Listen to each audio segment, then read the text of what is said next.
swearing. That's interesting. Not swearing is dumbing down. And also, the fact that he's complaining that we're not swearing enough. Yeah. What sort of a cunt would bother writing that email? Don't know, mate. I don't know, but I know he's just some kind of fucking cocksucker. What have you got, Annie? Well, now, of course, a couple of weeks back, you gave the rather long-winded but fascinating, sort of brain-teaser, conundrum, philosophical question about the, heaven and hell doors. I know.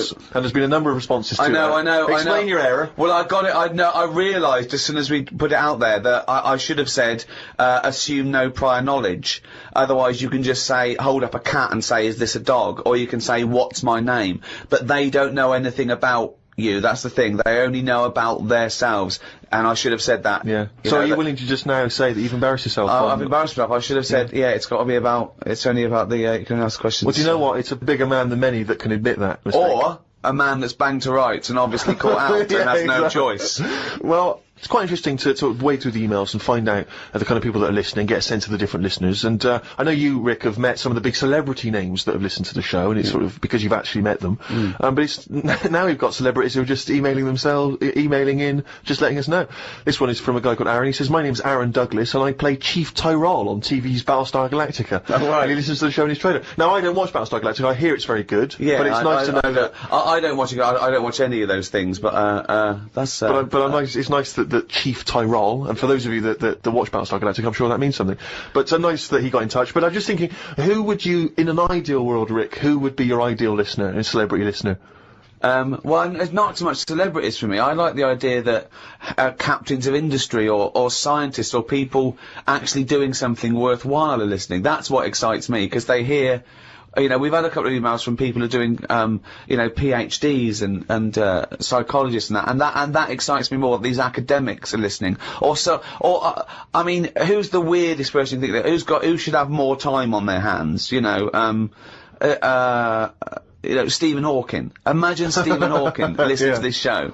You know, he's putting together the formulation for the universe, but he's gonna listen to a little bit of monkey news from Karl Pilkington. Imagine Stephen Hawking emailing us at podcast@rickygervais.com. I mean, that would just blow our minds, wouldn't it? He's got time to do that. That he's got the inclination to bother doing that. He's always online, though, isn't he? He's always hooked up. Is he? Well, he's always got a little computer on. Why not? Sure, that's one of the perks. You can just bung an email out whenever. I'm not having a go. That's what I'm thinking. He's sat there with his little computer. Out of all the people in the world to have a chat with, I'd probably like to have a chat with him about space and that, because I can't get my head round it. Carl, you can't get your head round frozen foods. What a chance are you going to have with the universe? No, but just putting stuff out there, you know, I mean, it freaks me out when I'm lying there in bed at night and I think about how this world. On Friday, right, I was in bed with Suzanne and I said, could the world fall? Right? It's like something from Chicken Licken. Wow. That's a hell of a bit of pillow talk, that. Isn't foreplay hell? Oh, God. But I'd like to sort of have a chat with him, because I reckon he could put it in a way that I could understand it. Oh, I wish an Inuit was listening. Did I not tell you this? We had an email from an Inuit. Really? Yeah, I thought I'd mentioned this. Have we not mentioned this before? No. No, it was an email from a guy who said, I don't think he lives in Canada, I think, or somewhere else. I apologise if I'm getting that wrong. But I think he said he was half Inuit, and he listens to the show. Half Inuit? See, that's interesting, because I think of them as so remote. I know I'm probably wrong now, but I think of those as so remote that I can't think where they're meeting people who aren't that are also Inuit, yeah. Oh, and who's going, you know, other societies are going, I'll tell you what, I'm fed up, there's no action here, I'm going to the frozen tundra, I'm about to meet someone there. Yeah. Where do they meet? Do they do online dating? What Probably a lot of online stuff. What do you put as hobbies? Fishing? Yeah. Skinning stuff. Skinning stuff, yeah. What stuff your skin? You know, seals. Seals, yeah, sure. That's about it, isn't it? Why are they hanging about round there? Why are seals going, do you know what, it's cold, I'm sick of it here. It's windy all the time, what have you, and I'm getting a club on the head. Do you know what I mean? Yeah. Because they're meant to be quite bright in terms of animals and that, aren't they? Yeah. So why are they knocking about them parts? I don't know.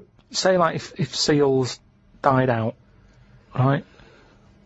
Would that be a problem? We've done this. We've been through this before, Carl. Everything has a knock-on effect. Even a seal, that's sort of in between something already. It's between a fish and a dog, isn't it? I knew you were going to say dog. It's not between a fish and a dog. What do you think evolution does? Fish to never dog. Understand it. Maybe What do you mean it's between a fish and a dog? I'm just saying it's. It was a perfectly evolved mammal that re-entered the water, I imagine, and then got streamlined and. I mean, it's between a fish and a dog. But why not have one and the other? Why not have, like, you know, you've got a dog, you've got a fish. No, it's not anything in the between middle. a fish and a dog. It's not between a fish and a dog. I don't know what between means. I don't know what... This is it again about saving everything all the time. What is it doing? What's he doing? Everyone's feeling sorry for him all the time. Save the seal and all that. What's he doing? Why are we saving it? Let's just ask that question. What's it doing? I don't know what to say. It's between a fish and a dog. That bloke, the Eskimo who emailed in, would he be in a igloo thing? Probably not. No. Well, no, not. I mean, I don't think many igloos have got internet capabilities. I don't know. I don't want to flag them off. But why aren't we saving them? Why aren't we? Maybe there's sort of, when you build it, leave a little hole. Yeah. That's where the. But there's kind of igloo internet cafes. They They go there. They all go to one igloo. Yeah. But why are they being left alone to live like that when it isn't great? What? Well, we're always eager to help everyone in the world, aren't we? We're always like going, oh, look, them people are fed up. Let's build the city up for them. Give them a, you know, coffee shop and all the rest of it. They're being left alone. For them. They're being left alone in igloos and stuff. Yeah. Why isn't anyone saying? But they're not asking for help. They're happy. Well, they're not necessarily happy, but that's the way they live. That's where they choose to live. But why hasn't anyone just gone over and gone, do you know what, we can make it a bit better for you? Well, they have. I've never had a leaflet through the door saying help an Eskimo out, or, you know, clothing for Eskimos. The most remote people in the world, eventually someone gets them some whiskey and fags, and that's the end of them as a culture. It happens all around the world. There can be this idyllic world where there's no stress, and soon they're watching Come Dancing on telly, knocking back some whiskey and smoking 40 fags a day. But they're not moving, Surely Dancing on Ice. Yeah. But what I mean is, like, Oxfam collects clothes for people in Africa where it's warm. Probably don't need a jacket. Nothing for Eskimos where it's freezing, where they'd be quite happy to get a jumper in the post. Right, okay. So what you're suggesting, to Africa we send parasols and sun cream. Yeah. You're an idiot.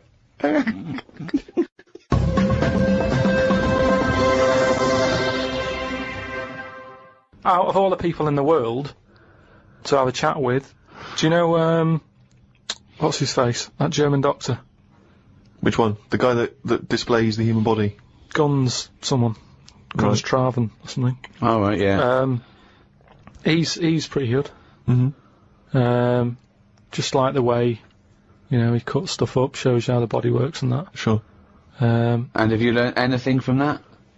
Well, I don't. Is he a proper doctor? Because it's just that it's always. I mean, I could cut a body up. I never see him sort of put it back together. Is anyone keeping an eye on him, sort of going, well, who is he actually? I'm sure he's a proper doctor. Well, he sort of cuts bodies up on the telly and sort of goes, here's how, like, the intestines work or whatever. Right. And he just he holds them up, fills them with food. And he goes, look, they go fatter. And, I mean, he doesn't answer everything. Like, he doesn't say, I don't understand why the intestines have to be that long. I don't know why it just can't go from the throat to the belly, exit, straight dark line down, out the arse. You must know.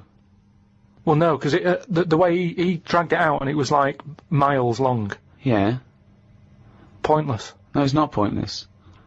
Just have a straight, do you know what I mean? Straight down. It's to increase the surface area for absorption. So, a foot long intestine, you wouldn't absorb much food. Whereas, you go down, you know... Yeah, but just have more points in it where it has to go through some sort of filter. What are you talking about? Again, the evolution sort of worked this out for us. It really works. I don't think you're going to improve on it. In your mind, some kind of kerplunk style. No, but what I mean is that's probably that long because years ago they were eating dinosaur, and that might have took a lot of indigestion or something. I don't know how chewy it was. It might have been quite fatty, dinosaur meat, and it needs to go through all that. Now, we're eating, like, yoghurt. So, I mean, we don't need anything that, you know, is doing that much work anymore. All the food is mashed up. Auntie Nora, right, all her food is mashed.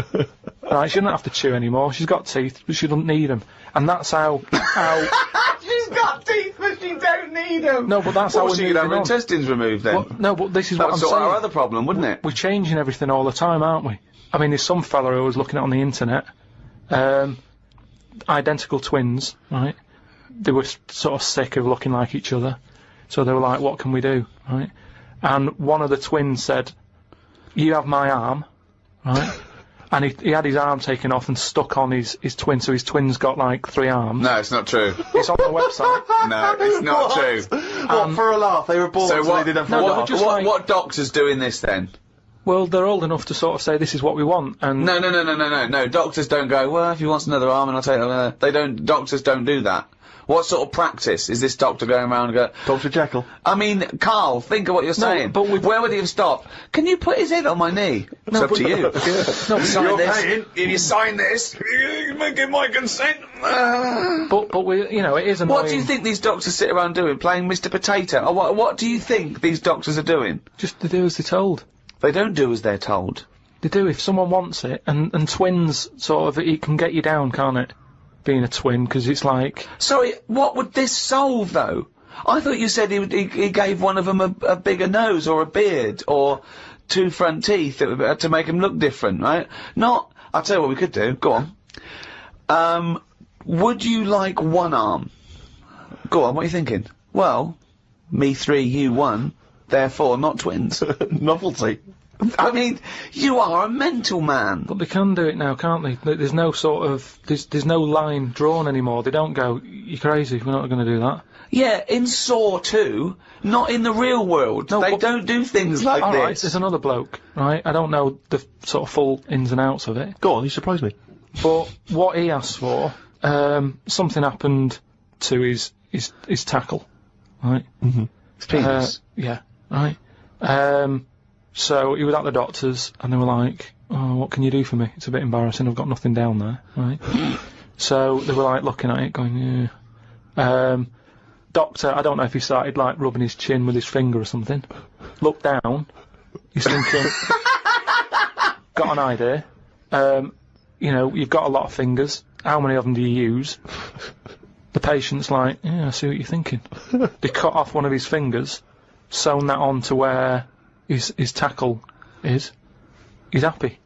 Well, that's different though, isn't it? Well, That's where they've really taken different. tissue.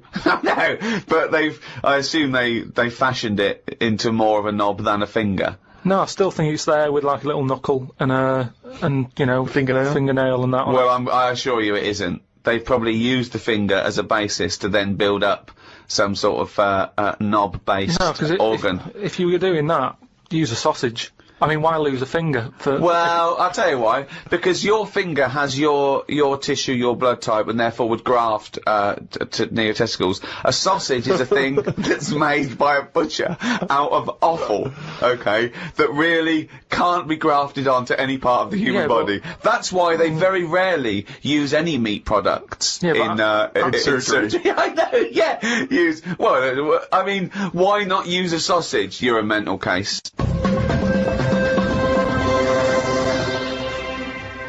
I saw some bloke the other day in a meeting, and on his desk, he had a picture of his kids who were twins, right? And they looked alike, and he did that thing of dressing them the same, that sort of thing that annoys me, right? And I sort of said, you know, you've only got a small desk, just have a picture of one of them.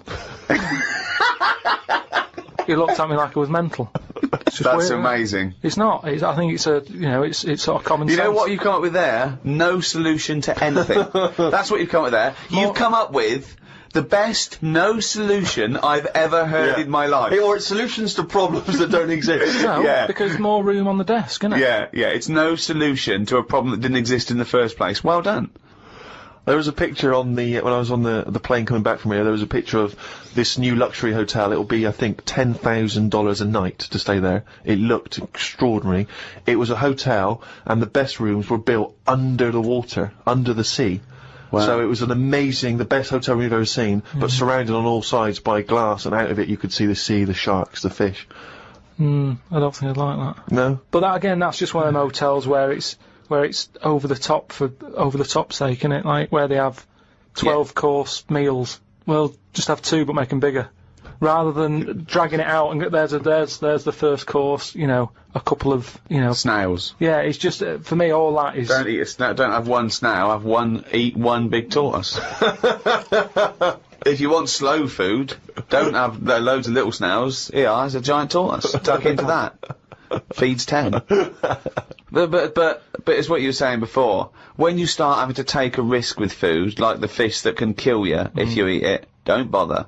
There's apparently a delicacy in Japan, again, someone could verify this, where they eat a live little octopus. And it can stick to your throat, because it's obviously fighting for its life. I mean, good. Again, you don't need to eat a live octopus. What are you thinking? How cruel is that? Well, how fresh do you need your food? it's not, do you know what I mean? But I always remember this story when I was a kid about, some bloke who, bit sad, this story, but weird. He had, throat cancer, right?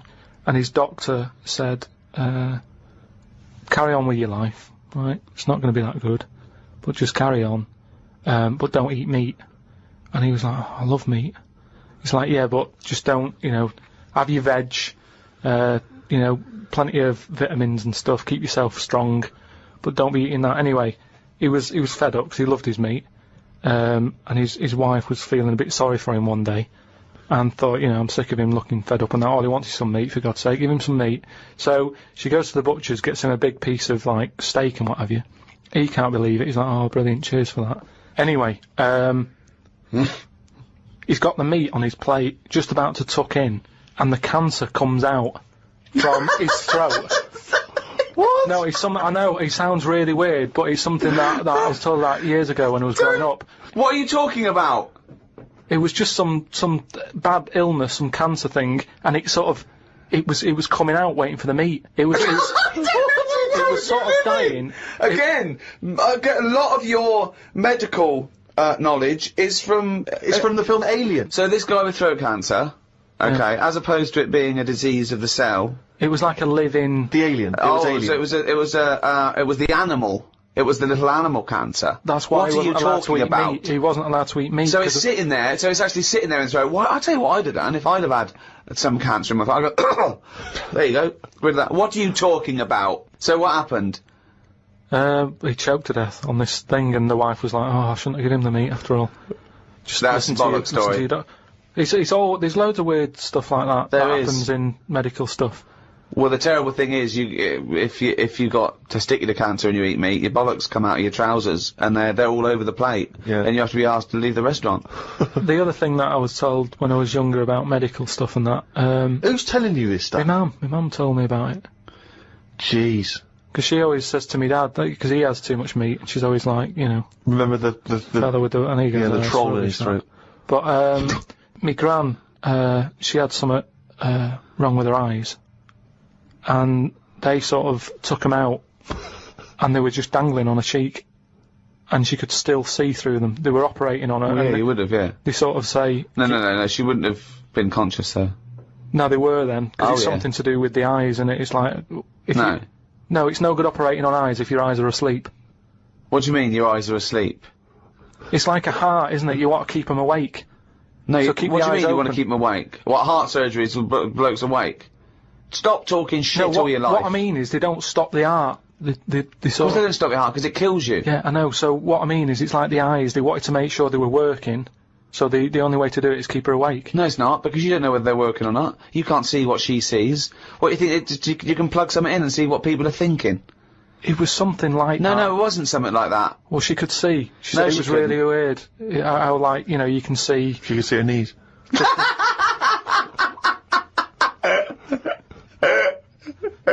That is bollocks.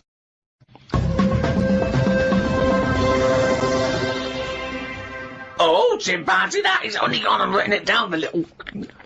That's the jingle for Karl's diary, excerpts of which we read each week. Get straight into it. A band from the Conga have won the Best Newcomers in a Radio 3 competition. They use pots and pans for instruments. It says that the Conga is a poor, sad place. So why do people do that happy dance at the end of parties called the Conga? Right, one is the Congo. There's no place called the Conga. They come from a place called the Congo. Where do you come from? Okie dokie. It's a terrible place that we don't know whether to put our left leg in or our right leg in. Sometimes we shake it all about. We're not sure if we should. But, Conga! Fucking hell, you're such a... Went into the gadget shop today. It's full of stuff that we don't need. Gadget used to be a good word that made you think of James Bond with all his gadgets. The best thing I could find in the shop was a clock that ran on potatoes. We are definitely going backwards. I agree. Well, who cares about that? A little electrical impulse, so what? Had a night out with old schoolmate. Found out about more of the other lads I went to school with. One is living underground. What do you mean living underground? Not like a mole. Do you mean he's got a basement, or do you mean he digs a hole every night? My mate went to visit him and he said it had been raining really heavily and that, and it's all the rain's running in. What do you mean he went to visit him? He went down here? What's that? That's an hole in the ground. Yeah, come in. He just said, oh, come round see us, and he's living underground. What do you mean he's living underground? He wanted to be in the army but was turned away, and that's the closest thing you can sort of... How is that similar to living in the army? Oh, that's exactly like the army, yeah, where they teach you trades and, engineering and flying. He's happy down there. He said it was really muddy and what have you. He said he won't be going back to visit him. What's he got down there? Just stuff, just like a sleeping bag, a lamp. He's dug himself a subterranean cave. Near my old infant school, they knocked it down because it was like a wreck. You'd be in a class and you could lean on the wall. Yeah, and your hand would go through it and stuff. And they knocked it all down, and I think that's when he was at his most happy, this bloke. I believe this, though. I believe someone he went to school with now lives in a hole. That doesn't shock me. Whether the tales I've heard of horses in houses and big-headed kids with webbed hands and feet, and him, I believe that someone he went to school with now lives in a hole. That isn't bizarre to me. You spent far too long with him, if that, now you're just happy to accept. I totally accept that. I'd be surprised if I walked round where he lived that there weren't more people living in holes. His dad wanted to throw his budgie on the fire. True. His budgie died, his dad said, let's throw it on the fire. I mean, his mum, what did your mum do when your budgie died? She just was worried about the other bird that was left, so she made it a bit of company by getting a rock, getting a feather off the dead budgie, sticking it on the rock, putting it in the cage. So, a man living in a hole is not that bizarre. Right, carry on. I read me science magazine. Some things I learnt from the science magazine. Number 1, space is running out of space. We should stay out of the sea 'cause shark attacks are up. Yeah, probably 4 a year now. Well, he just says here, we should just stop going in the sea. There's no need for it. Exactly. Why is there no need for going in the sea? Just 'cause there isn't now, is there? We've got loads of land. So just, one or the other. We walked out the sea. Now, this is what I mean about going backwards. Getting back in it again. We came from the sea originally, now we're going back in it. Don't go in it. Unless you're in a boat. The rules, according to Karl Pilkington. The rules of Karl Pilkington. Oh, God. Did the podcast and then went for a walk round Manchester Square. Years ago, a woman lived round there who had a head like a pig. She was known as the Pig Woman of Manchester Square. That made me think if there were other pig-headed women knocking about London. Do you know what I mean? Why was she nicknamed that? Why not just the pig-headed woman? That suggests to me like there was loads of pig-headed women, and that's the one of Manchester Square. Right. Well, no, it was more to do with identifying her, not amongst other pig-headed women, but go, have you seen the pig woman of Manchester Square? I.e., go down there and see the pig woman in Manchester Square. What happens if she's walked off from there, though, and you go, well, no, but I saw one on New Cavendish Street. No, well, she'll always come back if you rattle the feed. Watched a film about Hitler. Didn't watch all of it as it was subtitled. Can't be doing with that. Asked Suzanne if cinemas are full of deaf people when they're showing subtitled films. She said, shh, I'm trying to watch it. I said, what do you mean, shh? It's subtitled, I can make as much noise as I want. Yeah. She's a lucky, lucky woman. You must be a joy to watch a subtitled film. I mean, the concentration is up there already. I mean, it is hard to concentrate. It's not as easy as when you're hearing it, because you read things, but it's possible. If you had a buffoon going, I'm just gonna sit here and make as much noise as I want, what's the point of that? Yeah. What is the point of that? I mean, it's possible, but why do that in a cinema? Just walk into a subtitled film and go, right, everybody? Let's all do the conga. Well, yeah, or during ballet. Ballet, they're just dancing. You don't need to listen to the words, just have a conversation. Or having our bathroom done. The bathroom man was round at 9 this morning. We weren't allowed to use the shower because it all had to be bone dry before we could use his waterproof filler. Not that waterproof, then. Went for a brew with Ricky. We talked about monkeys and how they are closer to humans than they are to apes, and how bees will drink cider to get off their heads. Now and again there is a bee that lets the drinking get in the way of the work, and other bees sting it to death. Blimey. Yeah, well, there's bees. They love a drink, and they will drink pure alcohol. They drink 100%. They drink ethanol. I don't know why. They love getting off it, and they fall down and they're drunk, right? A bee can take in the equivalent of 20 litres of wine, right? But some bees get addicted in the same sort of percentage as human addiction, like 10% of bees, they can't get enough of it. They take ethanol, they take cider apples and that, and then when they get back to the hive, they go in a bit pissed, and they've got guard bees, and they go, come on, we've all had a drink. Bouncers. Yeah. They sort of are, right? And they push them away, and they push them away again, then the next time they go, right, I've had enough, and they give it a good hiding.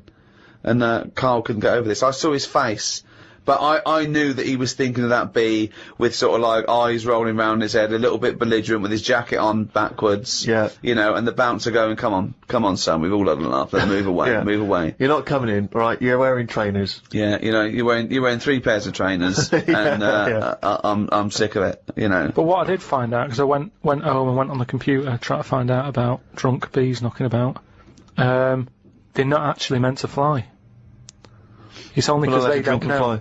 Well, no, but they're if they were told that you're not actually designed to fly, they wouldn't bother. No, this is that thing that goes around that aerodynamically, on the face of it, looking at the size of the wings and the body proportions and everything, that it's a surprise that they can fly. Okay, it's not that no one's ever told them they can't, and as soon as someone tells them you're not meant to fly, they all fall out of the sky going, oh, what are we doing? Like in a cartoon. No, but it's something about the confidence and that. At the moment, nobody's saying it's nothing to do with the confidence. There is no such thing as confidence in bees. A bee never loses its nerve. That's not why it drinks. Because what are you drinking for? I'm just not confident anymore. There's no point to turn to the bottle.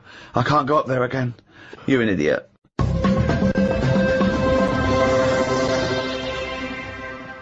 Well, it's that time, isn't it? What? Rockbusters. Ah, yes, the time that no one looks forward to. Chimpanzee that, Rockbusters. Right, so, gave you 3 clues last week, 3 cryptic clues. Some initials of a band or an artist you emailed in. What again? Rob Harding got it, right? Oh, nice work, Rob. So, well done. The 3 clues, the first one was, RP for the initials, and the clue was steal that woman's flower, right? Yeah. So that was a cryptic clue. The answer today is Rob Plant. Rob Plant. I don't know who that is though. There's no artist called Robert Plant. That's like Robert Plant. Robert Plant. Yeah, but you don't say that. You sort of go, oh yeah, I'm into it. You do say it. Have you got the, it means like album by Robert Plant. Yeah, Robert Plant. They wouldn't go what? I don't know. I don't know. Are you saying rubber plant? The second what are you saying there, Karl? Though the second one was. It doesn't work. The initial was B, and then that was keep whacking the cooker with a stick, right? Yeah. Didn't have to be a stick. We pointed that out. Just keep whacking the cooker. Keep whacking the cooker. Yeah. That was B. That was Beat Oven. Beat Oven. I don't know who that is either. Is that a group? Beat Oven. Is that the Beatles? Who's the Beat Ovens? Classical sort of stuff. Beethoven. Beethoven. No, you said beat it. Again, though. they got it. Bait. Hold on, wait a minute. Just saying though. They no, got it. it's bollocks. Rob Harding got it. No. Beat Oven is not Beethoven. You got it. Do you understand? The last one, the initial was M, right? I just want to know who Robert Plant is. Don't be worrying about Robert. No. Because it's not a name. He's not the one in Led Zeppelin, is he? So M was the initial. The clue was Venice. It's all water, innit? How would you describe it? There's hardly any land, right? So canal. if there's hardly any land, right, it's more water. What sort of water would you get, right? Wet. And then what? Wetville. No, but just like water that in Venice. What sort of water is it? It's sort of Muddy. no, no. Muddy waters. No, but how would you describe Venice? What's the If there's more. But what's the initial again? M. If there's more.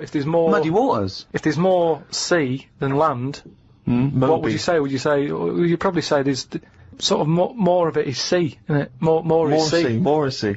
More is sea. More is sea. More is sea. So that's the answer. I don't know that Who is that? Morrissey. More is sea. Morrissey. So well done to. That's the worst one you've ever done. Well It's ridiculous. done to. That's the worst you've ever done. It's ridiculous. More is sea. Right, if they're that shit, don't do it anymore. So well done to Robert Harding. He's in London. Right, this week's there's another 3. Oh so, God, we haven't even come to this week, so I forgot that. Fuck, this is the last time we do this. Monkey News back next week. No. Yeah, well, this is shit. This is pathetic. Really, it's making you look a bigger moron than you are. More is C. I didn't think that was possible. They don't fucking work. Let's do Monkey News. They're getting them right though. It's a bit of fun, isn't it? Bit of shit. Right. The first one, the initials ND. Right. ND. Who is it? Sing songs and that. Right. ND. The clue, that Jamaican fella doesn't want anything. So you've got to sort of imagine, oh, why is it a Jamaican fella? Yeah. Right? That Jamaican fella doesn't want anything. ND. Second one, the initial is E. I ask him to pass me the ball by using their head. Right? It's a band or an artist again. I ask him to pass me the ball by using their head. And the last one, TR, the initials, TR. He's got the woolly ones, but I've got the ones that run and charge at you. What forgot? What? He's got the woolly ones, but I've got the ones that run and charge at you. So what forgot? And what's the TR for the initials. Right? Email in podcast@rickygervais.com. We just pick a winner, send you some stuff. That's Rockbusters. Right? Well, that's end of another half hour of. Could I just say this? Absolute drivel. Yeah, I mean, really more than ever. I mean, can I be honest with you now, Rick? I'm embarrassed to put my name to this week's show because of the amount of twaddle that has been spoken. It's my name on it, which is the embarrassing. But you know, let's take the village idiot that is Karl Pilkington. It's his fault because I realised not only has he got an head like an orange, he's got a fucking IQ of an orange. So it's goodbye from me. I'm not saying my name. Goodbye from Steve Merchant. Why are you mentioning my name? Don't mention my name. But mostly goodbye from Karl Pilkington. Mainly his fault.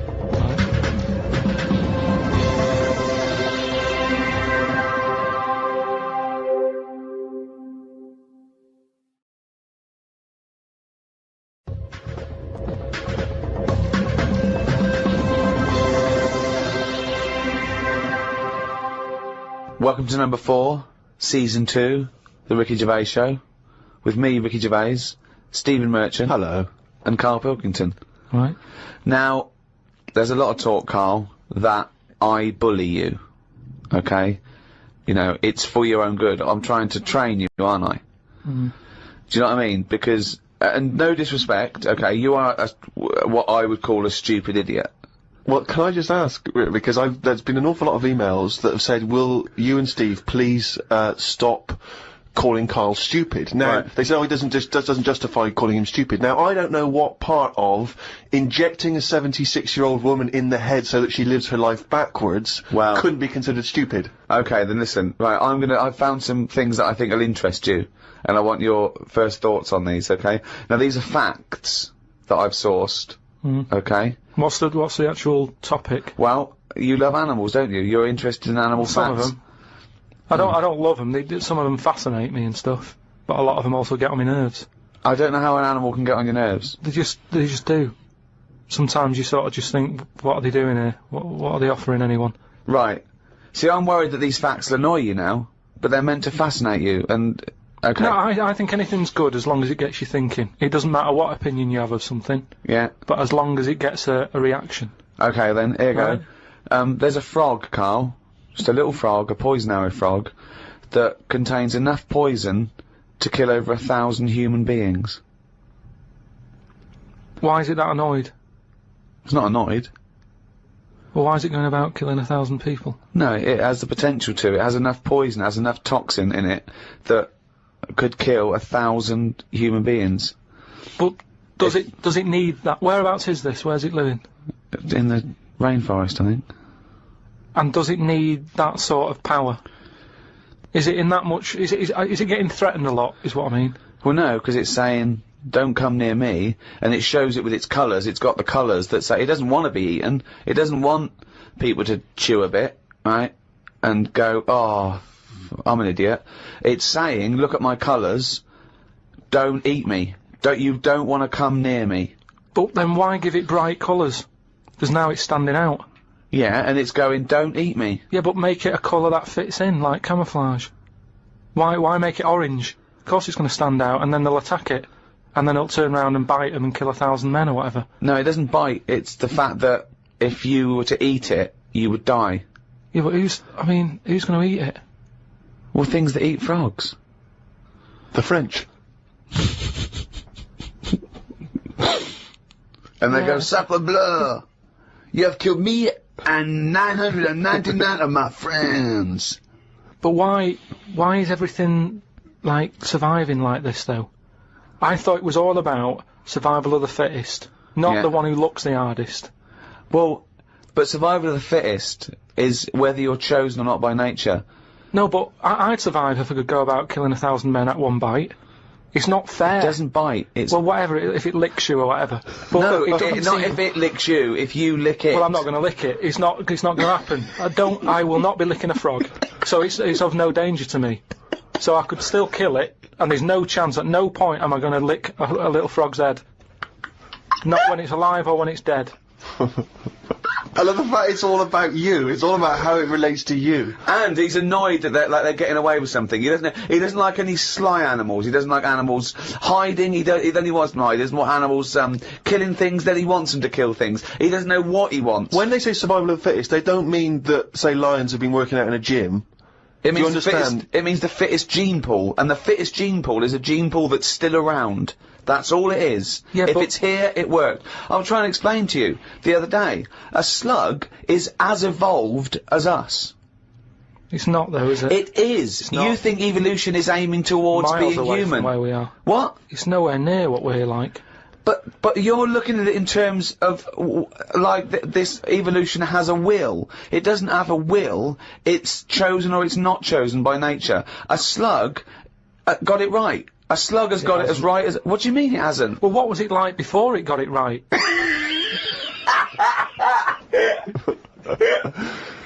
But I think you think, Karl, that evolution is moving towards some kind of super being. Perhaps we're like the most advanced so far, but that one day we'll also have wings. I agree with and that. Superman-type powers. No, but something can happen in nature. There could be something like there could be less light. There could be more light. There could be meteor storms. There could be something that happen in nature, right? An external force, which means the paradigm goes back to naught. So then something that very unlikely would be the last thing to survive. There could, we don't know what's going to happen. I still don't think you've got the concept.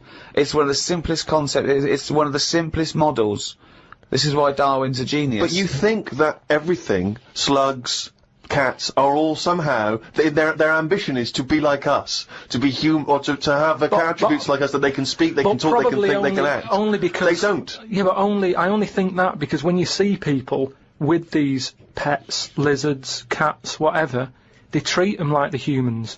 So I think if you do that enough times, they're going to start getting familiar with certain... Planet of the Apes. No, Yeah. He's I'm thinking talking, of Planet of the Apes. Say like you with your cat, the way you talk to it, you give it a little cheeky massage and that when it's stressed out. No, you made that up that it It's was a stressed cat. out. I'm just playing with my cat, right? If anything, the cat is to de-stress me. So you're talking to your cat, Rick. Is it answering back much? How are the conversation's going with your cat? Well, I have more intelligent conversations with my cat than I do with him. Yeah, here's one, right? When my gran died, right, she had this rubbish dog, right, and that's all we got left. It's like this little poodle. It was rubbish, right? Right. It was called Fluffy, and like my gran looked after it in a way that it was treated like a human. Do you know what I mean? Had a little coat on when it went out and all that. Anyway, so she died. We get left it. My dad's like, oh, bloody hell, right? Before you know it only took about a month. It was a wreck. Because we weren't sort of bathing it the way she bathed it. We let it out. He wanted to go out. He got covered in oil. It used to go under the car and everything. So it went from looking like this fluffy, poodle to just being a bit of a wreck. He got hit by a car. It ran sideways like a crab and all that. In the course of how long? A month? Probably about 2 months or something. Yeah. Now, so it went from being over-treated to just being treated like a dog. Yeah. But a dog isn't, is not a indigenous species anywhere. We sort of bred those from, but change jackals it. All I'm and saying wolves. is change it. Take away the dog thing, give someone a frog, and they'll still overdo it. They'll be trying to treat it like, if you had a frog, that lizard thing you've got, Salamander. it's still sort of treated as part of the family, even though Well, it it's doesn't. not. How is it treated as part of the family? Just the way, it's looked after, that big area that it's got to itself. We stick it in a case and feed it a cricket now and again. How is that like one of the family? It doesn't matter because it's in your flat. It is in Karl's family. It's in your flat, innit? And it's sat in that corner. I just mean, as time goes on, things get educated as they get older. How old's that lizard? You don't. How old is it? About 15 years old. Right. Now, it knows more now than it did when you got it, because it's been in those surroundings. It's had its eye on things. Well, no, what do you think it knows? What do you mean it knows more now? They act on instinct. What does it learn? It knows when it hears the noise of a plastic case being unwrapped that a cricket's going to fall down any second. That's all it knows. Yeah, but it didn't know that in the jungle. So it's already one up. What else has it learned? Well, it's 15, so presumably it listens to a lot of Linkin Park, goes on the internet a lot. No, but do you know what I mean? You've already proved your point. It's like that fella who kept hitting the dog on the head with a stick. Right, Pavlov, at no point did he hit a dog on the head with a stick. But he kept doing it, and eventually the dog went, I'm sick of this, and wandered off, didn't it? Pavlov Yeah, brilliant. Why didn't you write up his experiments? Because he did it a little bit different to that. I love that. Do you know what I'd like to do? A programme where you paraphrase someone's theory. So Pavlov's first. We could do Freud. Give us, what do you know about Sigmund Freud, the father of psychoanalysis? Right, come on in. I don't know anything on him. Well, look him up. Educating Karl. That's your next week, right? Let's do another podcast next week. Then they get an extra one free, the people who paid for it, right? We're going to hear about Sigmund Freud, okay? Here's an interesting fact. If the frog annoyed you, this might annoy you. A blind chameleon will still change colour to match its surroundings. You're aware that the chameleon can... Yeah, whatever it sits on. Yeah. But then what happens when you put one of them on a mirror? No, does it get stressed out, or what? What's it copying? Well, it probably doesn't need to copy anything, because it looks at itself and it goes, oh, look like that, it's brilliant. God, that was fast. That's the fastest I've ever done that. That is brilliant.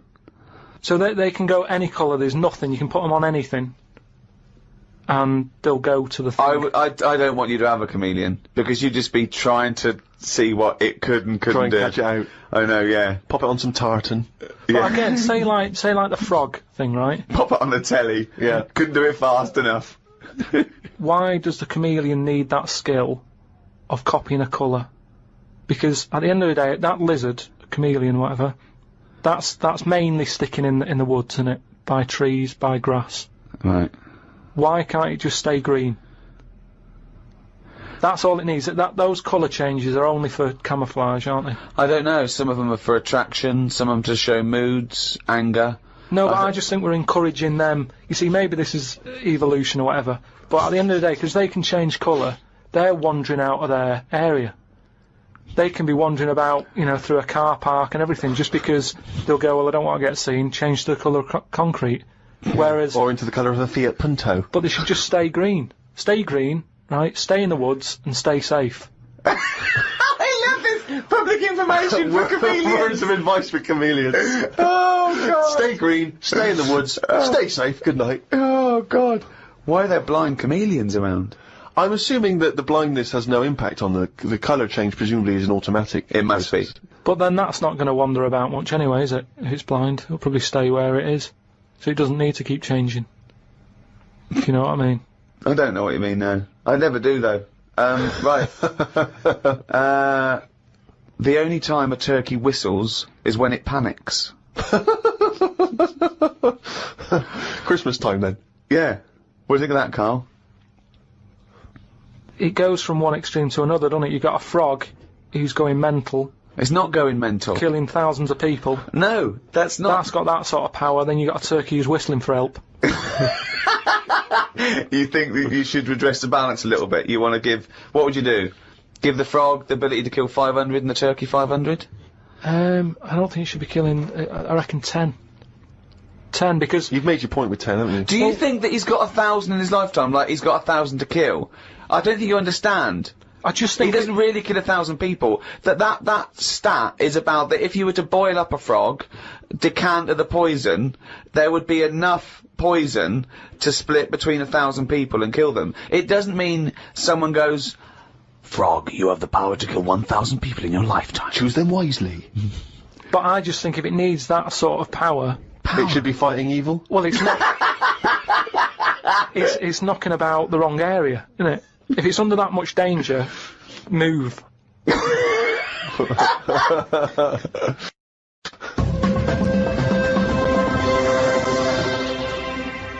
As ever, thanks very much indeed for all of your emails. podcast@rickygervais.com. It's lovely to hear your feedback. Many of them obviously responding to the inanity that Karl has spouted over the various shows. And a lot of people just want your opinion on things. They just throw things at you. They just want to know what you make of them. Right. For instance, are you familiar with multiple dimensions? The idea of multiple dimensions? Go on.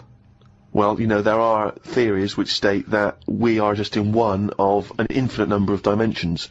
And in all of those other dimensions, every possible variation that you could imagine exists. So there is a Karl in one of those other dimensions that's both man and woman. There is a Karl that's got hair. There is a Karl that's got a penis growing out of his face. There is every conceivable Karl. And this is a scientific theory, not science fiction. It's a scientific theory. Is it a planet? No, it's a multiple dimension. It's another dimension that exists in parallel with the dimension we are living in now. So we're living in our dimension, and right next to us, intangible, unable to communicate with it or touch it or interact with it. So there I'm are still multiple doing dimensions. what I'm doing now, but I'd be sat here with a knob on my head. Exactly. Exactly the same life. Exactly the same life, but with the knob on the head. Now, because there's an infinite number of dimensions, there's another one where you're not doing this. You're sat there with a knob on your head, but you're talking French. Why is this happening? There is one, Carl, and this is a fact, that you're talking French with a knob in your mouth. Exactly. And no one can make us head or tail of what you're saying. No, because it's pidgin French anyway. Exactly. But who came up with this?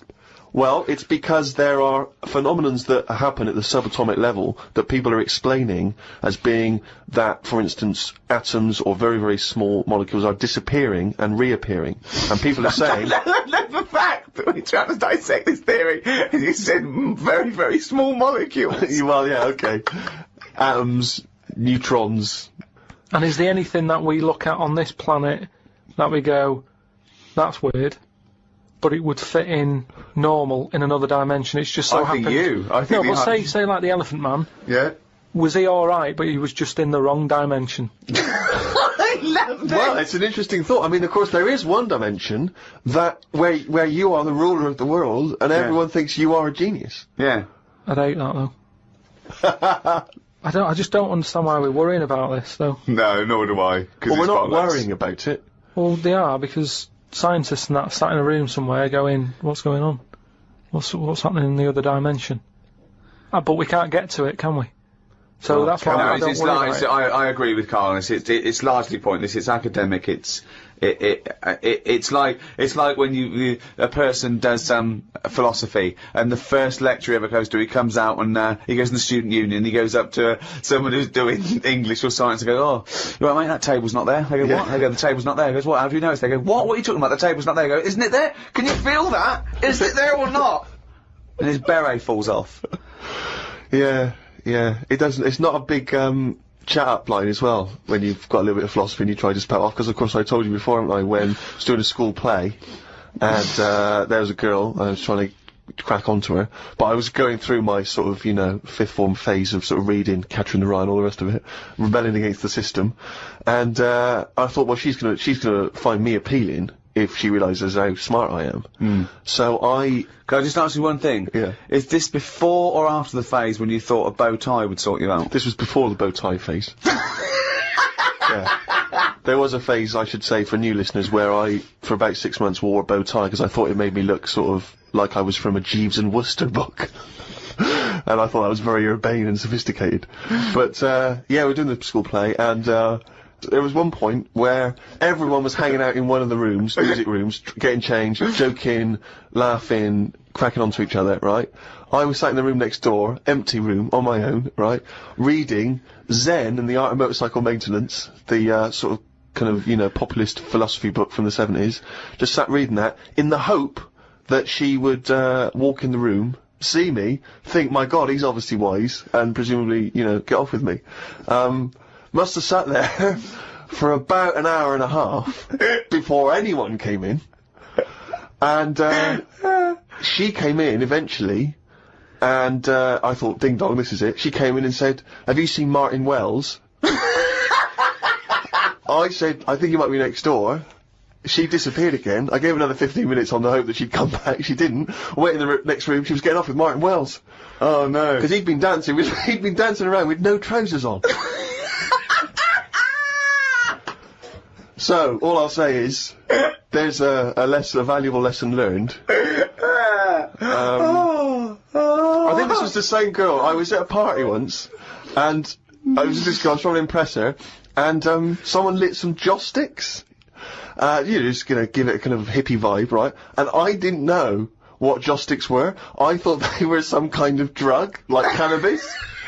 So these joss sticks are like, and I started going, because I thought we were all supposed to be getting high on these joss sticks. I started going, whoa. Oh man, these joss sticks they're really doing me in, man. And everyone said, what do you mean? I went, oh, they're good stuff. This is good shit. And they said, what do you mean, joss sticks? They're not drugs, they're some incense. And I went, yeah, I know, I'm just saying they smell great, is what I'm saying. Meanwhile, Martin Wells on the table, trousers down, everyone just throwing in money. Yeah, exactly. Oh. I don't know if it was, there was another party where I don't think it was the same girl, but there's inevitably a girl there that I'm trying to, you know, impress. And I went up to, it was a house party in someone's house, I didn't know anyone there really. I was only Steve, you come without trousers. Well, it worked for bloody Martin Wells. And I went up to the toilet, and I had to do, you know, number twos. Brilliant. And I did them. There was no toilet paper. At the party. And I was like, and I was scrabbling around in this bathroom thinking, what can I use? There was nothing. And I was thinking, oh God, what can I do? And, as I recalled in the end, I couldn't make anyone hear. I didn't want to sort of go out into the hall and stuff. So I had to shout out the window into the garden where everyone was. No. Yeah. And someone had to come and bring me some. And, Brilliant. Once again, it didn't... Well, I wish I'd fucking had Zen in the Iron Book techniques, then I could have ripped some fucking pages out and wiped my arse. Oh, Jim fancies that. He's gone and written it down again. That's the ever-changing jingle for Karl's diary, excerpts of which we like to read each week. Suzanne said today can be my day because she has been a bit of a pain with her illness and that. So she said I can do what I want today. We went for a walk around Green Park. Loads of tourists were about looking at the Queen's house. She was in because the flag was up. I wouldn't want to live there. Why wouldn't you want to live there? Just because it's right in the centre of town? It's just not in a good place, is it? It's got a roundabout outside and that. Really busy. It's pretty good. I went for a pee in the toilets. When I came out, a pigeon had shat on Suzanne's coat. She was in a bit of a mood about it. A bird shat on my ear once. I left it for about 10 to 15 minutes until I got home. I washed it off, and in that 10 to 15 minutes, it had corroded me ear. Yeah, he's had a lot of problem with ears. He told me the other day, he got up, washed, had a bath, had some breakfast, went to the shops to get a newspaper and had a chat with a woman in the corner shop, got home, pottering around, looked in the mirror, he had a cotton bud sticking out of his ear. He went, what annoyed me was, she didn't say anything. Like it's her responsibility. Yeah. No, but she knows me well enough to sort of, you know, go, you know you got a cotton bud in your ear. No, she knows you well enough to go, Carl's got a cotton bud in his ear, I've seen worse. When you've got a cotton bud in your ear, what interrupted I think Suzanne called or my dad called or something, and then because I was running a little bit late because I'd been talking to them, the earbud was in, I just popped my coat on and went to the shop. Carl, you got a toothbrush in your mouth. Oh. Walked through Covent Garden. There were 5 of them mimes knocking about. I don't understand why people take pictures of mimes. Everyone looks like a mime in a picture. That's so true. That's really true. If the point is they're staying still, if that's their skill, a picture won't tell that story. That's absolutely true. My dad took the cat to be put down today because it kept bumping into things since losing its sight. My mum said she's not going to get another one. She said the parrot is looking worried as it's seen the budgie and the cat go in the space of 3 months. Your mum said the parrot's looking worried. What happened to the cat then? It gets into a lot of fights. It lost one eye, and then it got into another fight and lost another. Oh, and it was no. just walking around bumping into stuff. I mean, the vet sort of said, oh, we can do stuff to keep it alive and all that, but it's a bit out of order, isn't it? Because it costs a fortune, they shouldn't tell you. But Mum and Dad can't afford to have eyes put on it and stuff. no, you can't have eyes put on a cat No, anyway. but they said, oh, we can do something here. We can have its eyes sorted out. But I don't think you should be allowed cats. Why? Not the Pilkington family. Why not? Well, they have keep good dying. lives. Yeah, I know, but they have good lives whilst they're still knocking about. It's just that we get through them.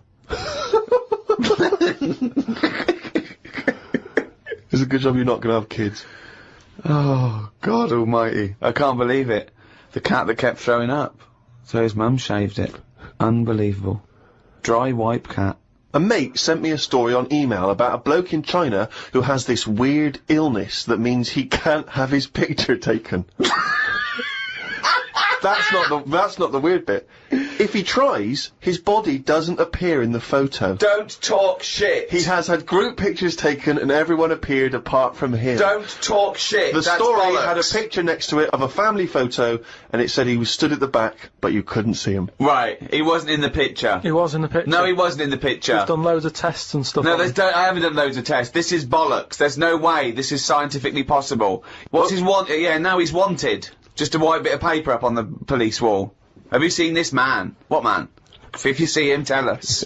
You're talking shit. Suzanne watched the film You've Got Mail tonight for about the 14th time. I don't think you could properly fancy someone without seeing them, unless you're blind. I think it's odd when blind people have affairs. Why is that odd? Just because most stuff is based on looks, innit? So you think once they've found someone, they're happy with them. Stick with them. But no, it's not true. Most things are based on looks. What I mean is when you first like meet someone and that. Well, initially it's only looks because you don't know them. So that's what I'm saying. But that's a ridiculous thing to say, isn't it?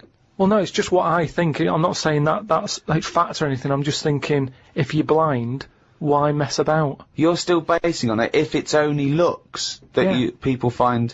What? Yeah, I'm just saying. So why is a blind person messing about having an affair? Because I'm saying that presumably that blind person isn't basing anything on looks.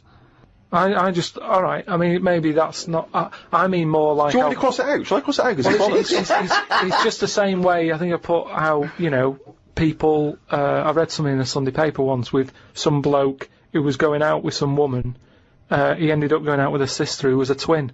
If you're gonna have a change, have a change.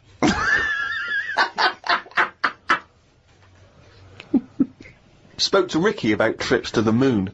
He was up for going just to see what the world looks like. I came up with the idea of a giant mirror on the moon that would reflect the world back. He had a few questions, but I had the answers. Yeah. He changed the subject, I won. Right. My first question was, how would you get it up there? He said bit by bit. That'd be a good mirror then, wouldn't it? I said, how big would it be? He went, you'd still need a telescope. I said, how would you get it on the right side of the moon, always facing the right? He went, what? He went, does the moon move then? I went, yes. And if we don't like the mirror on the moon, we can always wallpaper over it. It's Suzanne's birthday tomorrow, so I've got to get her something. I sometimes think it would be best if we didn't celebrate birthdays. I think people would live a bit longer if they didn't know how old they were. Age puts restrictions on things. She said something about wanting one of them posh badges to put on her coat. I will look for one later. I love the fact that around the time that you've got to buy Suzanne her birthday present, you think that birthday presents are a bad idea. Got up early, it's Suzanne's birthday, gave her the card and present. She was well happy with her posh badge. She wore it to work. It's quite nice to hear a moment where she was actually happy for once in your company. They always say when you get someone a present, you should buy them something they wouldn't buy themselves. Daft rule. I want something I would buy myself if I had the money. When I was young, me Auntie Nora got me a present I wouldn't buy myself. It was a t-shirt with her face on.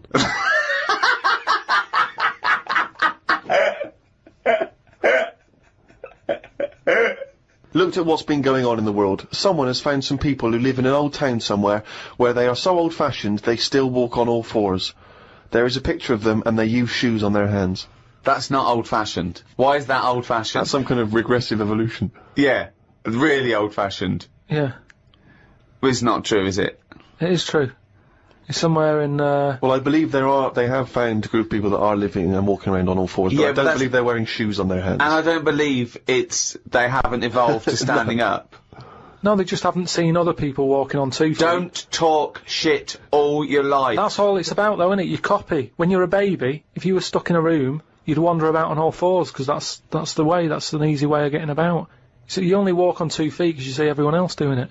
Well, I don't believe that is the case, because as I understand it, some of the family are walking on 2 feet. So I don't know what the ins and outs of it are. I know there's a forthcoming documentary on the BBC, so maybe we should watch that and then we'll all know what's going on.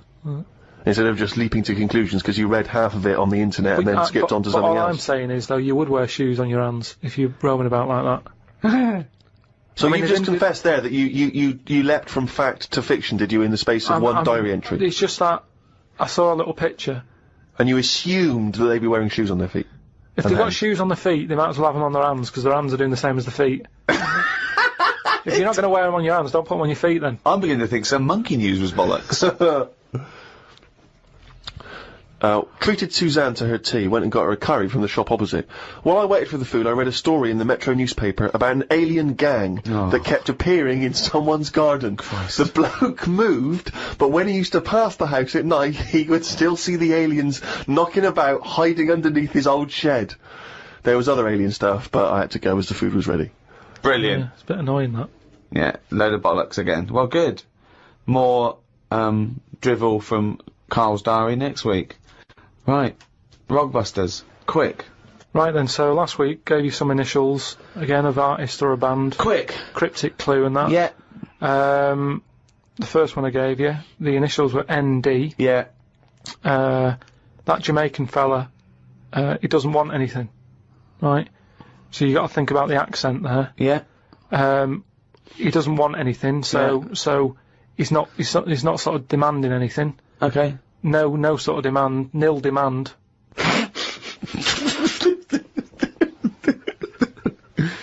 Nil demand. So it's like Neil Diamond. They'd say Neil Diamond, please. No, Can I have some Neil Diamond?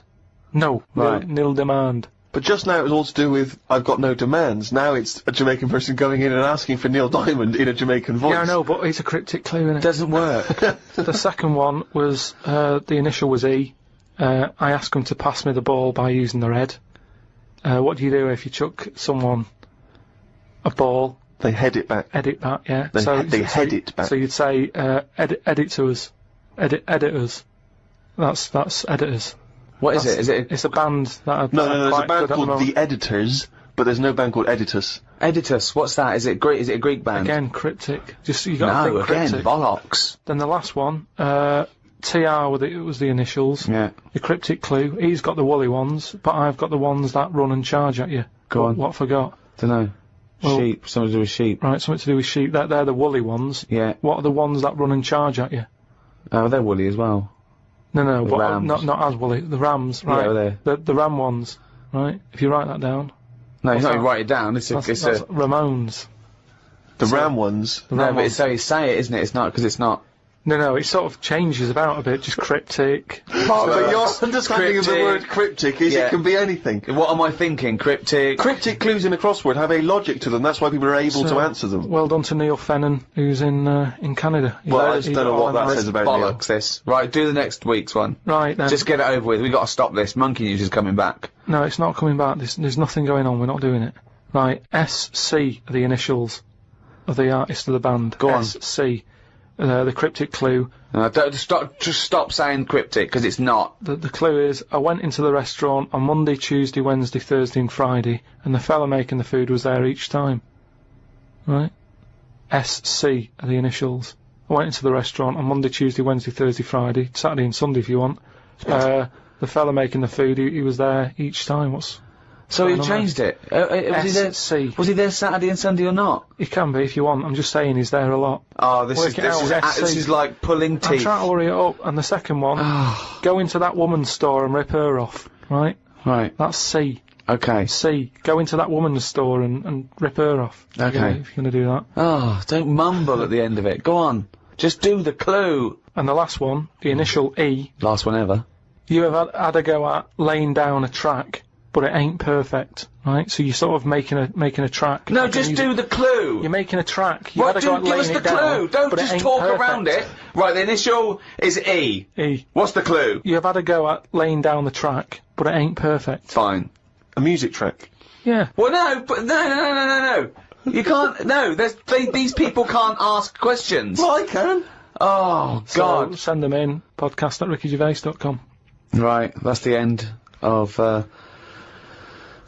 another Ricky Gervais show. Oh, thank God for that. Another one next week. We've got to give value for money, because this is shit. So we've got to, what we do is, because this is such dreadful bollocks, we're giving more of it. Yes, That's lucky them. Yeah. So it's cheerio from me, Ricky Gervais, Stephen Merchant, Bye. and Karl Pilkington. You're listening to Ricky Gervais with me, Stephen Merchant, and Karl Pilkington. Now, you probably know me from such works as The Office and Extras, Stephen being my co-writer and co-director on those things. For those people who are not so aware of Karl Pilkington, he was our producer, sort of given to us when we first started on XFM, and you're thinking, well, why are we doing a podcast? Why are we doing a podcast for no money? Is there no money? No. It's free, innit? It's free download. But this is what I'm here to answer. It's because I like to be in a room with Karl Pilkington. You know, like some people go and help sort of chimps. Do they? Yeah. Well, some they people- go to the jungles and things. Help out little sort of endangered Diane species. Fossey or whatever. Exactly. You're yeah. very much the Diane Fossey of the Manchester scene. Of the little bald mank world. And Karl Pilkington is an ongoing experiment for me, because I've seen him blossom from an idiot into an imbecile.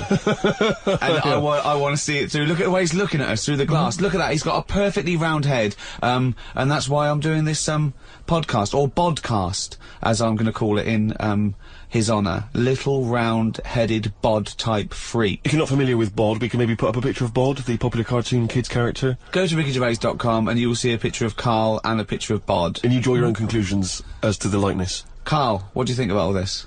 That's alright. Are you excited by this new technology? What? Podcasts? Yeah, exactly.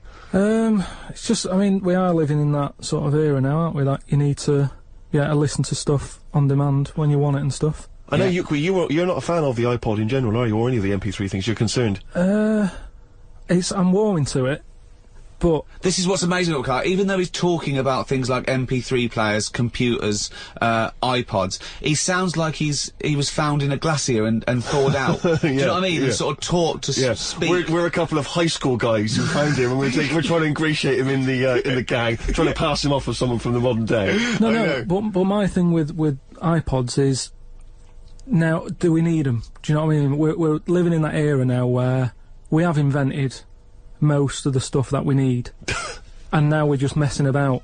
They said that in 1900. Someone actually said everything that's to be invented has already been invented. They said that in 1900. And how wrong were they? No, but what came out? At what point? What was invented in that year where they went, right? That's it now. What did they invent in 1900 that made them go, we've done it all now? Well, just think a little bit, right? The 20th century. Think what happened in the 20th century. Go on. Well, cars, planes. Yeah, but is that a good thing? Planes and that. Do you need a plane, really? Wouldn't it have been better if we all stuck where we should be, instead of travelling about? War. Well, look, war's happening, isn't it? Because everyone's saying, well, now we can fly, we'll go over there. So there were no wars prior to the invention of the aeroplane? Not like there is today. Right. But what I'm saying is, the world's got smaller, hasn't it? Everyone's saying that, right? Yeah. You know, the way I was saying to you the other day, you know, we now go to places where we shouldn't go. People go on holiday to places where you've got to have an injection before you go there. Yeah. Forget it then. That's a warning. Don't go there. I'm with you on that. I don't want to enter a country where I have to have an injection to stop me from dying while I'm in that country. Right, I totally agree with you on that. So what happened is, so they invented the plane and it's like, oh, let's go on holiday. And then they go, oh, I die now. Oh, well, you've got to invent something. Let's invent an injection. And then it's like, right, well, what else do we need to go to that place? There's a lot of faffing. So what I'm saying is... Is that a place? A lot of faffing? What I'm saying is, you know, Steve's travelled more than I have. You've been to, like, dangerous places. I've been to places where you need injections, yeah. Yeah, but why? Because it's fascinating, isn't it? You know, don't you not believe in that idea of travel broadens the mind? You know, it makes you experience other ways of life, other ways of thinking. It just enriches you as a human being. That's the whole reason people go travelling. But since the invention of the telly, you don't have to go that far to see it. You're absolutely right. So there you go then. The telly was the 20th century, wasn't it? Yeah, it's pretty good. So where would you stop then? You'd stop making stuff now? Stop inventing stuff right now? Or do you think we could carry on for another 5 years, see what comes up, and then just draw a line under it all? Well, again, we're just messing about, and But there's still things to do, isn't there? I mean, I know, I could throw things up, you can always go, oh, that's great, but, you know, a cure for cancer, a cure for AIDS. Yeah, but should we mess with that? What do you mean? Because there's too many people in the world as it is, isn't there? So, that's a way of controlling it, so that, you know, like, look at London, right? It's overpopulated. The rent keeps going up because there's more and more people surviving, right? If you let them die, it's going to even itself out. See, I was saying to someone the other day about maybe we should look at, if we're going to invent something, right, forget, like, the traditional way of people having kids, right, the way they, you know, have it away in that. You know, What do you mean? What do you mean? No, you know, like, the way that, you know, we have kids and stuff. If it'd be good if what happened was to control it, is if man and woman, right, they're born and that, they enjoy their life, they learn a lot, they live to be about 78, I think, by that point. So specific. Yeah, No, yeah. but by 78, I reckon you've sort of got to that point where you go, do you know what, I've done everything I'm going to do. If you haven't bungee jumped by the time you're 78, you're not going to do it. You know what I mean? So it's kind of like... Your hips have come off. You've done it all now, so I've had my innings. Yeah. And then you die, right? So, say if everyone had that, they live to be 78. But then, just as you die... They give you the bumps. You get... You have a little baby inside you, and as you die, your life carries on. Sorry, How is this happening? Sorry, are you mental? No, but don't you think... I mean, what? I've never heard such drivel. You're saying that, but if Newton said it, you'd go, interesting. That's what annoys me. The point is, Carl, he never would. No, He'd never say it, that's the point. But if you never say it, I don't understand what you're talking about there. What? How was it? How is there a little baby in a 78-year-old? No, what I'm saying is it's like an apple, where the apple grows and it's got its little baby pips in it, and the apple goes and the seeds are planted and a new one's born. But that's what happens. But that is what reproduction is. Yeah, but I'm saying babies aren't being born left, right and centre. It's controlled, so that as someone dies, someone's born. But Carl, stop. Whose responsibility is Look, this? if you don't want to do it, we won't do it, but I'm is it just... supposed to be nature? Has nature got to develop humans so that we act that way? We live that way? Or is this a scientific experiment? He said to you then, he said, look, if you don't want to do it, we don't need to do it. Like, if you were up for it, we'll sort it out. We can do that. We'll have a wit round, so we can do the research. I just think, at the end of the day, we've got to do something. And is anyone keeping an eye on this and looking at what we can do next to control the population thing? It does my head in that I've got to live in London for work and what have you, and there's loads of people here, and, you know, forget going out on a Saturday night, it's too busy. and you can't move, and they keep. I mean, what annoys me about London So is your solution is that 78-year-old women have little babies inside them, and as they slip away into death, the little babies. And how is that baby then Who looks raised? after Who the looks baby? after the baby? Because it's a pretty good system having a baby while you're young enough to look after that baby and make sure it lives to, you know, reproductive age itself. I mean, that system's been working for years. Nature's sort of sorted it out. Natural selection and evolution sort of makes that a good model. But wait a minute, nature, pop that on hold, because Karl Pilkington's got an idea. Yeah. it was that's what it was, just an idea. Yeah, well, it was nonsense. But thank you for it. The worst I mean, it was the ramblings of someone you'd find by themselves in a hospital eating flies. Yeah. This is the sort of thing you find when, if they find, maybe a pamphlet or a booklet written by a psychopath. You know, someone, just before they went on a rampage and then turned the gun on themselves, they go through their possessions and they find a book and it's got weird drawings, women with knives in their face, and this kind of In garbage. fact, I saw a similar sort of theory written out on a wall, but it was written in shit. Exactly. Yeah. No, all I'm saying is, I think it's, you know, when people die normally, everyone's fed up about it, aren't they, and a bit down. But if when you pass away, you go, oh, we're gonna miss Gladys or whatever. But then there's this new life brought in. It's almost like a bad news. But you're talking about it like someone could pick this idea up and run with it. Like you've given them enough information to do it. How is this possible? Where does she get the baby from? Why does it grow? Why grow it in Gladys's belly? Why not have it in a drawer? But what I'm saying ready is, to go? Just add water. I mean, Who looks after son of Gladys? there is no theory here. There's no. It's the ramblings of a madman. what I'm saying is, though, the body's always changing, innit? From caveman to now, or whatever. In some cases. And they're always finding out more and more. Like I read the other day about how they're saying, do you know, like they say people have 6 senses? Yeah. There's loads more than that. Right, and there's this one. I say, show me that you've got one. No, right, and there's this one that's knocking about. Go on. That what it is. Say if I'm in a pub, right, and I'm just doing a crossword or whatever. Unlikely, but go on. And there's some woman who's walked in, right, and she's staring at me. Yeah. I know she's looking at me, and I look up and I look round, she's looking at me. Right. And they're saying that's a new sense that they found out from, like, you know, doing tests and what have you. Yeah, it's rubbish. And they're saying okay. that's been around since like man and dinosaur was knocking about. But it could be, you know, peripheral vision. It could be a footstep stopped, and usually when someone's footsteps stop, they've stopped. No, they've explained I think it's safe to assume that, you know, that with your perfectly round head, people are always stopping and looking. No, but they explained You it. just know that there's probably going to be someone there if you look right. They said it's from the time when, like, caveman was, like, wandering about, and he'd go, hang on a minute, and he'd look round, there's a dinosaur there or whatever, and he'd leg it. This is nonsense. I hate it when people use the term when caveman was wandering round. Caveman and dinosaurs. Oh, they used to live together, yeah. Oh, that's the same era. Yeah. What have you been watching? Raquel Welch? What do you mean? Well, what do you mean caveman wandering, knocking around with a dinosaur? You know the Flintstones is only partly based on fact. Dinosaurs and man did not coexist. The dinosaurs had long gone before man arrived. Extinct. Kaput. You don't believe us? Well, you don't believe it because you've seen... Because you saw that film where they took pictures of lizards and magnified them and put them next to men in films so they looked like they were fighting. Yeah. No, but why couldn't that have happened? What is the film with Raquel Welch?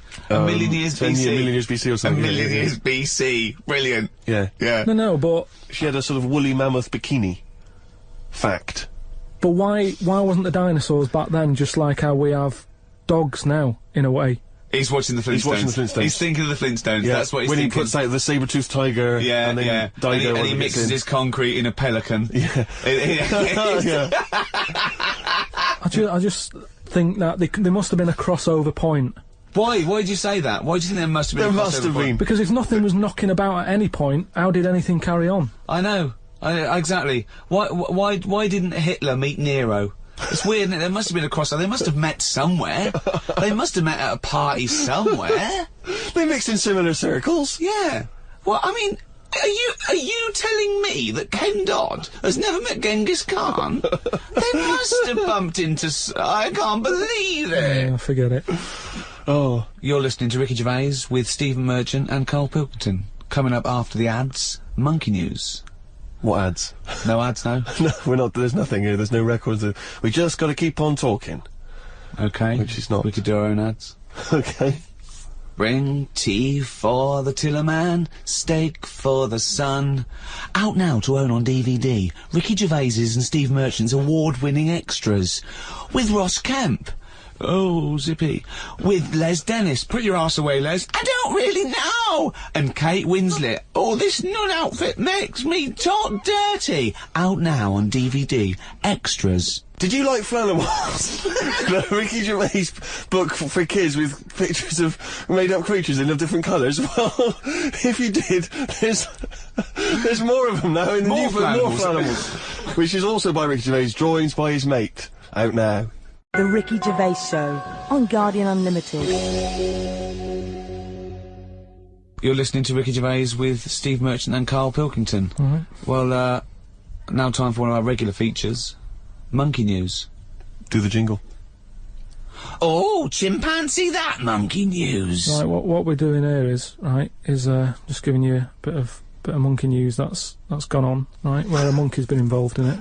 Good little story in that. Yeah. Are you familiar with the one that went into space?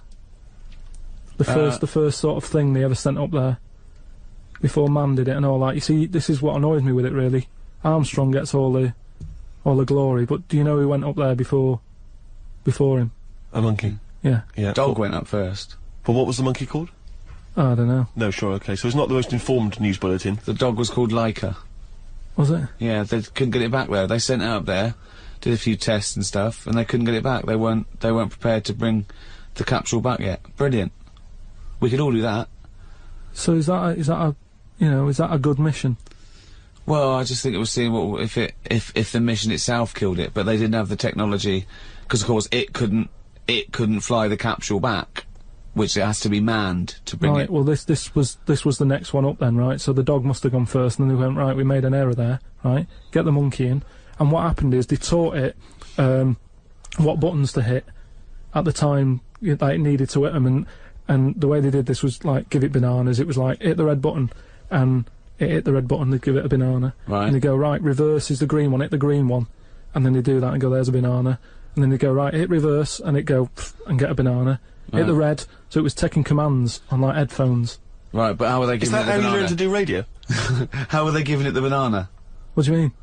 No, Well- this is before it went. You wouldn't just go and put a monkey in it and go, there you go, get on with it. They'd sort of put him in one of them capsules that you get, Yeah. and they were on headphones. I don't believe this happened. Well, I'm telling you the story now, so the monkey I don't think they trained it to do anything. I think they sent it up there and he put electrodes coming out of it to see what it wasn't any of that. They did a thing like they do, like they can with animals. If you give something, like a treat, you can teach it how to do it. It's just like a dog, isn't it? It's called Pavlovian conditioning. However, that was to see if it would salivate or go over to a particular corner, not if it could control a spacecraft. Next one up. It's the next one up. As far as the monkey's not sat there going, oh, I'm a bit under pressure here, it's a rocket.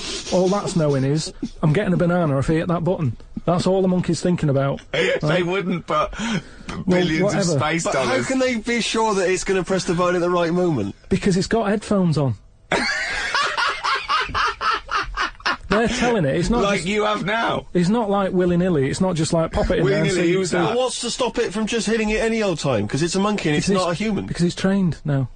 But Oh, anyway, it's trained. so It's fully listen, trained. Yeah, go So on. what happened is, anyway, Oh, this is absolute rubbish. they pop the monkey in there. Yeah.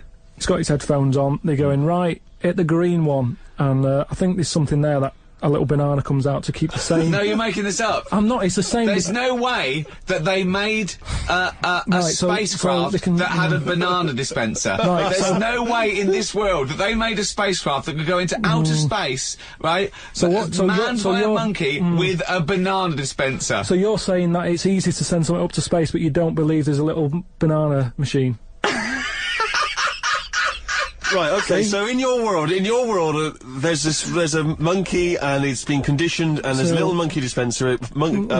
monkey dispenser, a Yeah, banana that banana dispenser, right? So it comes to the launch day, monkeys sat in there, everyone's ready, bananas are stocked up and all the rest of it. They go, right, hit the green button. right, and the rocket goes off and what have you. No, they would not make the monkey launch the rocket. Carl, you are living in a cartoon world. So the rocket goes off, right? This is absolute bollocks. It's all going well. I mean, I don't know what you're going to... It's not going well. There's no way a monkey launched a rocket. There is no way a monkey launched a rocket, you idiot. It's all going on, so they're going, hit the left button, and it goes a little bit left. Left button! Right, well-known spacecraft command. This is Houston, hit the left button.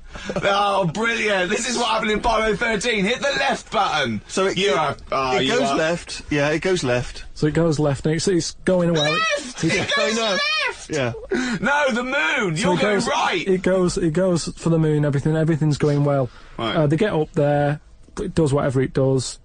It reverse, it comes back. Right? So then... honestly, you are brain dead. So it's you are one of the most stupid people. That I would rather have the monkey drive me home than you. So the thing is, so it lands back, it does a good job and everything, it gets out, and this is bananas. This is where it turns a bit sad, because after it done that mission, right, because it happened and it was all safe and everything, the next one would have been to send man. Right. So the monkey enjoyed it, and it was like, well, I want to do it again, right? But they were like... So how did they know that? How did they know just the way it looked and what have you, it was like... Fuck off! Just the way it looked! You are a maniac. So the thing is, though, right, so after it had done that, it was on such a high, right, it could never get that high again. There was nothing that it could do. Went on tour, did it? It sort of ended up killing itself. Because it could never get that buzz that it got. Right, that was absolute bollocks. None of that is true, except they sent a monkey into space. And I'll check that out. Absolute drivel. So in your mind, it committed suicide. It went on a crazy bender, drinking drugs and women. And like then, it does happen, you hear about it. was found in a motel room.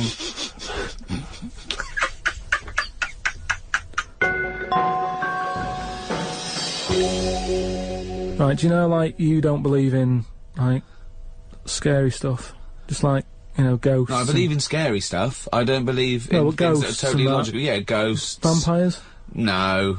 Anything made up by man. Well, there was something in the paper the other day about a vampire. How they found one. They dug something up. It was in the paper? And, it's true then. It's definitely true. But we'll leave that, because you're just going to do that, so it doesn't matter. No, come on, come on, quickly, tell us about... No, it's just that they found a body in a coffin with a bit of wood through its heart and a knife in its mouth. But if you don't believe it, then what's the point? Pirate. It was a vampire pirate. But that's definitely proof of a vampire then, and of course, and not some grotesque murder.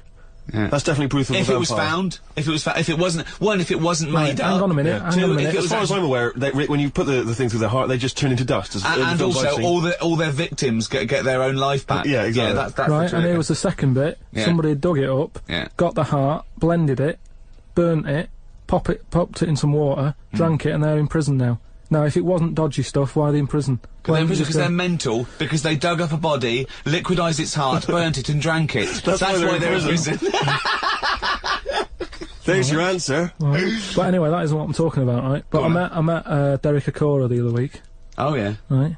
Now, who's he? Which one's he? Is he a medium? He can contact the dead, is that right? He just chats to him and that, passes messages on. Nice of him. So I said, oh, tell us something a bit weird and that. So he said, what do you want to know? I said, just something weird. So he goes, alright then. He said, here's one for you, right? And he said, there's this pub out in the country. And, he said, there's this mug. Do you know those old mugs that they have?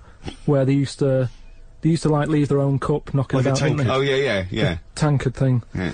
So there was one of them mugs in there, right? And everybody... Tankard, let's use tankard if we've established that's the tankard, word. Yeah. Because you're the only mug in this story. Right. You believe in it all. High five. Great. So this tankard's knocking about, right? And everyone who's running the pub keeps going, oh, I wish they'd stop leaving this tankard about, right? And they pick it up. It must be a pain. Having a tiny, small tankard in a pub. That must be a real grind. So every time they sort of picked it up and went, we'll have to wash that, and they popped it on a different sideboard. Next thing you know, that person who's touched it died, right? Sure. So they must have been getting through bar staff. So they kept getting in new staff and that, and they were like, oh, what's the connection here? Right? What's the connection here? Oh, God. So anyway, call Australia, we've run out. So they sort of, someone notices and they go, you know, it's a bit weird, it's that cup, right? So they get... Tankard. So it's that tankard and that. So, they get a vicar in, Of course they do. and they go, look, there's a lot of weird stuff going on here. This tankard, every time someone touches it, they die. So he said, leave it with me. He gets his, special water out and what have you. He comes round, does a little prayer, sprinkles it. He goes, right, not a problem, don't worry about it. He picks it up, chucks it in the bin. Guess what? What? Dies in a crash on the way home. Because he'd picked it up. Well, but Carl, you're telling me this like it's fact, and I'm meant to go, that's amazing. Kikora, he told me. Carl, I have no opinion of that story, other than I'm pretty sure there was absolutely no connection between touching the tankard and him dying. That's all I'm sure It's of. not just him though, is it? I'm not going to even contest the chain of events. All I'm saying is there is no connection. There is no connection possible because I believe in logic and the laws of the universe.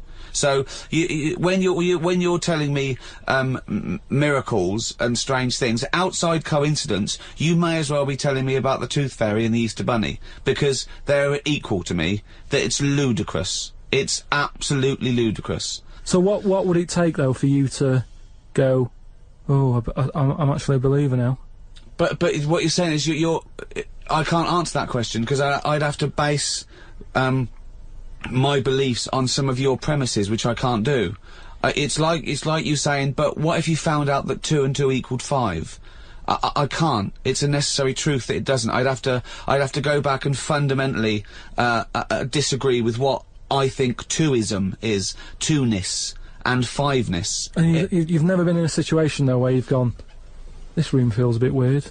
Could be something, do you know what I mean? Could be something knocking about, or.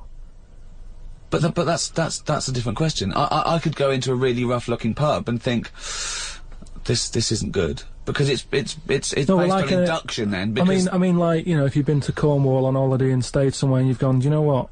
Sure, something's died in here. I'm sure someone's died everywhere. Yeah, but what I mean, you never pick up a vibe of like I've got a mate, right, who is living in this big stately home, right, and what it is. Why is he living there?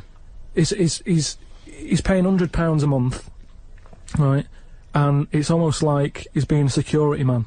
Oh right. But he's not. He doesn't sit out the door with that on and everything. He just goes about his life, but he bases most of his work in this stately home. So what is it, like a housekeeper, like he's sort of house sitting? A little bit, yeah. I mean, it's massive. It's bigger than Buckingham Palace, this place, right? So what is it, a billionaire that's gone away or something? I think it's some sort of. I think he said something about a viscount or something, right? He said he owns this place. He's living in America. This place he owns, but it's falling to bits. Wow. And he's worried that people are going to go in there and squat and what have you. So he said to me, mate, you know, there was an advert in the paper, he doesn't know him, advert in the paper saying, do you want to live in a big house? 100 quid or whatever. And he went and had a look, right? And he's living in there now, he pays £100 a month. There's about 80 rooms. Gee. And it's this big stately house and what have you. And I went down there, he said, oh, come down and have a look, right? And from outside you go, oh, this is brilliant, it's like something out of, you know, like the Man of Born or something. You go, this is impressive. But then when you get in, it's like, it's a wreck. It's just falling apart because they can't afford. Well, it's just been left. No one's doing any vacuuming up or anything. There's like rat poison everywhere. Like windows are smashed, doors kicked in. That's a real shame. Why is it? Is it? I don't think he's doing his job, is he? Is it because it would cost like millions to do up? Or Well, something? apparently it'd be like I think they're going to have it done up, but it's going to cost like 80 million, right? So anyway, That's a big house. That's a big house. So we go to the pub and what have you. I've got like a little torch, and we're wandering around looking in all these different rooms, right? And I'm asking him how's it got in this state? Do you know what I mean? If someone's had it, why have they let it get to this state? And he was saying how, you know, it was like a mental home at one point, and it was like a drug thing as well. People who had problems with drugs, they popped them out there because it's in the middle of nowhere. Do you know what I mean? If you needed drugs or anything, forget it. It's not going to happen. Do you know what I mean? So that's straight away. Do you know, like, have you ever been in a hospital when it's been shut down, or a school when there's no kids in it, and there's that sort of bad atmosphere of, like, weirdness? Yeah. Right? For the sake of argument, yeah. So we're wandering about, and I say, oh yeah, what's in this room, right? And we go in, and all the floors are like wreck and rotten and stuff. And I looked at the wall, and there was like a little piece of paper stuck on the wall, right? And I said, "What's this here?" So I wandered over, right? Got right up close to it, and somebody had wrote Somebody had roted. Oh, Somebody had roted. Imagine him on Jack and Horry. Right, okay. Right, go on, sorry. So there's a little sign there, right? And I go up to it, and it says flies, right, with an arrow. Flies, like, flies this way, right? So I think that's a bit weird. So I follow the arrow, right, which goes to this corner where there's a shelf, about 3,000 dead flies on it. Oh my God. Condom stuck on the top. That's weird, isn't it? That is weird. That is weird, right? So I'm looking at that, and there's loads of stuff on the floor and that, bits of paper. Picked up this bit of paper, right? And it had, like, in biro and that, it looked really old, like it'd been there years. And it had, something like, need nappies, dummy, right? Blankets, blah, blah, all this, like, all stuff for, like, and I turned it over, right? And it said, none of this now needed, baby dead. Right. Now that's weird, isn't it? Now that's what I'm talking about when you get a bad vibe. You go, that's who's been in here. So I don't actually understand what point you're trying to make, Carl. Just because who's written that? Who's been in that room? Who's been in that state? And then straight away your mind starts going, oh, I'm getting bad vibes in here. But Carl, didn't you just tell us that it was once occupied by drug addicts and mentals, to use your word? Yeah. So haven't you put two and two together and thought that was probably who wrote it? That doesn't mean it's paranormal or ghostly. You walk into a building, it's a big, terrifying, empty house. It's terrifying in as much as it's cold and dark and drafty and a little bit spooky in this sort of illustrative sense. And insecure. Yeah, you're a bit nervous because you know, it's got this sort of, it's got its bad vibe. It's just based on the fact that your mate's in charge. Yeah, that's terrifying. I mean, yes, so it's like saying, are we scared of the dark? Yes, I understand why people are scared of the dark. I'm a little bit scared of the dark. You're walking along. Because you don't know what's in it. Yeah, you don't know what's in the darkness. That's why people get nervous. It doesn't mean you have to make the leap then that you've got some paranormal sense. Oh my God, I'm Karl Pilkington, and hang on, just like Derek Acora, I have sensed something strange and evil in this room. Wait a minute, there's some flies in a condom. I was right all along. That is weird. Flies in a Johnny equals badness. the flies in a condom was weird. It's weird, I don't know, it's... But the note... I just think of his face when he saw that, reading it by torchlight. You must have been terrified. It's a bit odd, isn't it?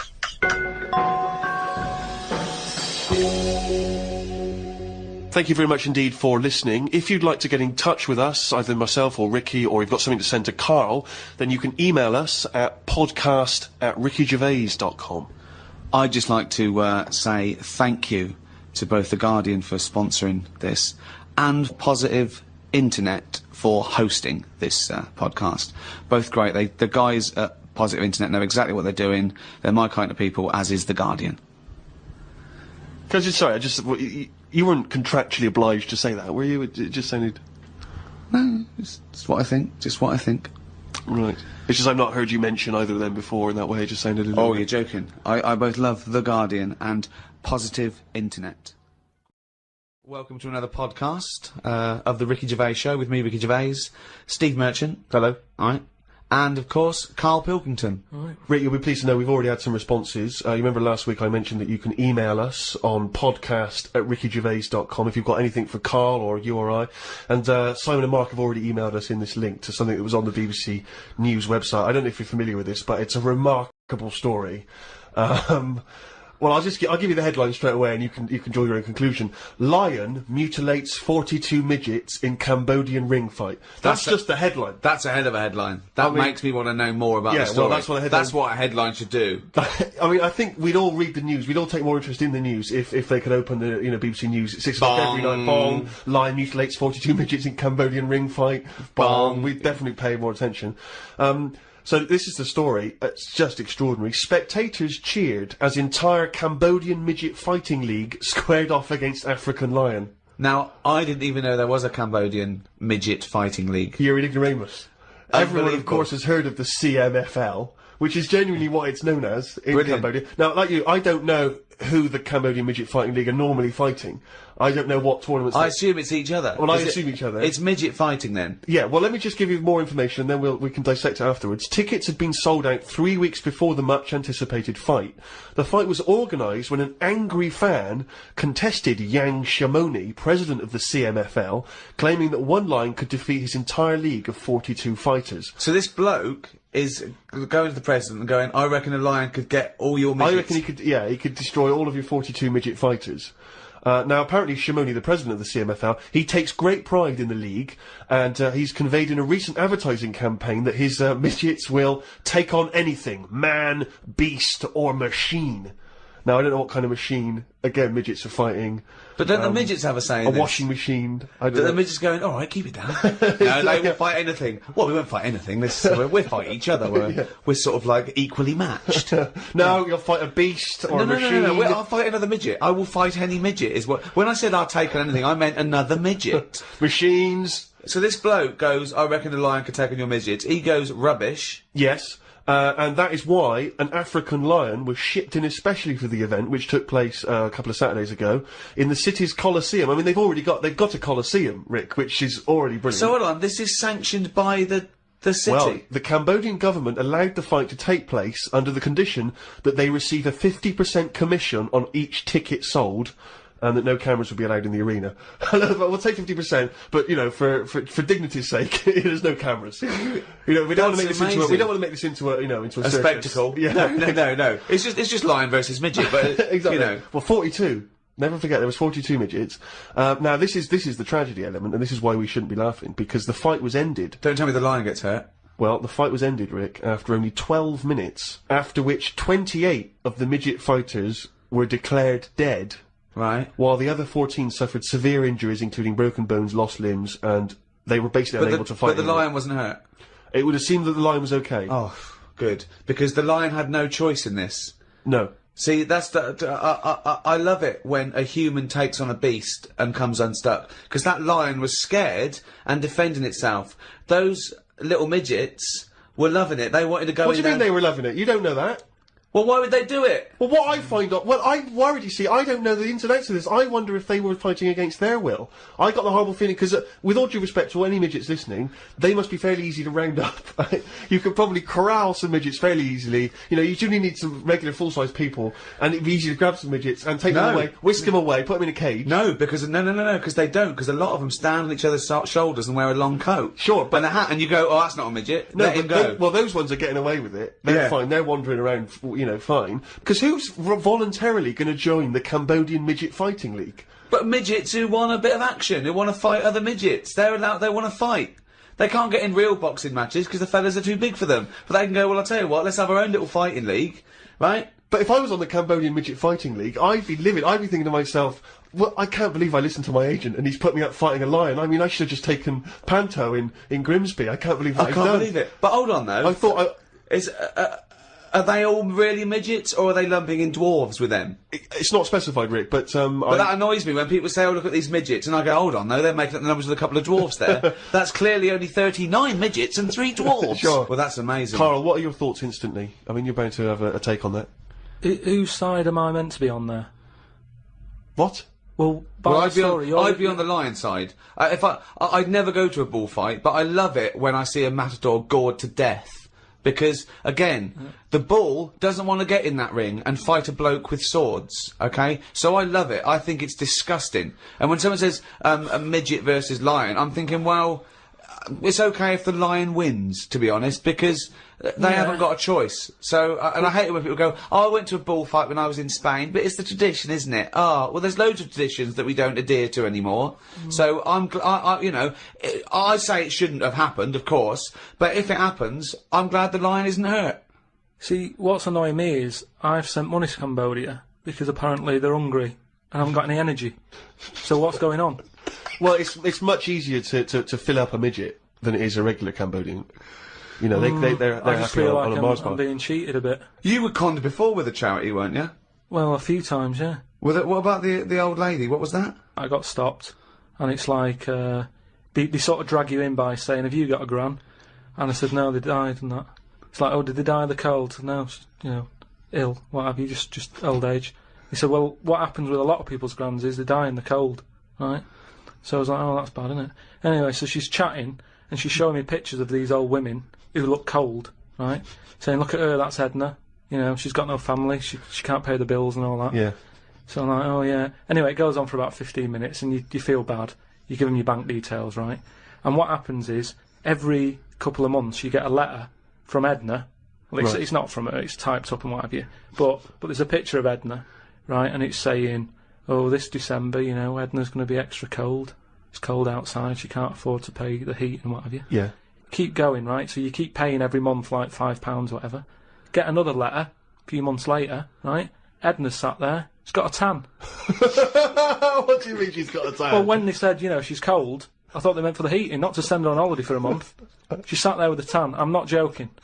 Are you sure it wasn't just a sort of a slight problem in the printing? No, definitely. Sure, she looked well happy. Sure, it wasn't liver failure. This is a terrible thing to say, but when I see those people approaching now with the clipboards on the street, I always get my mobile phone out and pretend to have a conversation. I've done that one. The number of fake conversations I've had walking past them now. Well, I felt sorry for them, right, because I thought, that, you know, to be fair, I've got about 10 standing orders where I felt sorry for them in court, right, I thought, they're doing a good deed, the least I can do. I find out they're on about £8 an hour. Are they? Yeah. They're not just doing it out of the kindness of their hearts. Well, I don't want to I lie thought they to were them. volunteers. I thought that was at least why I should feel guilty. If they're getting paid to do it. I don't know, I could be wrong. I think they do. What? I've heard they get paid and that.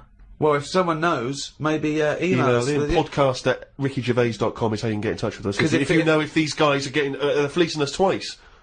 You know, I heard something. Carl thinks that. You think they're not. I don't know anything, but anything that will allow me. But to let's not feel find guilty. out, because you know, I don't want to slag them off, because they're obviously doing a good thing. So we'll find this out. It's you know, this is an educational show. I tell you what, though, right? Because we've talked about homeless people before and that, and I walked past one the other day. He's always cheerful, right? But don't you think, right? If you had a company, it's worth taking them on, because they never have a lie in. Brilliant. I'm finding it quite exhausting now, because a lot of the homeless I've encountered recently, they're not even after my money. They're just looking for conversation.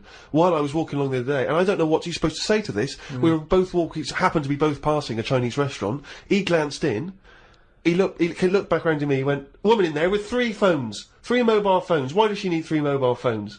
Got nothing to say to that, got no opinion. Got absolutely no opinion of it. And I was thinking, what's going to have, you know, and you know that thing when you sort of, suddenly you got across the road conveniently to just get out of it.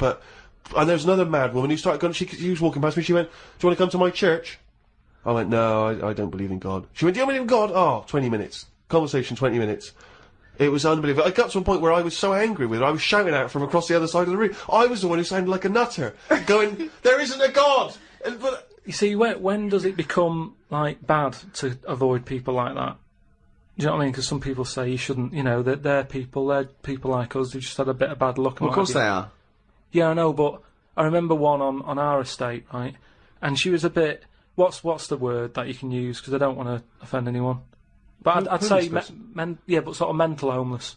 Is that a term? That's the official term. I think that is the new official term. It's mental homeless-itis. Right, so she lived on the estate and what have you, and she aged... How was she homeless if she lived on the estate? Well, she sort of decided to stay around there, because I think people on the estate spoke to her more than people who had money.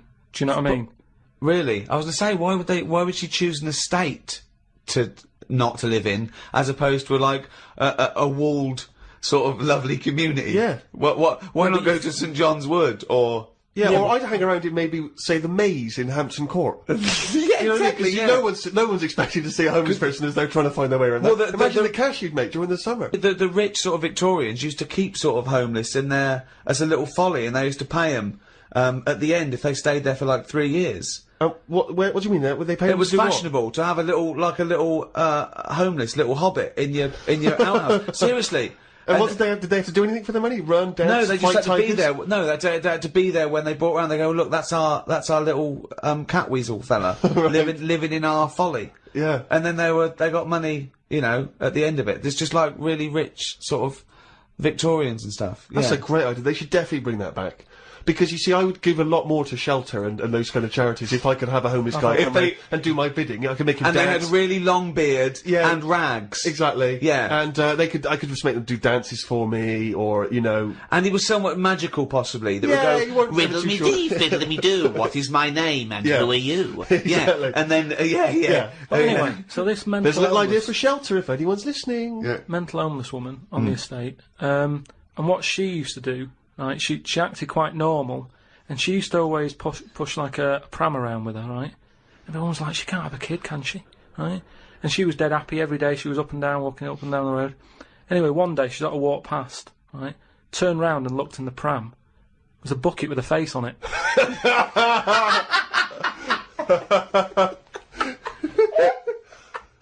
The Ricky Gervais Show on Guardian Unlimited.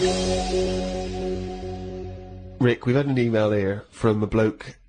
I think you're going to respect him, because I think you can tell straight away from his name that he's the kind of guy you'd want to hang out with. Go on. I know how much you love fun people. Yeah. Well, Paul, and he's calling himself this, Paul the Party Animal Parker. He's emailed in. He's given himself that moniker. Right, I assume they're in sort of like quote marks, They're are they? in speech marks, yeah. Paul the Brilliant. Party Animal Parker. And he's calling himself that. Yeah. That I can't wait. So when you picture him, what are you thinking? Millhouse. Right, okay. I think he looks like Millhouse from The Simpsons. Yeah. He's He's working in sort of an IT department, maybe? Yeah, for a large possibly. organisation? I think he might still be at school. Okay, right, yeah. Yeah, I think. And this is the vital question. Do you believe him to be a party animal? I believe him to be a party animal is as much as a man with a long scarf that his mum knitted him to look like Doctor Who can be a party animal, yes. Do you think that when people are organising parties at his school, they're thinking the first person they got on the list and make sure he's guaranteed as You've got to take Paul the party animal. Because I bet he's got millions of affectations. I bet he wants to be known as the one that carries around a biscuit tin. Yeah. You know, he's got the scarf. He's the guy who only ever wears bowling shoes. It's his thing. It's his thing. He's a little bit kooky, it's his thing. But thank you very much indeed for your contribution. And it is fairly interesting what he sent in. He's found this on the web. I don't know why he's felt an affinity with this particular inventor. But anyway, there's a Serbian man, who has invented a sex machine for women. And he's appealing to Western women to test his device. He's from a town in, as I say, in Serbia. Serbia? I guess that's right. Is that right? Well, I don't know. What does it say? Well, it says a Serbian man, but is it called Serbia? Yeah. Yeah. What was all the Croatia-Serbia thing? Well, it doesn't matter now, does it? Okay. It doesn't matter now. It does to them. Otherwise they fought for nothing. What the hell do we know about world events? I mean, how long did that go on for? Months, I don't know. wasn't it? If they're inventing new countries, they can't expect me to keep up with current trends, can we? Anyway, this Serbian man has invented a sex machine for women, and he can't find any Serbian women to try it out, so he's looking now for Western women. He's taken out a patent on the ultimate sex machine. It runs on a 390-volt electric engine, simulates sex, and has a 7.5-inch artificial penis. He said, "My sex machine has an artificial penis that can make up to 180 moves in a minute." Now, I don't even know what that means. 180 moves? What? I mean, there's only really... Well, in and out, It's I in and out. imagine. It's largely Yeah. the function. Unless I've been doing it What wrong he's all done. these months. What he's done is he's put a dildo on a Black and Decker. A man can only manage the intensity of movement for about 5 seconds normally, but this machine can do it for as long as the woman wants. But anyway, so he's looking for a woman who will test this out. But what I love, as soon as I read this, I was thinking, it's just imagining there going, "Oh, thanks for coming in, yeah, okay." So there's, what's going to happen is there's a penis that's going to pop out from here, and it's going to have sex with you. I'm going to stand behind the machine. I've got to stand behind here, there's a lot of dials and stuff, I don't want to bore you in. Well, why do you have to stand behind it? Just. I can't, it's technical stuff, but I got to be behind the machine. But there's no penis on the robot at the moment. It's just a hole. Don't worry. What'll happen is, I'll switch the machine on, I'll go behind, and then a penis will appear. Will it be like a metal-looking penis? It will be a robotic penis, but it will seem like it's a regular fleshy human penis. So you're gonna so you're gonna go behind this robot, Go behind the machine. disappear, Yep. and then a fleshy-looking penis is That gonna will appear through the hole when I switch the machine on. Okay, and that'll be the real robotic penis. But you won't see me for the duration of your sexual So encounter. you've made this sort of like robotic penis look really realistic. It's really realistic. You will not be able to tell the difference between, say, the robot one and mine, for instance. Okay, well, I don't want to see yours. No, there's absolutely not. Because I've not come around here to have sex with a person. I know, you've come around to test the machine. Yeah, and that is exactly what you're going to get. Okay, Another well, piece of mechanical action. But what I know is the idea that on the front, maybe he's painted a picture of a robot's face. Yeah. And then when the machine begins, you know, rather like in one of those horror houses, like a kind of mansion in a spooky film, the eyes of the painting, they'll move. And the real eyes will appear, just staring out. But I don't think I can have sex with this machine unless you're actually in the room, just in case anything goes wrong. No. Don't worry, I'll be behind the machine, it'll all be fine. It'll all be safe, not a problem. Okay. But anyway, so yeah, Paul the Party Animal Parker sent that in, and knowing him, there'll be plenty more coming like that in future weeks. Carl, what do you think about that? Machines and that. Yeah. Well, they've always been sort of. I mean, to a lot of people, sex is important, isn't it? You know what I mean? Not to you? Well, it serves a purpose. What purpose? No. Because you don't want to have kids, so what purpose? Just you know, Something to do in the something evening, to do, innit? when the telly's broke. But for years, like they've found stuff, haven't they? Machines from like Roman times that similar to that setup. No machines in Roman times. Like that though, the old sort of knob on a stick machine thing. The old Roman love that. stick. I'm sorry, but I watch Time Aqueduct. Team every week, and Tony Robinson has never done that. An old knob on a stick machine. I just think of Julius Caesar sitting down and go, okay, aqueduct, we love that. Thanks for that. Straight roads, good idea. We can see the enemy coming. What have you got there? Well, I'm glad you've asked. Plumpticus. What have you got there? Asked. Wanklicus. What I've got here is a Yieldy knob, and I've put that on the end of a stick. Oh, a stick of phallus. Okay, well done, Wanklicus. Well done. You are my new right-hand man, as they say. No, excellent. But they do stuff like that. You've been in the London Museum and that, and they've got sort of sex stuff from years ago. They've got like these metal pants that they used to wear. I don't know what that is. Metal pants. Yeah, sort of Is metal. that a chastity belt? You mean? They used to make women wear them so that they can. When- have when- sex when- with No, men but who are- they had them for blokes as well, though. metal pants for blokes. Yeah, Why? just- So he had a little lot. So if he was away, he couldn't play away from home, and if he was away, she popped on a little. No, I just think they sort of like sexy metal pants. What? Oh, I don't know what you mean. What The are you sexy talking metal about? pants. Well, we'll have to look because I haven't got it in front of me. It's just something I remember seeing, some sort of sexy metal pants that they used to wear. But what are you saying? Sexy metal Carl, pants? they that always was had not to British Museum. That was Soho. No, what I mean That was is Old Compton Street. You were looking they in the always shop had to window. be ready for like battle and that, but these were a little bit sexy but protective at the same time. I love that. Right, I'll have to look into I love it. the I'll idea have that that's all you remember from the British Museum. So Lancelot, are you ready to face the Black Knight? Yeah. What do you think of these? Huh? What do you think of these? Well, I don't really care. Just I just want to look good on the battlefield. Well, they're both protective. Will there and- be women watching, cheering us on? Well, you're not going to fight like that, are you? What about your I'm going to wear nothing except these sexy metal pants. But what about your chest is exposed? no, Nothing- well, it's a good chest. I'll be working out. Yeah, I know. But what I mean is, you want metal all I've actually over. been lifting up the round table every week. I just work out, do that about 4 times a day. But that machine, right? Why did it have to be a woman, or could they have got a little gay fella in? I Let don't me know. just check. It doesn't actually specify the small print here. I love that. Why do you want to see a little gay fella be? I don't know. I don't want to see it. I'm just saying they're sort of more. Why do, Carl? Why do you want? don't wanna see it. Why do you want to Don't wanna watch a see it. gay man get buggered by a robot? I wasn't the one typing in gay machines on the internet, finding stuff out about them. It's not a Steve gay was. machine. You just made it into a gay machine. Yeah, he wanted to pleasure women with this machine. You're saying, can I see a little gay fella get a robotic cock up his arse? You're the one requesting that, Karl I don't want Pilkington. that. I'm just saying that. You're the one that want to see gay men with metal stuff up their anus. Oh, what I'm saying is they're more up for a bit more experimentation than. What are you saying? Why is that the case? Why? Why'd you say that?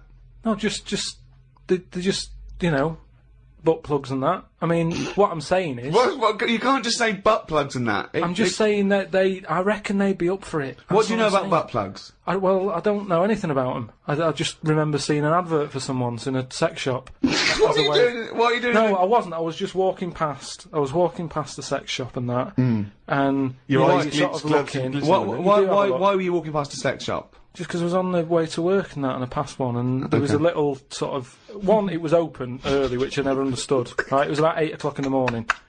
Right, and I Who's thought, rushing out for butt plugs that early in the yeah, morning, who needs yeah. them now? Right, but I sort I must of get had a bagel and some poppers on the way to work. But I walked past it and it had like a little post-it note or postcard type thing, and it was like pop in now, buy an item, chuck in some free butt plugs. And I didn't know what they for. I'd never heard of them before. But all I'm saying is I've since found out what they do with them. What and do if they they do do that with them, then Yeah. give them a go on that.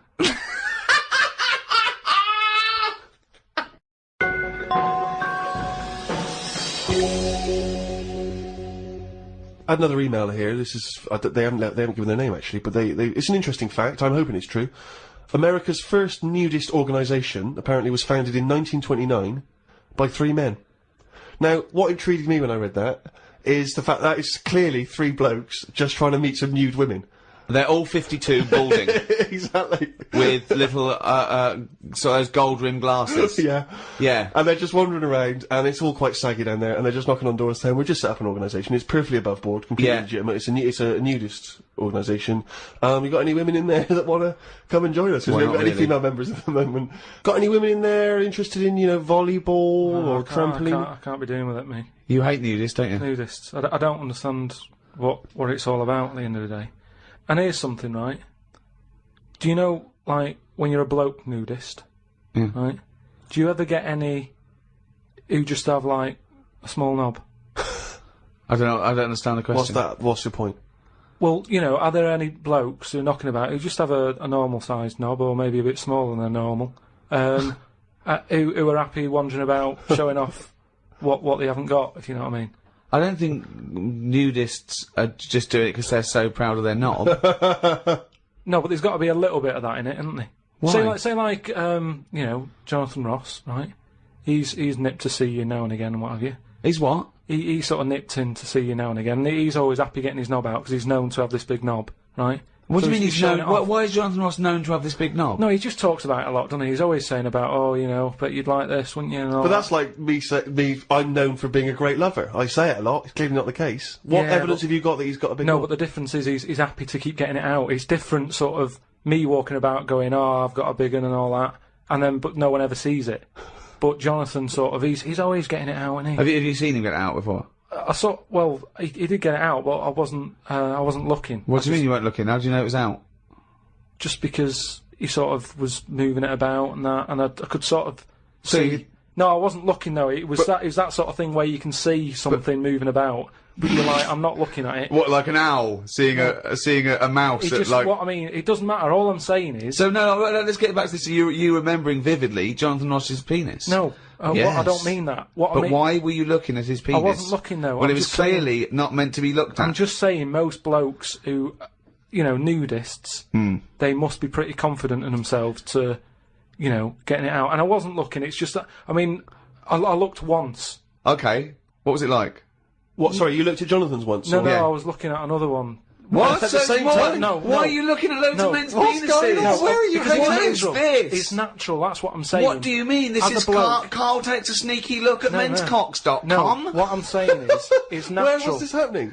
You were in a gym. No, A lot of guys are getting changed, and you No, were just checking out their you're at your bedroom window with a pair of binoculars, No. and there was a little fella across the road I getting was changed. at some night out once. Go right? on. So you were at heaven, and you were in the It was toilet. some night out, and some people come running on the stage, right? Some music started coming on, and these 4 people ran out. It was 2 women. So 2 you're at a gay blokes. strip club. It wasn't gay in that. It was just a normal night out. Well, some sort of party night out. Right. These people come running on, right? You got 2 women. You got 2 blokes. Right. They whip the knickers off. The fellas whip their undies off. At the same Now- time? Yeah, all at the same time. Was it like that, was it like a choreographed thing? like what's it? Chippendales. No, what like Cheryl Baker was in it.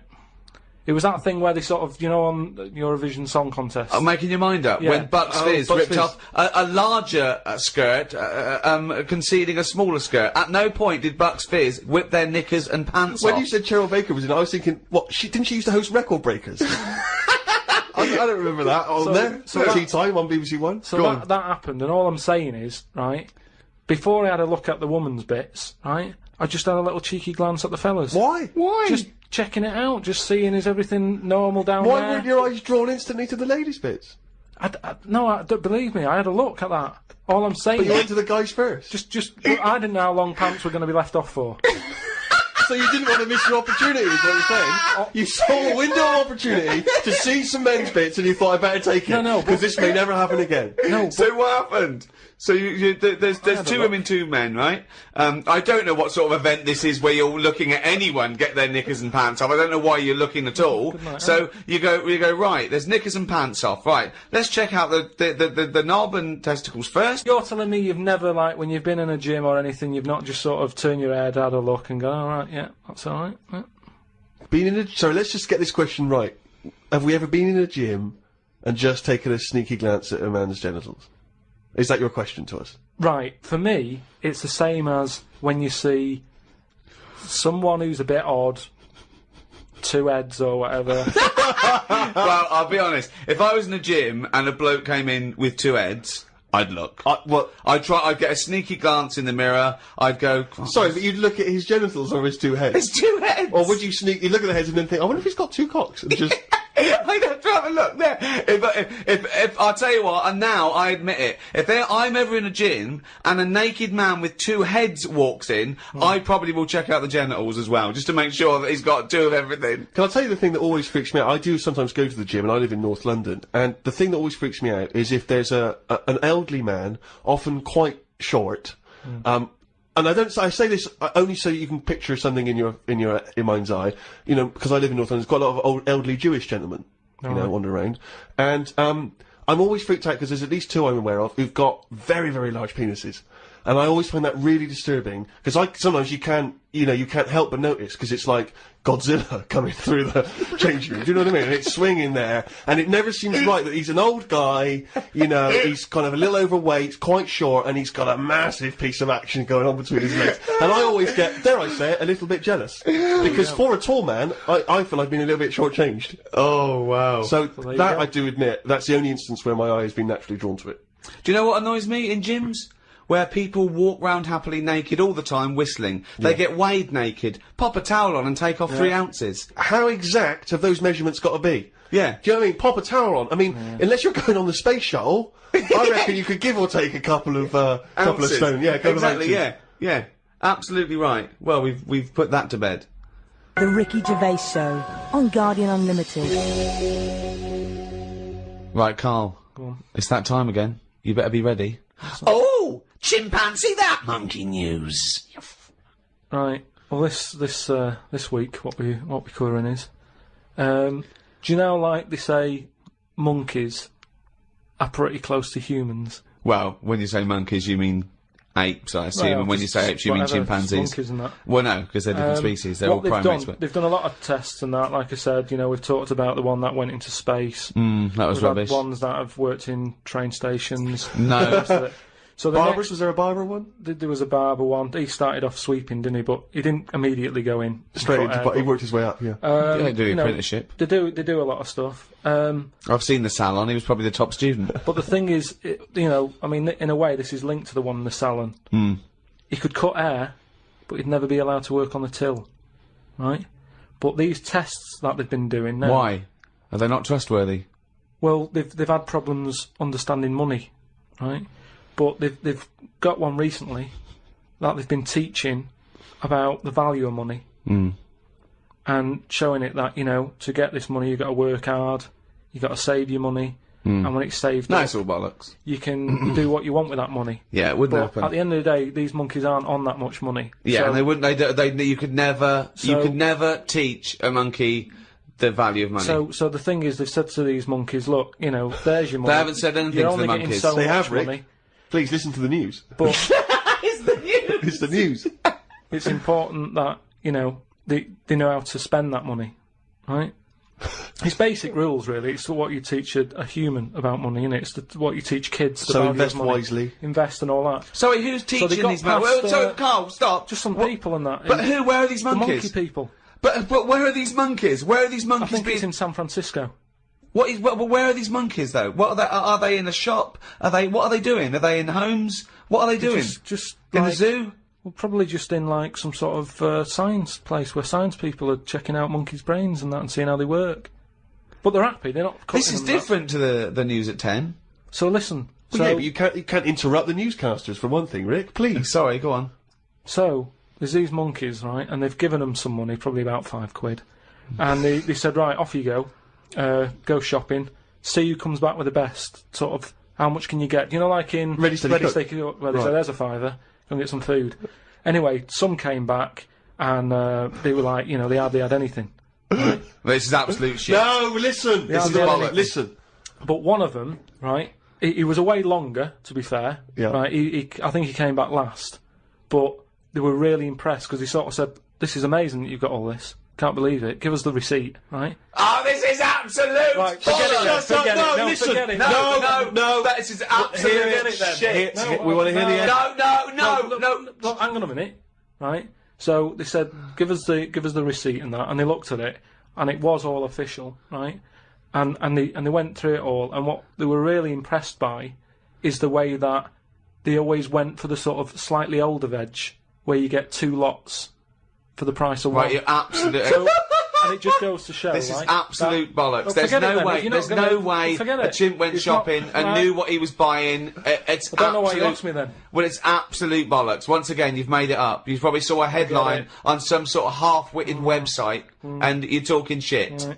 Just to say, if you have any monkey news for Karl that you want to hear on one of these podcasts in future weeks, then you can email Karl, or indeed with anything at podcast@rickygervais.com. This podcast was hosted by Positive Internet. Our Freaks Electric, Richard Eccles, Sugar Babes on XFM 104.9, Steve. Absolutely. I'm Ricky Gervais, with me Steve Merchant. Hello. Carl, the producer. 7 minutes past 1 of a Saturday, and what a lovely Saturday it is. It is indeed. Well, it looks nice and bright, but it's deceptive, because I went out, and I just had a t-shirt on, and I had my jumper on me. I got out there, and I thought, this is chilly. I had to pop the jumper on. Oh, no. So, you know, just be careful. If you're just, you know, looking out the window thinking, I'll go outside, pop a jumper on, or a jacket, because it looks nice, but it is a little bit colder than it looks. Rick, can I ask, were you wearing the jumper around your waist, tied with a knot, or did you have it over your shoulders, like maybe you just jumped off a yacht? I popped it round my waist, and I'll tell you why. Okay. I tucked my t-shirt in for neatness and comfort. Lovely. But I know that's a little bit dorkish, so I was Sure. trying to hide the belt line. Okay. So, then I popped the jumper on, didn't have to worry about it. Did so you now go it's- with the Go double on. knot? I didn't, Because that can loosen if you're not careful, especially if you're carrying bags or you're busy on the tube. I know, but I wouldn't mind that, as long as I didn't lose it. As long as I saw it loosen and fall, I'd pick it up. And You'd then, be pretty devastated if you and fell then off and clean did it. this. Not in the washing machine, though. I'd pop it in a cold soak, right? Okay. And then leave it out on a few towels or something, or pop it over the radiator. So what's the problem with putting it in a hot wash? Well, it can cause shrinkage. Oh, no. So, coming up, we've got loads of tunes. We're going to be playing some of the best bands around, some new ones, some old ones. Might even play some Adamant. We don't know yet. Let's have Badly Drawn Boy, though, shall we, Carl? Current single. Badly Drawn Boy there. Silent Sigh. Is that the one with the duck? That video? Yes. Very good video. Apparently he stopped wearing his hat around because he keeps getting recognised. And he's going to not wear his hat when he doesn't want to get recognised. Okay. Maybe pop it in the wash. Be careful, let's just have a kind of a light cold rinse. Yeah, light cold rinse, soak it, right, because it's woolen, right, and then just leave it out on a towel, or, you know, maybe near the immersion heater. Sure. Or over a radiator, or even on the a sun. radiator, is that a problem? It can cause that sort of, you know, damaging to the Okay. fibres of the wall. He Go had, on. he had a kid last week. Did he? Who did? Badly Drawn Boy. Oh, right, okay. Badly drawn little boy, he's going to call it, isn't he? Brilliant, Rick. Yeah. Well done. It's a sort of satire. I'd like to see that as a headline in a Stand and tabloid. deliver, oi, oi, money, your life. Oh. Now, going on. Oh, Carl, can we don't explain why panic. that's funny? Don't panic, Carl, I'm a professional. Don't worry. What's your concern, Carl? What's your concern? Nothing. Tell us. No. You can say.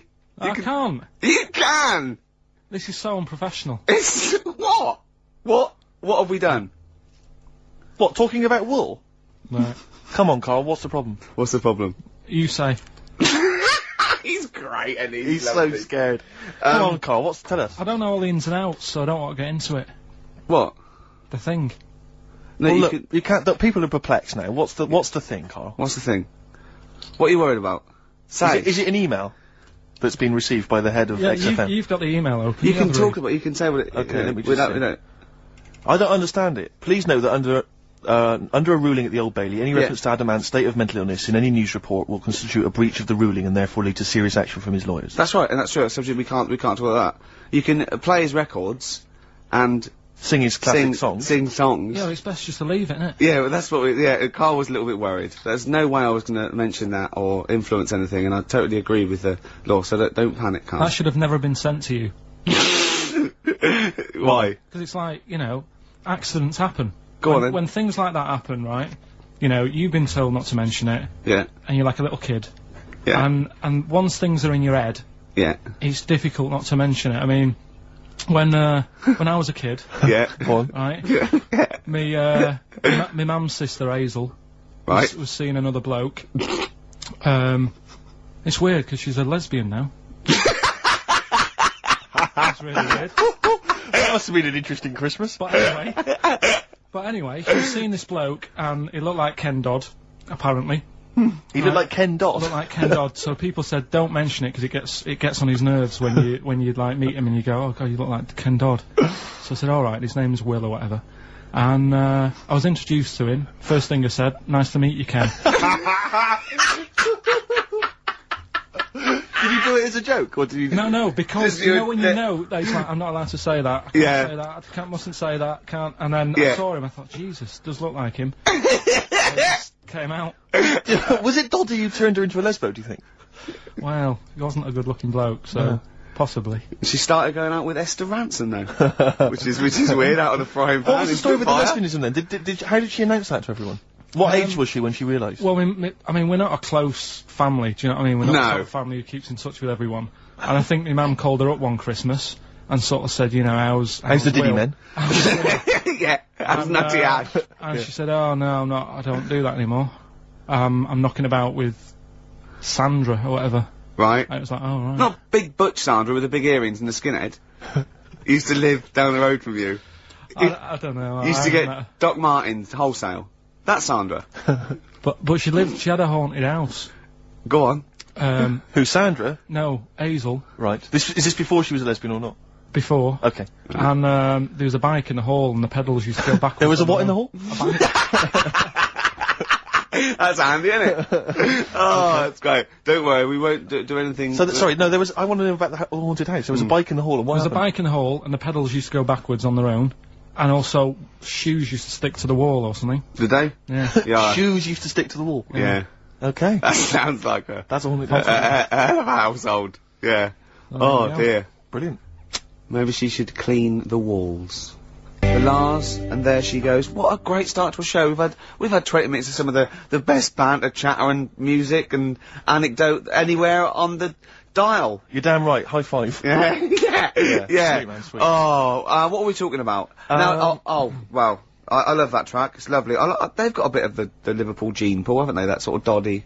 You know what I mean? I like the Scouse sort of look, you know, the Cilla Black and the Stan Boardman. Yeah, it's sort of- particularly sort of- unique to Liverpool, It's isn't sort of happy in teeth and ears. And, do you It's know what I happy mean? in teeth and ears. Yeah. Oh, brilliant description. Yeah. Happy in teeth and ears. Yeah, that's just 3 of my friends. Now, we've got a great track lined up, haven't we, Carl, that I've brought in? So I'm gonna go off. Now, I'm not ashamed. As you know, me and Steve aren't worried about being part of a trend or, you know, being trendy or jumping on about. Steve particularly doesn't worry about, like, looking good or, Well, you know. No, I'm saying. no, As a compliment, he doesn't worry about walking along like that or, you know. Well, this acting is- like a- I'm looking good. No. I'm good But I'm looking saying good. you don't mind the insults freak boy or goggle eye or. That's water off a duck's back, mate. Do you know what I mean? Or a new phrase that's been coined because of Steve's phrase, water off a frog's back. Who's saying that? Just a lot of you, a lot of friends and that. But I mean, My friends. yeah, a lot of the people. Can you name names or? I can't You really. make promises you can't. I can't wanna really. grass anyone up? I think it's the cagoule. Looks good. It does look It's good. waterproof, Rick, and it's also stylish. I wear nothing underneath, so it's tight to the skin. It gets sticky in Oh, damn is weather. that, Yeah. is that why you sort of It's rustle? sexy. But what's all the? Is there abuse? No, they just say. Because I'm a pretty trendy guy, but I, as you say, I cut my own trend. You know, I make my own style. You know, that consequently the pipe. You don't feel that's an affectation? I don't think. I think because you're young and tall. Yeah. The pipe looks a little bit silly. Go on. I mean, I know you're worried about because we've already lost the trilby. Well, I'm worried because pipes are going to die out. I mean, this is the problem. That there's no young people now who are taking up the pipe as a smoking device. Is There's there no young anyone? people. Is there anyone under the age of what should we say? Oh, we've said this before, and I 25? don't think there was no one. think there was some nutty old woman who phoned in and said, I smoke a pipe. But I'm talking about, because years ago it was like an Oxbridge student, you'd be at Cambridge or something, you'd have a lovely pipe, tweed suit, you'd be there studying. That was, and that was the young gent always smoked a pipe, but no one is now. I'll tell you this, in the year 2050, there'll be no pipes. They won't exist. Well, I think all drugs like nicotine and alcohol will be banned, and we won't be allowed to think our own thoughts. We'll have to live in the sewers like eating rat burgers or That's something, true enough. won't we? Yeah. And it would have to download our memories or something. Probably. Oh God! And but I'll be a rebel, Rick. I'll just be down there listening to jazz. No, you won't. Yeah. You'll just have a little chip in the back, and you'll be going out with a big fat man with a big toga on, and you'll be touching him. But will I think it's a beautiful woman? Yeah, you will. Yeah. And I'll be fighting with the Rebel Underground. No, you won't. I will. No. I will. I'll be dead, won't I? You'll be dead, yeah. I'll be dead, yeah. In 2050 you will. I'll be dead. Unless because obviously you're becoming quite wealthy now. You're becoming a very rich man, obviously, from all your, celebrity endorsements. I'll have my brain put into a robot. Exactly. Made of titanium, and I'll have it, Would you be cryogenically frozen if you could do it? I would, but I'd leave myself out on a towel. Right. Never, because if you do it too quickly, there is shrinkage. You've got to be careful. Did you read in the paper this week? This is true. Apparently the world's oldest man, who's 113, lives in some little part of Japan. Sure. Like little island in Japan. But apparently, the world's oldest woman also lives in exactly the same place. Now, I don't know if she's since died, but she lived in the same place as well. Do you not think there's something suspicious going on there? I mean, isn't that a bit eerie to you? I'm thinking, have you ever seen them together? And have you ever found lipstick in his bag? I think that'll be one and the same. I wonder if it's something like, what brought Godzilla back? There's some kind of, some antics over there. No, there might be, they're sort of like, yeah. Although, just hearing some of Karl's stories about school, there's something going on there where he lives. Yeah. Did you say you did live near a sort of, nuclear plant or something? I found out it wasn't a nuclear plant, it was a chemical plant. My God. Yeah. Really? And is that really true? What colour was the tap water in your area? It was better than it is in London. Right. I Really? was talking to someone about this the other day. Yeah. Water in London's ropey. And I use one of them water filters. Do you really? And the guy down in the office was saying it's a waste of time though, because they only work for a couple of water, like you fill your jug twice, and then the water's going through the same muck, isn't it? That's true enough. But So it's not, if it it's doesn't not work. getting through, it's not getting through. No, but If it's a filter, it doesn't matter, does it? still not good though. Fair enough. Yeah. Good point. So are you just throwing it away based on what that bloke said? Did he Is sell, it currently did he in the sell bin? you another one that he had on him? Did a, he better, say- a better updated model. Yeah. Did he have a suit and a When big... you say, like, he works here, was he actually hanging around outside? Yeah. Did he have a- a suitcase with a with lots cart? of these in? Yeah. Yeah. Oh, Talking dear. about, so just go back to insults briefly. Go on, You know, Goofy. saying... Oh, no, I see, that's... Goofy, that's no, not no, fair. no, because that's what he said, it's in my head. What do you mean he said that? No, When did he no, say that? no, I mean... When did you call me goofy? No, he didn't. He said about what's in Baldy? my head. Hey, no, when it's... come Mate, on. come off it. Don't What? Who's start calling on me a- goofy? No. I'm not even goofy. Goggle-eyed's fair enough. Yeah, but you can sort your Lanky. look out, I can't. What do you Yeah. mean how can I sort my look out? I'm not even goofy. That's not fair. You've got the proper features, What? just needs sorting out a bit. I can't help it if my hair's not good. I noticed the other day when Karl was sitting on your knee having his picture taken. It's a long story, right?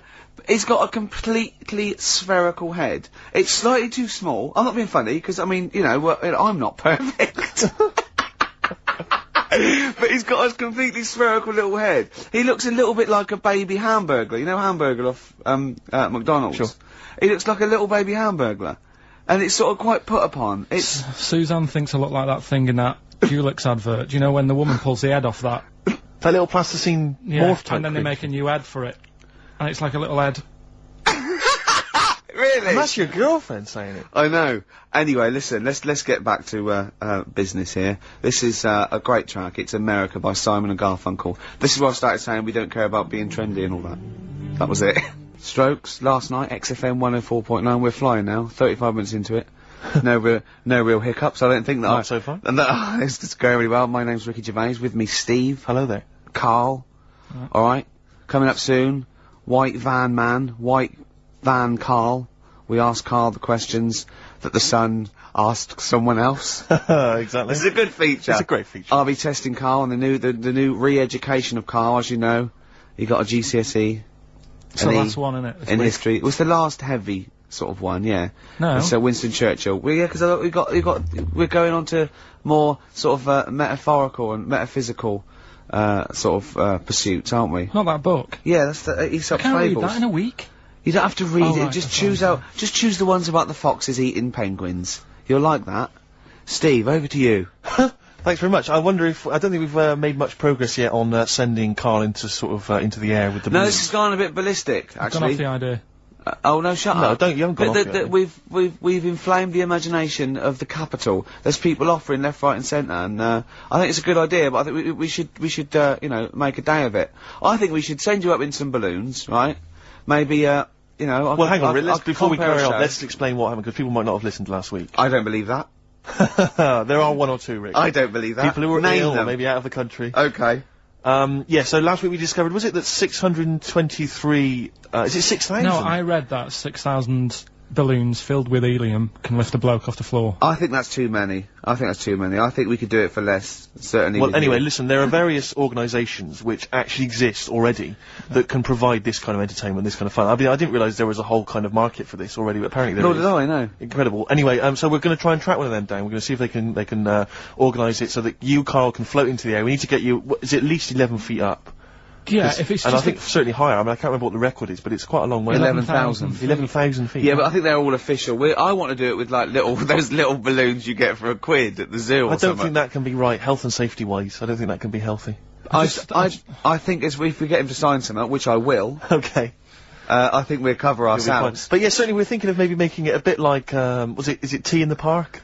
The, Yeah. Capital FM, Yeah, event, the you know. big We event. could get sort of Steps, at least H from Steps can come down and Yeah. host the event. I mean, or I don't mind comparing it. Steve's gonna do. Steve's learning to sort of like scratch and mix and beat match, and I mean, you're getting pretty. I'm making a lot of progress, yeah. I'm You going on. you are going to be a turntablist. Yeah. Steve never learnt an instrument, which he regrets. You know, and you know, he's a modern lad, and he's using turntables as his instrument. I just got 2 turntables and a microphone, and so far, I mean, seriously, I'm cutting it up big style. No, don't laugh, because it is mental, the sort of kind of stuff I'm coming out with. And I'm scratching, I've got the beats, you know, matching. Can you imagine that? Shut up, it's that. No, if- Look at the Chemical Brothers, for goodness sake, if you're talking about freaks, look at those things. Man alive! At least you cut your hair at Gavin. You know that whatever it's called. they used to kind of at least faintly appear in their videos. So this Yeah. one is just some shots of like what you see from outside a train. I That's know. to them, that is more glamorous and exciting, apparently, than Yeah. seeing the lads themselves in the video. Who do you think's cooler to look at, Steve or the Chemical Brothers? Steve. Definitely, yes, you're absolutely right, Karl, and that's the first sensible thing you've said If for a I long was time. to work with Steve on some music, Yeah. if I had the choice, I think Steve would look better on a album cover. Really? Yeah. What would you do? Would you change him at all? What would you do with his image? I'd put him in the distance, so I... I can't believe this is. No, just so you don't look as tall, that's doing you a favour. You know, I was on the. This is true. I was on the tube, right, coming in to meet Gervais the other day, and I was wearing a suit, and my mobile phone slipped out my pocket, and it landed on the seat, and I didn't realise this. And as I was about to get off, some bloke who was sat there like an old guy, he picked up the phone. He went, "Oi, Lanky, you dropped your mobile phone." And I was like, "Well, I thank you for pointing out I dropped my phone, but did you have to do the Lanky?" But you knew who he meant. I bet you turned round straight away. It worked. Knew he meant Yeah, Steve. but- He's done you again. But he's I was picked the you only up. person stood up. It was a fairly empty train. Was there any other lanky people there? No. Well then. No, but my point was there was no one else at all who was about to exit the train. Okay, so he didn't need lanky. He could have gone, "Excuse me, sir," or "Oi, you," anything, but "Oi, Lanky." I know. It's that thing, though, isn't it? That's what I'm talking about. You say the thing that you don't want to say. It's like me with Ken Dodd and Will. I think he wanted to say this. Oh, well. I think he took pleasure in it. I think he went, "That bloke's lanky. I shouldn't say that." Yeah, I should. Oi, lanky. What's You he dropped gonna your do? phone. Yeah. Do you want your phone back or not? But this balloon thing, anyway, it's got a bit out of hand. Why has No. it got out of hand? What are you No, worried it's about? funny. I just want to. I want. You know. I want to sort of like tie them all to the back of your belt. So as you go up there, you sort of tip forward slightly, so you're going up slightly upside down. We could paint some advertising on your bald head. On your, yeah. Oh, that'd be great. Yeah, we'll do that, Lanky. That'd be great. Here he comes. No, I mean, last week it was just a bit of fun about going, like, just lifting my feet off the ground. No. And that's a big difference to what it's got now. No, okay, I'll tell you what, we'll do 100 feet in the air, and I'll hold on to the rope. But we'll do it at Wembley Arena and we'll sell tickets. But it'll be for charity, Karl. It'll be for charity. No, we'll have lots of underprivileged kids coming along to see it, It's you just got out know. of hand. It's like, you know, I like karaoke, but I wouldn't want to go on Stars in Their Eyes. Sure. And it's got out of hand. That's how it's sort of, it's grown too big. I don't Who like would you it. do if you were on Stars in the Right? I'd do that, Moby? No, that Jack the Knife song. I love Jack the Knife. Old Mac Heath. That one, yeah? Yeah. Is Mac the Knife? That's what I do. But which He'd do a hip-hop version. but which of the many singers would you impersonate? You can't. It's not the song, is it? It's the singer. You could do, Jimmy Somerville, I think. Quite well. Yeah, Somerville you'd be good at. Moby. Did Morph bring out a I single? don't think Morph did. Didn't he? No, I'm not sure. I Sure, don't didn't think he have so. a theme tune? Did Morph? Phone in if you think Morph. Morph didn't speak, Rick. Let Didn't him he? sing. Morph hardly had any features. True. Right. Express 2 featuring David Byrne, Lazy, XFM 104.9, 1:45. I'm Ricky Gervais. Steve's got the sun. Yes, I'm He's just gonna, looking for we're the just White going to be Van, doing column. White Van Carl, where we ask Carl the questions the Sun asked some other bloke. That's right. Because we think Carl's got more to say than anyone on anything. Carl only tells the truth, by the way. Just remember that, listeners. Off you go. Yes, well, today's White Van Man in the Sun is John Slade. He owns his own door maintenance company.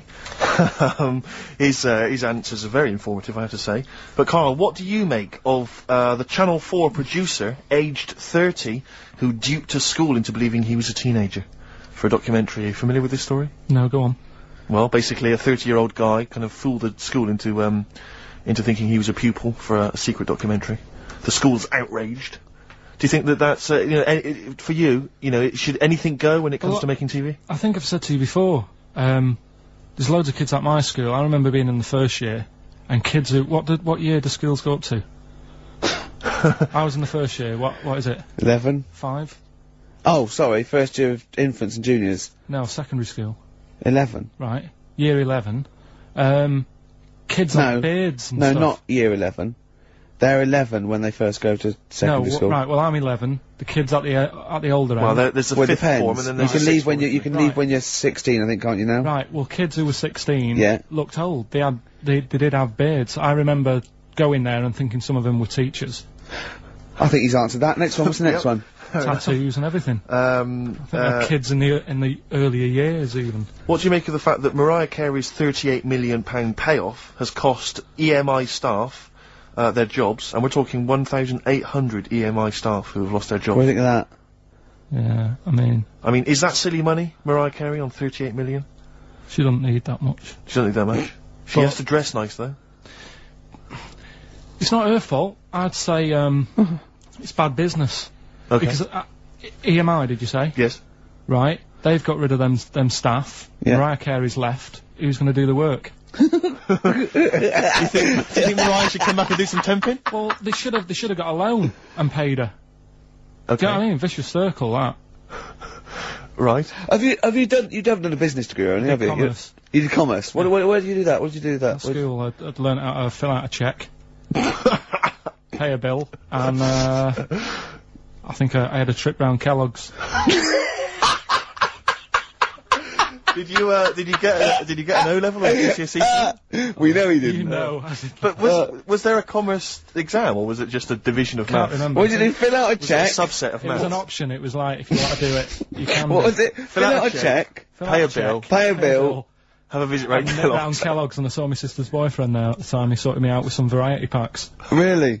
What was in them? You know, Rice Krispies and Good stuff. Cocoa Pops? Space Dust or whatever it is. Space Nuts. So, sorry, that wasn't Ken Dodd, though.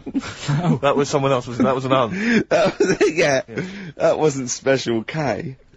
Oh dear. What about this then? Home Secretary David Blunkett admits that muggers rule some streets. Weird this, because when I was out with you, I don't believe it's going to be weird, whatever you say, no, Carl. Go on. when we were in that pub that night and we got talking about muggers and that, the tip is, what I tend to do, because I nearly got mugged once. Act You mental. what? You nearly got mugged once. I nearly got mugged. Yeah. But I tried this technique of acting a bit mental. Right, and how did you act mental? Well, this guy wanted me trainers. And I was in Piccadilly Gardens in Manchester. It was quite late one night. And he come up, he said, I want them trainers. I said, you want them? I said, I worked hard for these. He said, how dare you come to me asking? And I got a bit livid. And he looked at me like, oh my God, he's got a right one here. And he left me. Were you acting mental, or were you just mental? No, I put it on a bit. Were you not petrified, though? Well, you don't think about it, do you, when you're sort of in the eyes of danger? Well, not you. Clearly, you're a brave man. So what did you say? I just went a bit mad. I just kind of, because he said he wanted the trainers and they were dear ones at the time. And I just, no, you're not having these. So I've crafted, I said I wanted these trainers. Yeah. And, you know, went on to tell him how I work at printers and I don't enjoy it, and, you know, I put in all these hours and that, and I have to cycle home for about 5 miles, and Did he give you his trainers? Yeah. Did he have a knife or I anything? just left. No, it didn't get that violent. Well, that's very brave of you, Carl. Yeah, it's That's good. good advice, though. Just that mental. See, what's actually tried it the other night. Oh, Liza Minnelli. Yeah. Well, she said, I've worked hard for these diamonds. Yeah. It's not easy being the daughter of Judy Garland. You don't know what it's like. Finally, apparently, there was a crook that got a security job at Heathrow. Right, he was a crook and he got a job at Heathrow. As robbers steal another £2 million. Apparently security down there is lax. Yeah. Is that a concern for you? Is this another Yeah. 2 million? Yeah. Why is all this money at the airport? It's those sandwich shops. You know how they're really expensive, the sandwiches in, like, when you're in a plane? They're like £2.50 for tuna, which is ludicrous. Yeah. That's basically the reason. What do you mean, why is all this money at airports? What is it doing there? Why is Have a it go, just- have a go. No, have a go answering this yourself. Why is anything at an airport? It's going somewhere. Or coming in from somewhere? Yeah, but money, you can sort it out through the bank, like phone banks and that. Have you done commerce? You know a lot about paying bills and writing out checks. Oh, yeah. Tell us about Kellogg's. What was it like? What was in the factory? Was it just like squashing bits of corn and... Pretty boring, really. Just loads of conveyor belts, Yeah. boxes of cornflakes everywhere, just what you imagine. Yeah. I So don't is know it what more, we're meant to this is learn where from you it. might be working? This is where you're likely to work if you Possibly. leave There was school. 2 trips. There was that, and a trip to Manchester Evening News. Okay. And I left that early because I had a job in Cordon Bleu. In Kellogg's. Cordon Bleu, what's that? It's like a supermarket. Yeah? And I had to leave the trip early, and the teacher went mad saying they thought I'd got lost on the, you know, in the building and stuff. What, you It didn't caused tell a anyone? uproar. No, because it was like day 2 of working in this supermarket, and I couldn't be late. I thought by the time I explain where I've got to go and everything, I'll be even later. Sure. So I just left, and then apparently they were searching the building and everything for me. How And I old might have were been you? Stuck in a printer. Don't know. Fucking a printer! I don't know. What was the printer's name? You worked at a supermarket called Cordon Bleu. Cordon Bleu! Brilliant. That's great, isn't it? It's rubbish. Oh. Got sacked. You've had What did you get sacked for? Messing about in a back in the car park round the back. Yeah. Right, there was a grid, and all the concrete had gone funny. So when it rained, you got like a big lake, Oh, yeah. right? And I got in. Do you know those big metal trolleys you get to like put all the food in while? Oh, yeah. And Yeah. I got in one of them, and pushed myself out into this lake. Of cement.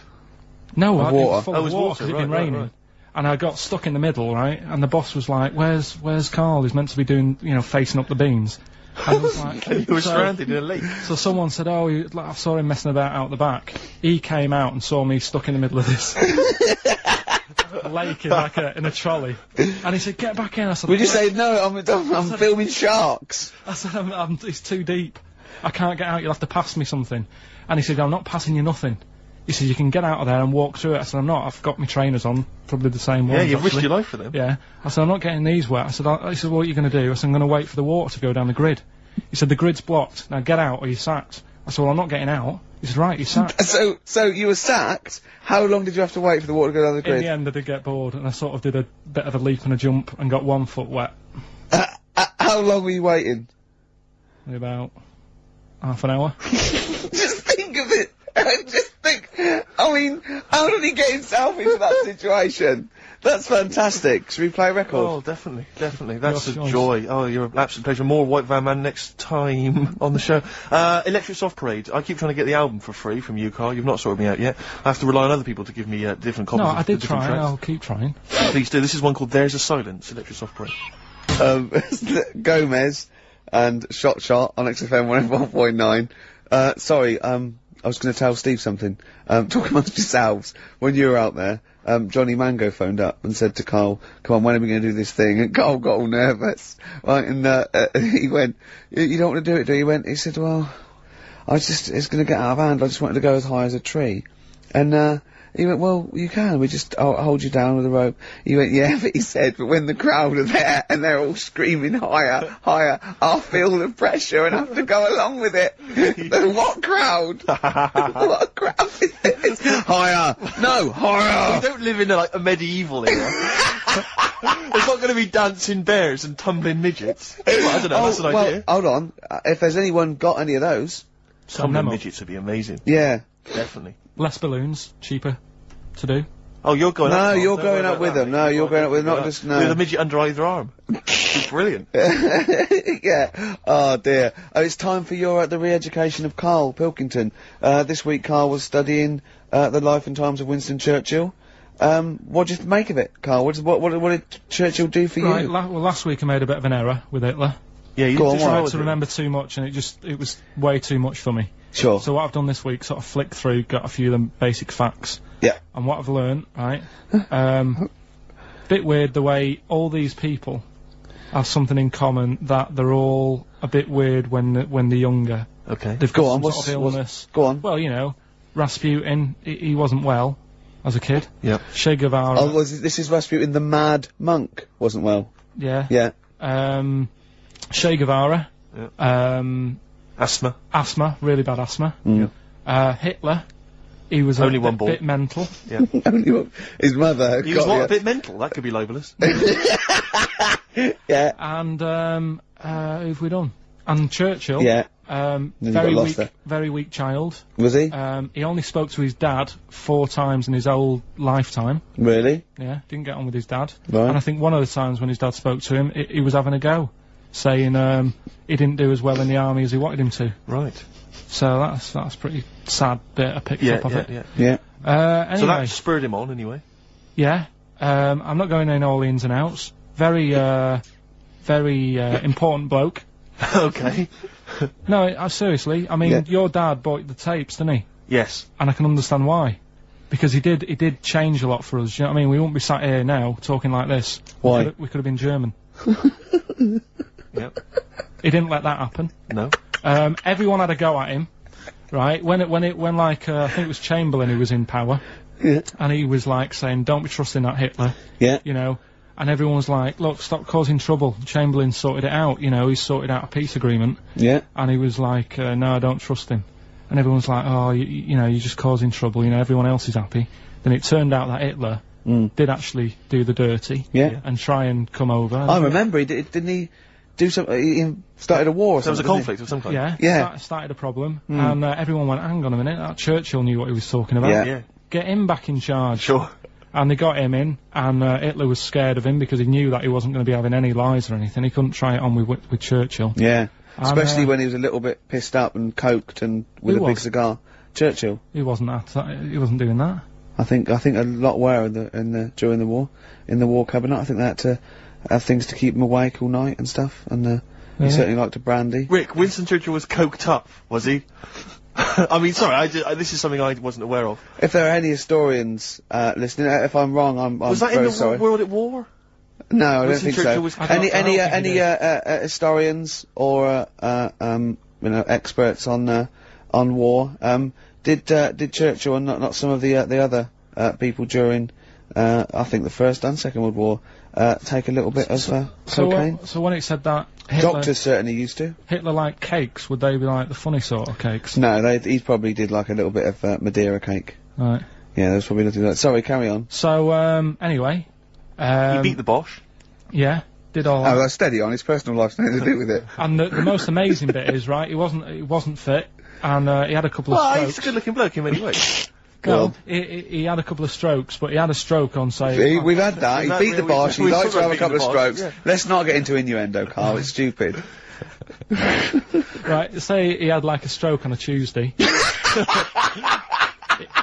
He was up and fighting again on a Wednesday. Really? He was a strong bloke. Yeah. And then he died at about the age of 86 or something. He's a good lad, wasn't he? He was really good. Yeah. Is So he the one you favour most of all? I'd ones say you've out of all, I mean, Rasputin, I don't understand why he got, like I said, I don't know why they made a book on him. No. no, He just didn't deserve it. no. Che Guevara, you know, he had his time, I suppose, and Yeah. did a bit good for certain people. Sure. Sorted Cuba out. Yeah. Doesn't really affect me. No. No. Hitler, I mean, enough said. Yeah. Bad bloke. Churchill sorted it all out. Yeah. And like I So said, your favourite out of the four of them, the of all those four, is Churchill. yeah. I think he's Brilliant. Brilliant. I agree. I agree with you, I think. What I love with your kind of sort of summary of these people's incredible lives is the way that it's almost like I remember in Lookin' magazine. I don't remember Lookin', it was the Junior TV Times. They used to have half a page which was a comic strip summarising someone's life. You might have, say, 5 Star, the story of 5 Star. Yeah. And he'd have a picture. I always remember the Roger Moore one was a picture of, like, Roger's parents. It was like, Roger Moore was born in 1930, Picture of Roger's parents. Roger grew up during the war. Picture of Roger running down the street, right? Yeah. This is a school kid with a Spitfire coming behind him like it was going to try and shoot him. Mr. Smith, surely. Exactly, Mr. Smith, yeah. Roger took up acting. Picture of Roger, like, acting. Yeah. Roger became James Bond. Roger's now a popular, star in his own right, and does a lot of work for charity. Brilliant. It summed up the whole thing in kind of I think 5 they used to pictures. have that in one of the TV Times or the Yeah, I Sun. think they may have I done. remember sort of when it was Tina Turner, what's it, Born Sarah May Bullock. Then it was Nutbush City Limits. Stop hitting me, Ike. Yeah. And then simply the best, and that was it. It was, Exactly. it was And great. that's very much what the how your summary of great events is. But I'd say if you didn't know about Churchill, you've learnt a bit today. I was Especially- can people call in to all these you fellas want. taking cocaine? I What's- think I'm right. what's the It's number? 08700 800 1234. Yeah. Give us a call, XFM 104.9. Did Winston Churchill and various other dignitaries take coke during the war? During the war, saying up for the war effort, but the emergency summits and meetings, I think it was, I think it's been documented. I could be wrong. And let me tell you now, it's not happening today. Wow. Pete, you're on there. He's there, isn't he, to save me for Nancy. XFM 104.9. I'm Ricky Gervais, with me Steve Merchant and Karl Pilkington. I'm getting excited now because we've had loads of calls and emails, not only backing me up, but going a little bit further. Apparently, Johnny Mango called in again. He's become our sort of official researcher on this show. There is evidence that Queen Victoria in Balmoral, with a young house guest, Winston Churchill, used to consume cocaine-filled lozenges. So, there you go. Also, MDMA was a precursor of sort of ecstasy, a derivative, and that was big in the day, giving soldiers, a little pick-me-up. So, it's not so mad, is it? It sort of Winston makes Churchill sense, taking cocaine, because is he it? was into his speeches and that, and they say that coke gives you sort of, the balls to stand up and say, like... Not that that's a good thing. And No, you it's should- not. No. Definitely not. No. Right? But apparently it makes you confident, doesn't it? So you can stand up and say, we're going to fight them on the beaches. Yeah. And all that, and sound like you mean it. Exactly, yeah. When he was sort of like, a little bit pissed up with his cigar on, coked off his tits, he wanted to fight. He didn't care where it was. He'd fight on a beach. He didn't care. He didn't care if he got sand in his new trainers. Exactly, he was boozed up. Yeah, yeah. You want to fight? yeah, that's why he was coming hard. He was very much, you've got to think of him as the Liam Gallagher of his day. Yeah.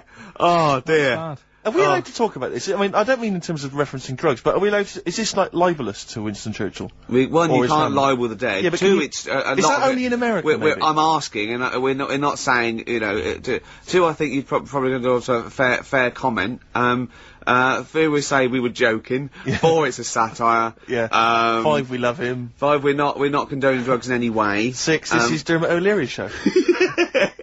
I didn't have a go at him anyway. I said he was alright. If there's any law against Rasputin, we might be in trouble. Law against A law Rasputin. against You did Rasputin. willfully Raspute. Yeah. All over You the did airwaves. slag off Russia's greatest love machine. yeah. You didn't shoot him till he was dead, did you?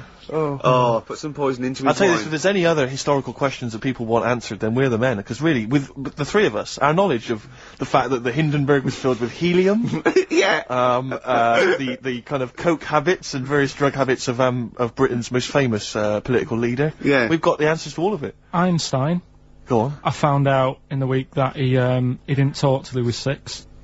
See, it's all these people who are weird. Churchill couldn't read, could he, till he was about 8 or 9? Really? Yeah. So, there you go. He got a D in history, apparently, Yeah. GCSE. Just one better.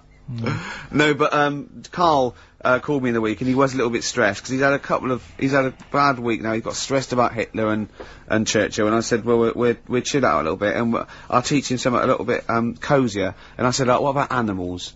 No, not frightening other animals. You're interested in animals, aren't you? Yeah. And, And he went, all right then. And then he went, okay, here's a question for you, Clever. So there's 3 animals without ears.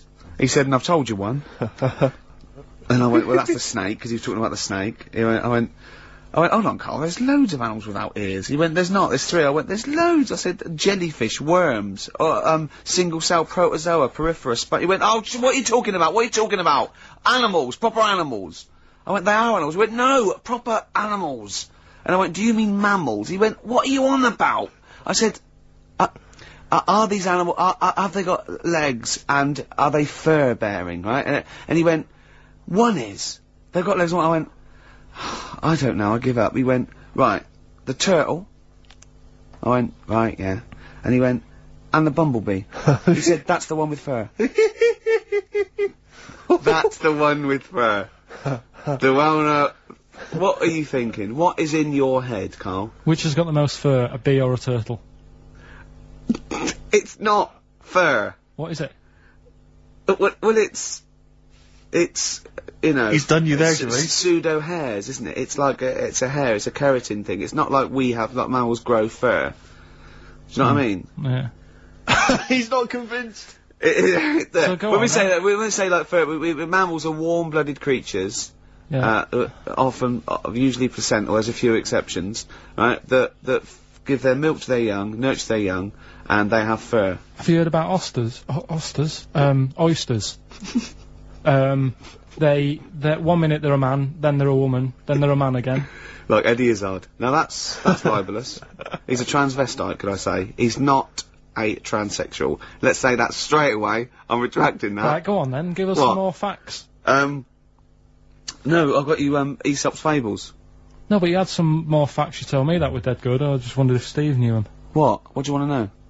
The ones that you read out to me. You had one about the spiky thing. Go on. Porcupine. Give Yeah. me a clue.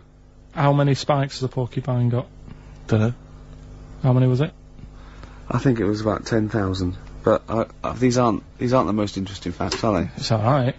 It's alright though, isn't it? Yeah. And he went, but how can they say that?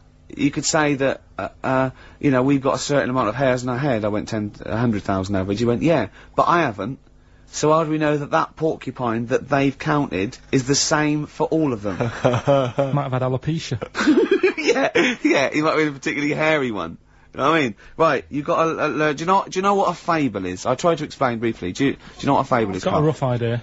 Okay, it's a thing that uses sort of metaphor, analogy, just to explain sort of morals. I mean, they're very old for a start, and it's all. I'll give you an example of one. A quick one. Oh, the one about the dog with 2 bones. He goes to a dog's got a bone. He sees its reflection in the lake, and he thinks, "Oh, that dog's got a nice bone. I'll have that." And as he goes to get that one in the reflection, he drops the one he's got, and that's one about, you know. I think You I happy with your I loss? was told one when I was younger. Go on. I think it was one. This young lad, he's got a dog, right, and he's about 8 years old, and this dog, he's had it since he was about 4, and it's a bit tired now, and he chucks sticks for it, and it doesn't go for it, and he's saying to his mum, "Oh, I want a new dog, because this one's useless, it doesn't do what, you know, it doesn't have any fun with me." So they say, "Oh no, but you know, Rover's a good little dog, you should look after it," and he's like, "Oh, I don't like it, I want a new one." So they buy him a new puppy, and it's running around, yapping about, and he's loving it, and he's playing around with it in the grass. And then one day he goes to the park, and he's messing about and rolling about with it, and he falls into the lake, right? And the little puppy's like yapping at him, and he's going, help me, little dog's yapping. And then the old dog comes and gets his collar, and it pulls him out of the lake, and he goes, "Oh God, you know, why did I forget about you? You're the better dog." And he loved that one again rather than the puppy. I got a feeling that was Lassie. Well, yeah, that was an episode of Lassie. What's the moral? What's the moral there, Carl? What's that telling? What's that explaining through analogy? Sort of, don't forget the old. Look after old people. I remember there was one I heard once about a young boy who got trapped in a lake inside a cage. But he loved his trainers so much. He wasn't going to get them wet, but even though he had to get out there, and even though he thought that was the important thing because it's material value, he actually drowned, and the trainers were no good to him then. I'll say that. archives. Hate to say I told you so. Now I want to clear a couple of things up. Obviously, me and Steve, we love Karl. This is the things we give Karl to read and talk. Is not to embarrass him or stress him out at all.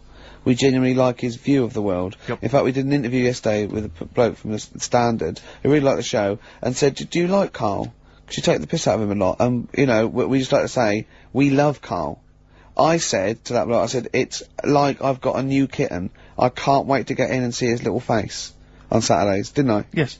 And I think I'm worried because I thought I'd give Karl something he was really get his teeth into with these Aesop fables. It involves animals and, you know, little stories. But I've given him a couple and he doesn't seem to be that impressed or understand the It's concept just of that what. you said you'd bring in an animal fact book as well. I can't see that anywhere. No.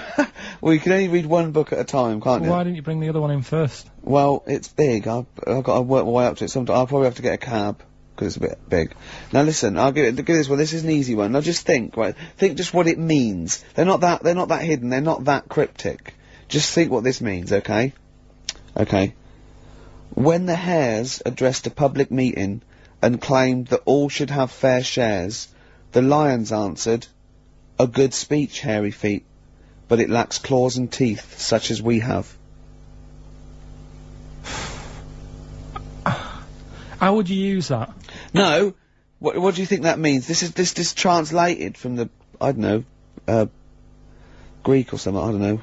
It was Aesop. Where's he from? Greek. Yeah. So shall I do it in my own language? Okay, so what would happen if there's hares and they have a meeting in the jungle with like loads of lions and go, "Hey, hold on, wait a minute, I think we should all be equal and share everything, alright?" And the lions go, "Well, yeah, it's easy for you to say, we've got claws and teeth." Yeah. What does that mean? It's saying like, course the hares want that, because it's better for them. The lions get nothing out of it, because they're already king of the jungle. That's right. So it's negotiating from weakness. Anyone can negotiate from strength, but negotiating from weakness is it's be lovely. It's a lovely utopian look at the animal kingdom. But the way you said it is better than the way they worded it. Well, that's because Ricky's very much the modern Aesop. I mean, many people have thought that. You know, that's why he's getting a lot of awards with the TV show. For him, that's a favourite. So look, I'll take that home and read ones you like and tell me about the ones you like. Ones that click. I don't care if you only come in with like one or two. Go, I'll tell you what, Rick, there's one thing that I've learnt from that. You know, because sometimes you can know all these phrases and until something happens, you don't think, you know, everyone's heard, you know, I don't know, to err is human, to forgive divine. And then something, you know, might happen to you and you go, "Oh, that's what that means, that's amazing." So, you know. Do you know any, Steve, offhand? What's that? A fable. Well, I would imagine that the most famous one I've always remembered is the lion with the thing in its hoof. Do you remember that? Paw. The lion, yeah, with the spike in its paw, and a smaller animal gets out for it, but it still attacks it anyway. Well, that's life, isn't it? Well, I read one the other day actually, which was very interesting. It was one that the famous film director Orson Welles said. Oh yeah. Which he said apparently there was a bear going across a lake, wading through the lake, and a scorpion said, "Well, let me go on your back, will you? Come on, just let me go on your back. We'll go across. It'll be brilliant." He goes, "Well, no, you'll just sting me." You go, "Don't be stupid. If I sting you, you'll die, and we'll both drown." And he goes, "Oh, fair enough." Who was doing the stinging? The scorpion. Scorpion. Right, okay. And the bear's wading through the water. Yeah. So the scorpion jumps on the back, and they wade through the water, and halfway across, the scorpion stings the bear. And the bear goes, "Well, we're both going to die now." He goes, "Yeah, it's my nature." I thought he was going to say, "I can swim." Oh, you're the best. What's the one about, Does that mean anything to you? It's my nature, i.e., you know, that's in my nature. That's the way it is. That's what I do, yeah. I'm a scorpion. Yeah. One of my favourite ones. These don't mean anything to you, do they? I mean, what I'm saying is you're not impressed by them. They're alright. What about this? not What about just this say one? Don't trust Wait, bears or here's whatever? one of my favourite. What? He said, "Well, why not just say, don't trust bears?" The bear's the one that was too trustworthy. Don't trust scorpions. Yeah.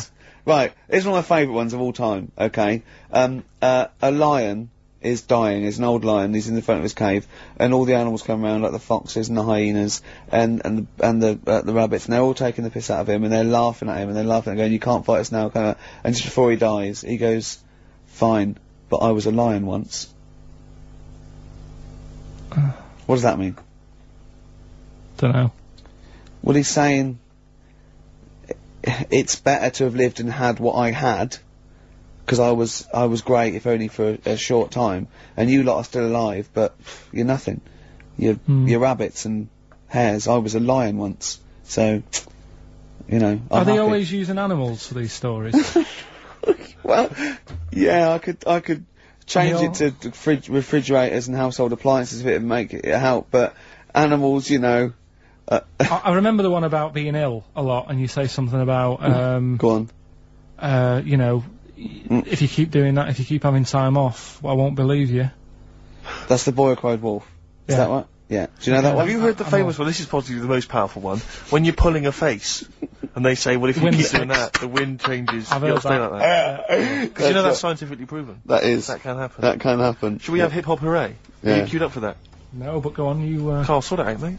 I was gonna...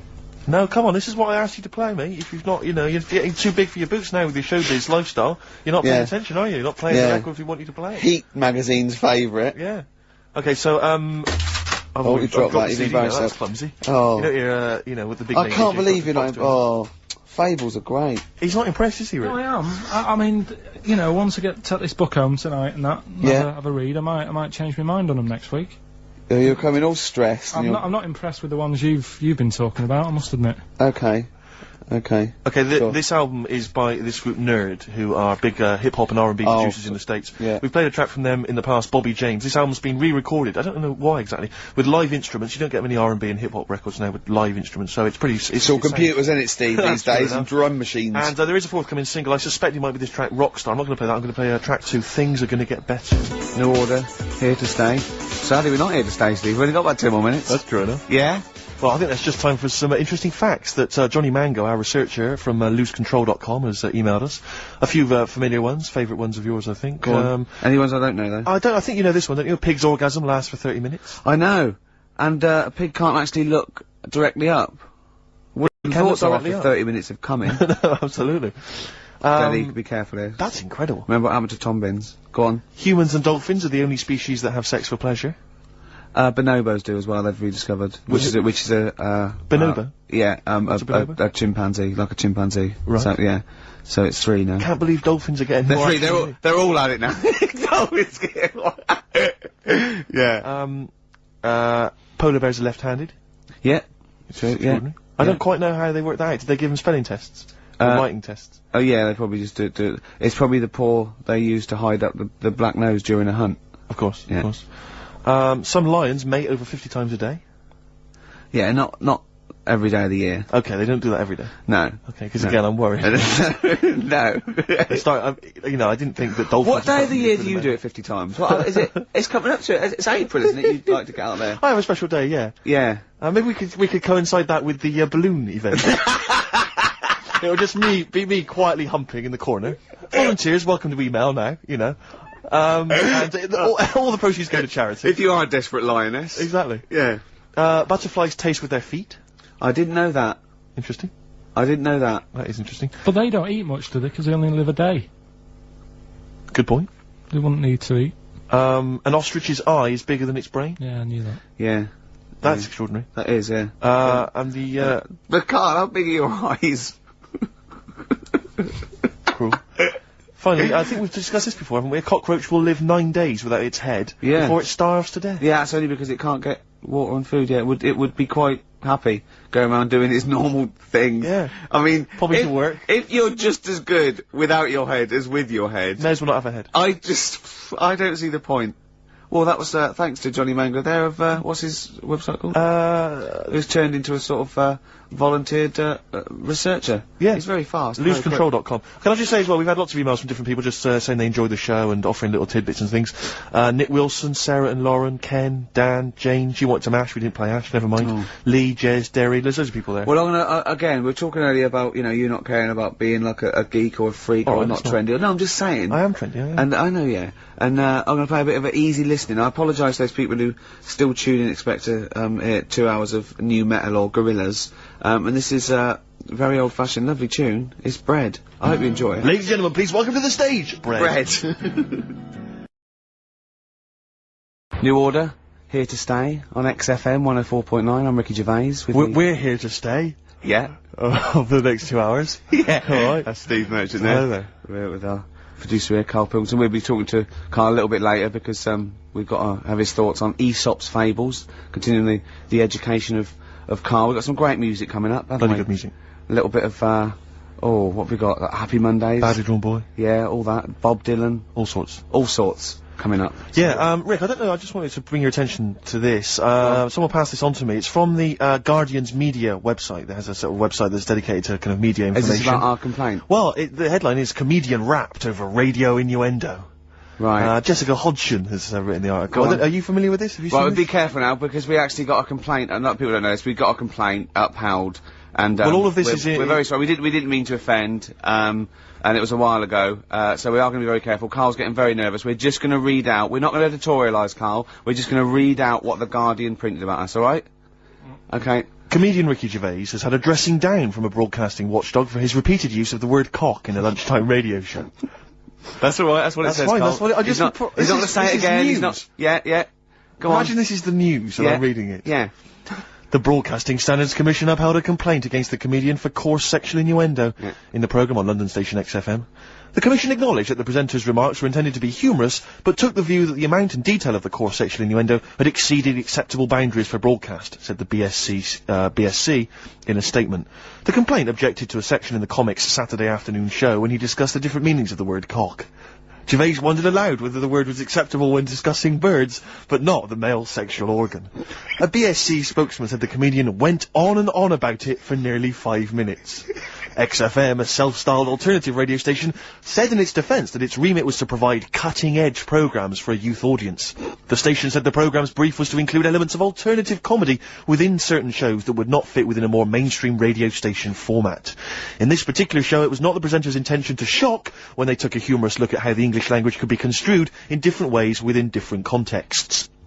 Gervais, whose big break was on Channel 4's 11 o'clock show, has shot to household status through the portrayal of David Brent, the middle manager from hell in BBC Two's cult show The Office. Just in case you didn't know who I was talking Yeah, about. he's a household name, but they just thought You might they'd not have heard of clarify. him, but he is a household name. Now, that's good. That's good reporting, and they're quite right about it. And just to remind people, it was when Steve said the only bird that hasn't got a penis is the swan, and I went on about the male bird being called the cock, but I couldn't use that to mean, and you know, it was childish, you know. But what annoys me is, I'm sure I've heard things on like Radio 1 like that. Oh, what's what's her name in the morning, Sarah? Cox. Yeah, and as there's a DJ like Karl. Cox? Yeah, so you got Karl. What's the matter? I'm just saying. You're just saying... There's a pair of DJs on, Yeah, but you know. we've done this. And What are you talking about? We're just talking it's about... names. They're just saying the names. Now, I love cocks in the morning You're a big fan of Cox. and at night. What's the matter with you? Come Play a on, record, Carl. Alright. We've taken it. We've been... Have you actually been rapped over this? Have you- No, I don't know what Have you that had a means. dressing down? No. When did that happen? I don't know. I was meant to tell you, and I never got round to it. Okay. Thanks then. So don't do it again. Pinky Afro on XFM 104.9. Oh, Could I just add that in case Yes. you don't know what you know the What frequency is? Yeah, exactly. Why did they say that? Are they not, so you know what you listen to? So you go, I'll tell you what, I like that radio station, Yeah. and it was XFM 104.9. Exactly. I'll listen to that again. You'll listen to that. You can retune. Yeah. I was wondering actually, Rick. I don't. Stay locked up this end of the dial. True enough. I was wondering because you know obviously we're still trying to campaign to get Karl into the air. Yeah. With the balloon enterprise, and obviously the work's been done on that. Don't fret, don't worry. A lot of people are asking for an update, but you know we'll obviously let you know when it's all going to take place. Yeah. But I was wondering These whether things take time. exactly. But I was wondering whether we should also have another kind of campaign, some kind of campaign, maybe one that could involve you, Rick. Because I'm particularly concerned, Karl. I don't know how familiar you are with this, with Ricky's eating habits. Because he eats so unhealthily. No, that it scares me. No, come on, Rick, don't give No, me I'm this. getting better now. No, you're not getting better. I have a smoothie every day. Yeah, but I've told you before, that's largely sugar. No, a homemade one. I don't care, Rick. That's not enough. It can't counteract, right? This is Ricky Gervais's idea of health eating, right? We'll be in the canteen at the BBC. He'll go, I'm going to eat healthy today, which means he'll have 2 slices of pizza instead of pizza and chips. That's basically that's his theory, right? And it's like, I don't know what, because he can't eat anything which basically doesn't sting the roof of his mouth with flavour. So like, for instance, he's always got headaches, he's always got a headache. Okay, that's because you just drink coffee and Coke, you never drink water, your body is dehydrated, and I said, drink a glass of water, no, boring. It's boring, water. I don't know if we were in the desert, stranded, boring. It's boring, Steve. I'll wait till the next cafe. Right, and sometimes he'll go like, oh, I'll have a salad, right? He'll get like a feta cheese salad, right? And he'll eat the little bits of feta cheese, leave the salad. Then he goes downstairs and goes, I'm still hungry. It didn't fill me up, that salad. I go, no, what didn't fill you up was the 200 milligrams of goat cheese that you ate. That's what didn't fill you up. So this should be a campaign. I don't know whether I can observe it, people could sponsor him, something. Just eat healthy, we could do it for some kind of big charity. Fruit. I don't think the fruit's the issue, Rick. Okay, if you mash it, I'll eat anything. Rick, I'm not mashed. saying that you don't eat a certain amount of fruit. I'm saying that everything else you eat is unbalanced, and it's just rich with fat, and it's awful. Yeah. It's sausages, it's beans. You're such working class scum, aren't you? It's the smell of chip fat is all around him, do you know what I mean? It's like, even when you can't smell it, you know it's there, seeping through his veins. I imagine when he was growing up, it was just chip fat in the house, just a big... It was. Oh, constantly boiling. There was always chips on with everything, Exactly. yeah, all fried. Do you want Weetabix in the morning? Deep fat fry that. It's such scum, and now it's like, oh yeah, my palate, I can't eat anything, it's got no flavour, everything's got to have cheese on it, sprinkling Parmesan cheese, more Parmesan cheese, and if someone like doesn't give him like a whole tub of Parmesan cheese when you're in a restaurant, even though he's ordered like a lobster or whatever, he's like, he sort of has a go at the waiter, or like, not to their face, obviously he's too much of a coward, but he'll say to me, like, he should have left the cheese, he's so cheap with the cheese, they don't give me any cheese, he just gave you 3 bucketfuls, it's cheese, more cheese here, it's pathetic, so I just think we should do something, because I'm panicked, I'm worried, I'm worried. I've started working out a little bit. I sort of work out twice or 3 times a week. I don't think that's going to counteract it, Rick. And I drink water through the night when I wake up and I'm dehydrated. From all the booze you've just drunk? Yeah, and I have a smoothie in the morning, don't I? You know what my views are on the smoothies. I don't think that's counteracting. You're anti-smoothie. You're anti-smoothie. Because I don't think it's counteracting all the other You have got a problem. There's nothing wrong with the smoothie. Right, fine. Okay, well, if you're happy to carry on as you are. Yeah, go on. Badly Drawn Boy obviously has done the soundtrack to this new film, About a Boy. Yeah. Which has got Hugh Grant in it. And obviously, this current single, what's it called? The current one that's out? Silent Side, that's currently, obviously that's being played on XFM. But this is another track from this album, which is the soundtrack. Lots of kind of, little bits of filler, bits of musical instrumental stuff, but all of it's very nice. This is a cracking tune, track 3, Something to Talk About. Lovely. Yeah, good tune that, I think. Sarah and Lauren have emailed in. They said they wanted something from Elliott Smith or maybe Jimmy Webb. That's actually produced by the producer of Elliott Smith. And is that I haven't brought any Jimmy Webb into now. No, we'll maybe play that next time. I'll play some next week. That's Badly Drawn Boy though, from the soundtrack to this film About a Boy, and that's called Something to Talk About. We've only got the stuff in the library. Do they want 4 non-blondes? Because we've got that in the library, haven't we? The best of Tony Basil. And we've got just about every song that In Excess ever recorded. Exactly. We don't play enough In Excess, do we? I don't think we do we? No, I can't believe it. XFM 104.9 coming up. White Van Karl. White Van Karl. I was obviously out with Karl last night. A lot of people don't realise this because we went out. There's what's the name of that evening? Marketplace, extracurricular. Extracurricular, yeah. Various XFM DJs go down there and just play an eclectic mix. Spin some tunes on. Absolutely, I'm thinking of doing it in a couple of weeks, Rick. And obviously, my turntablist skills now are pretty something to behold. And I tell you this, I did an amazing mix the other day with my friend Dan. We spent 2.5 hours on it. This is how we spend our evenings now. 2.5 hours mixing from a trip hop sort of hip hop style beat into Arthur's Theme by Christopher Cross. Great. When you get caught between the moon and New York Written by City. 4 people. 4 people. Bacharach, Carol Bayer-Sager, Christopher Cross, and a 4th one. Absolutely. Phone in. If you know that. Maybe we should. But who knows the 4th person credited on that tune? If only there were a prize. 700 800 1234. Also, I want someone else to phone in. Right? I saw an advert. Right, there's advert toys. I think it must be. Is it because it's Easter holidays or something? Right. And I was watching today, and there's one of those Transformer type things, and it goes in its shield. It strikes and then goes into its shield, and it goes into a little pod. And I'm sure it was called a Bolock. Right. Now I must have misheard it. There's no way you can call a little kid's toy a Bolock. So, can you phone in? I'm quite willing to be wrong. It'd be very disappointing, but, are people making little Bolocks for kids? No. Yeah. Oh wait, 700 800 1234. And what was the other question? Was there, the other question was who was the 4th person that wrote Arthur's Theme? Yeah. When you get caught between the moon and New York City. Crazy, but it's true. Yeah. The only thing you can do is fall in love, Carl. But I was out with Carl last night, obviously party animal, you know, he's hanging out with some of my friends. You enjoyed yourself, didn't you, Carl? It's alright. But you were a bit worried about Jennifer Lopez, weren't you? Yeah. What was the concern? I don't really know what's going on in the pop world. You're joking. No. Go on. And, I was there in the toilets, right? And I heard it playing out on the speaker, and I heard the DJ go, there you go, that's, Left Eye Lopez there. That's not... And I thought, it's Jennifer Lopez. No, it's the little one. She had some sort of eye injury. You thought he was breaking the news of Jennifer Lopez losing an eye by calling her Left Eye Lopez? Yeah. Yeah. That's genius. Don't worry, we put him right, it's okay. He slept easy. Yeah. But you were worried for a while, weren't you? You were anxious for a while. I had no idea, and the thing is, I heard that on like Thursday, so for like 3 days I've been thinking... You've been panicking? Why she called that? Because she changed her name before, hadn't she, to J-Lo or something? Yeah. So I thought, you know... Yeah. Has she got some people after her? Does she owe someone money? Keep changing her name. That was Wabbai Gabrielle and Rise. Anyway, more music, Rick? Oh, I'd love to. So yeah, What have you got lined up there, Carl? Beta band. Oh, yeah. Sweet. Sure. Respect, total respect to that. Massive respect. Yeah. No, Jew. Yeah, no, absolutely. Huge respect. Night Cycle Club there.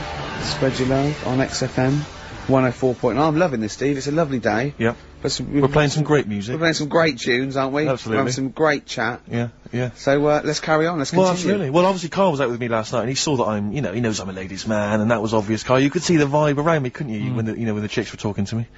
And, just remembered recently, actually, I was on a train coming back from, hometown Bristol. And I was on the train, and, this girl walks on, good-looking girl. I thought, hey up. Largely empty carriage. I'm thinking, my luck's in.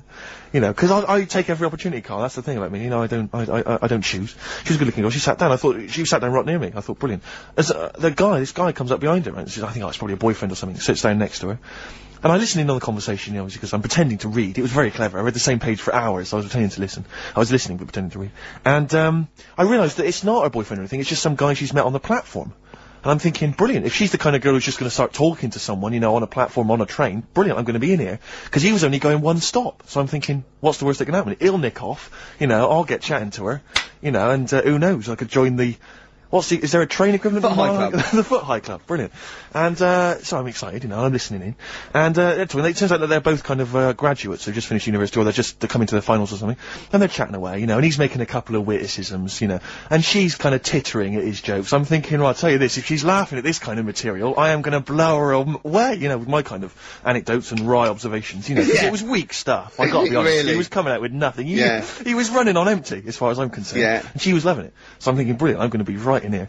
And then they get moving on to higher brow things, you know, and, I think she was going to study kind of Marxism or something like that, or communism, something. And she was asking him, you know, by way of conversation, she was asking him what he knew about Marxism, you know. And he was fumbling for his vague knowledge of it that he had in his life. And I'm just sat there thinking, yeah, come on, love, in any given capitalist environment, the proletariat will revolt against their oppression by the bourgeoisie, and after a brief period of socialist rule, emerges a classist society governed by community cooperation. Well, if that sort of talk wouldn't get a woman hot, I don't know. I don't know what you'd use then. If Marx and Engels is not going to get a woman sweaty down below, then nothing is. Then my name is You're not just Steve biding your time. Exactly. I'm just going to go in for the kill any minute. Yeah. So anyway, it comes to his stop, right? He gets up. I'm thinking, this is a piece of cake.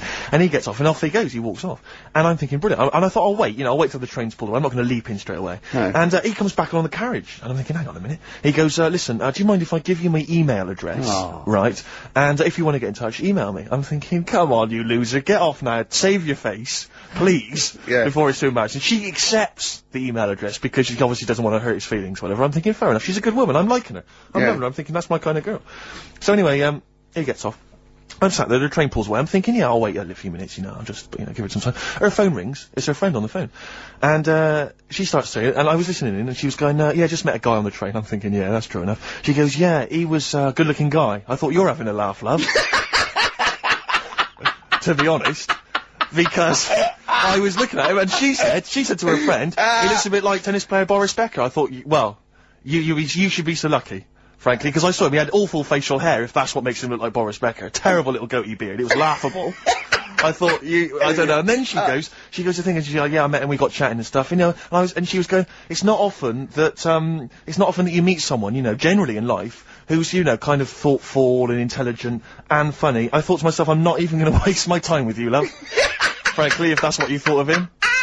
You just walked Yeah, away. and I'll be honest with you, I didn't even bother talking to her. No, you were I just didn't even above waste it. my time with If her. she thinks that bloke is not If only she thought great he was looking, funny, but great funny looking- and intelligent, and she got on well, and he was polite, and it was a chance meeting, and he thought, and she thought that you were like a freaky looking dork who didn't even have the nerve to If speak. that is what if that's she what was she thinks, thinking, then I she's don't not- wanna know her. I couldn't. You walked away, and good luck to you. And I have my dignity intact. Yes, and she's nothing.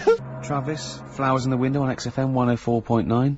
Well, coming to that time where we do White Van Man. Absolutely, with producer Carl. And Carl's also going to be telling us his slant on fables, on Aesop. Absolutely. I was out with Carl. I know I shouldn't be. Yeah, well, I broke the rule as well. I last know. night. Well, I was out with him the night before, I think, and we were just chatting. And as you know, we're going to Edinburgh for a week.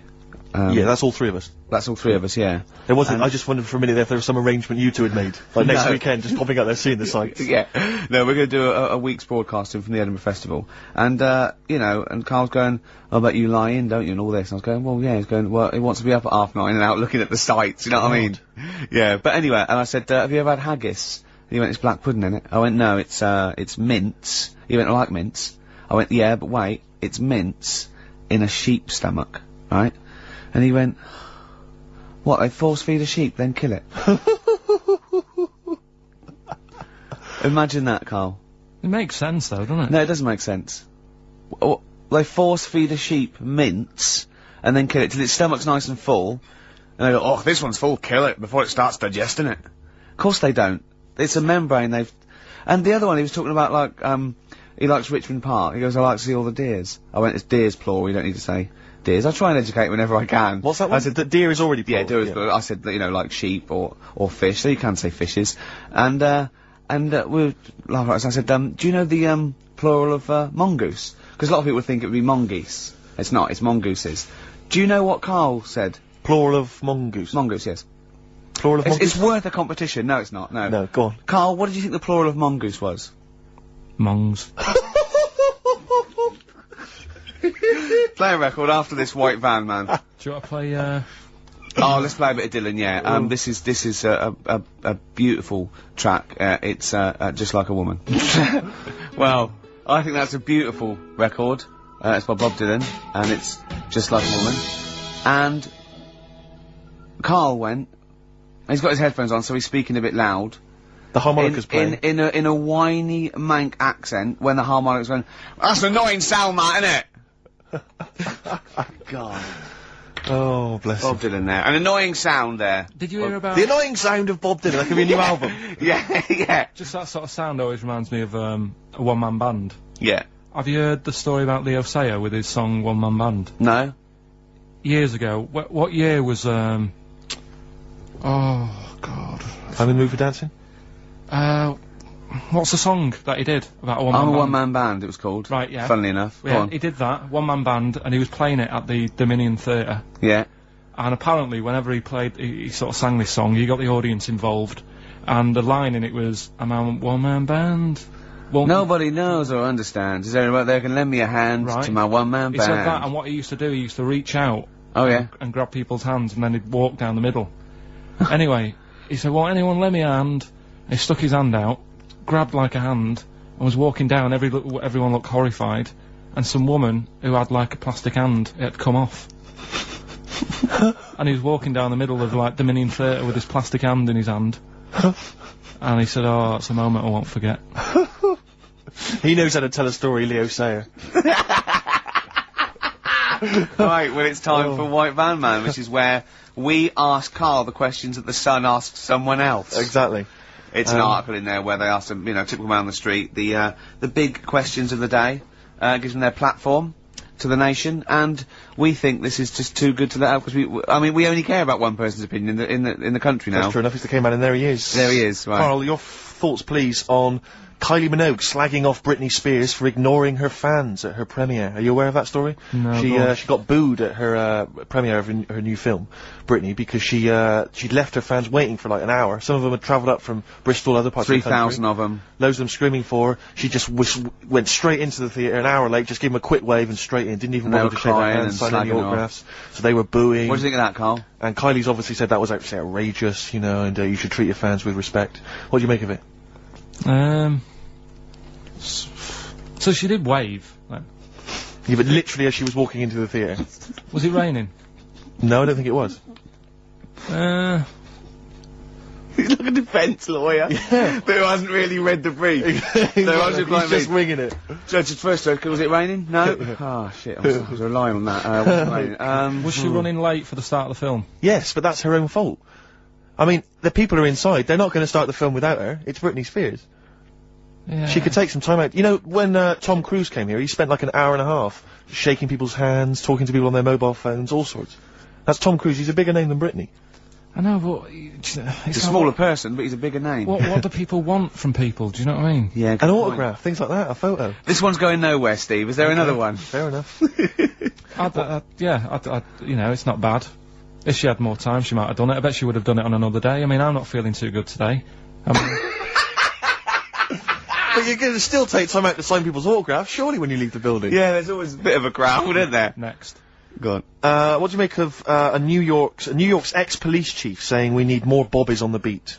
He's come over here, he's the guy that sorted out crime in New York City. He's come over, he said, you're going all over the place here. You need more bobbies on the beat, more policemen, more a visible police presence. There was something last week about some copper in London who was sat on a bench, and he was asleep or something. Oh, yeah. And people were like outraged because like he should be looking after, you know, England's people, not nodding off on a park bench.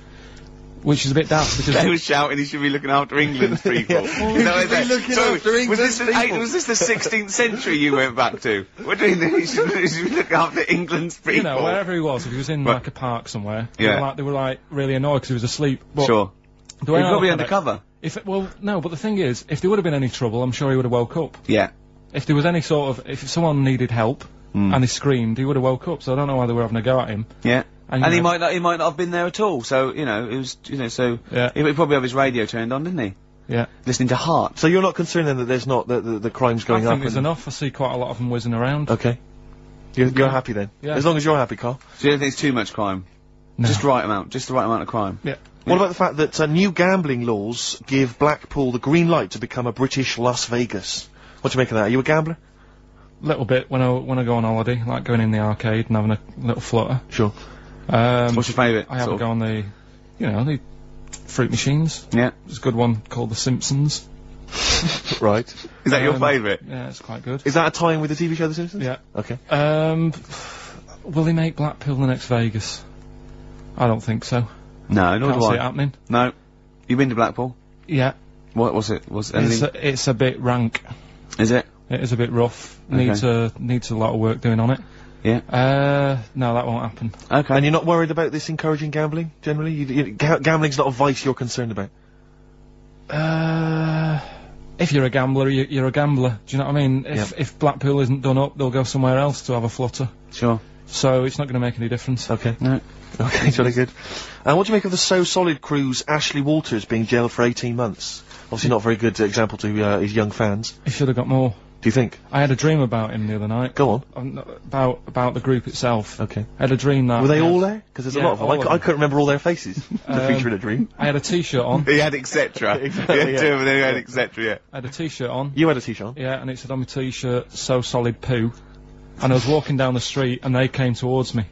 And they were just about to beat me off. That's a great dream. That's amazing. That's an amazing I love that. dream. We've For all a had 30-year-old. We've all had that anxiety dream. Oh my goodness! What if I meet the So Solid crew and I'm wearing a t-shirt that slags them off? Oh, I don't believe it. Yeah, yeah. So what happened? Did you get beaten up in the It was dream? one of them where I woke up. Do you know I've been telling you that I keep getting them things where you feel like you're falling? Oh yeah. It was the same sort of thing. It's You like, know I'm not a real psychiatrist, don't you? You should, you know no, what I but mean? you do know a lot about a lot. Yeah, I do. Thanks very much. And, you know, if I'm at home talking to Suzanne about something and I don't know the answer, I think, right, I'll ask Ricky that one, Yeah. see him. Yeah. Thanks. But you know that, I think you might have mentioned before that apparently if you die in a dream, it means that you're dying in real life. Yeah, well, that's it. If you don't... But apparently if you get beaten up by the So Solid crew in a dream, it means you're being beaten up by them in real life. Yeah, that is true. So you probably woke up a lot of people have been your joking. Yeah. Terrifying. Absolutely terrifying. So, yeah, lock him up for longer. Okay. Finally, what do you make of Halle Berry becoming the first black woman to win the Best Actress Oscar? Did you see her speech? Got on my nerves. Did it? I mean, you know, it's good that she won. You know, it's nice for anyone to win an award. Yeah. But she did go on a bit. And, you know, I've been in that same sort of position. What? Collecting an Oscar? Well, I got, what they used to do at school is, Okay. if you did a full month without being off, you got a gold certificate.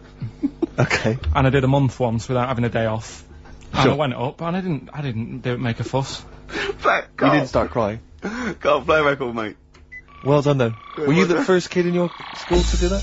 I don't think anyone else got the certificate. It was only because I was never in. They tried to encourage me. It was just for you. They mounted an entire ceremony just to encourage you.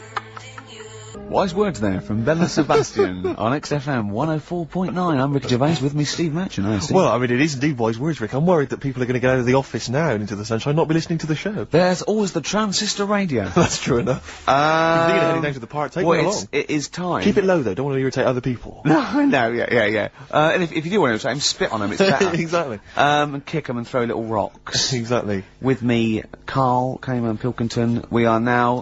We're into this, way into the second month of the education of Karl. As you know, Karl got 1 GCSE in history and E.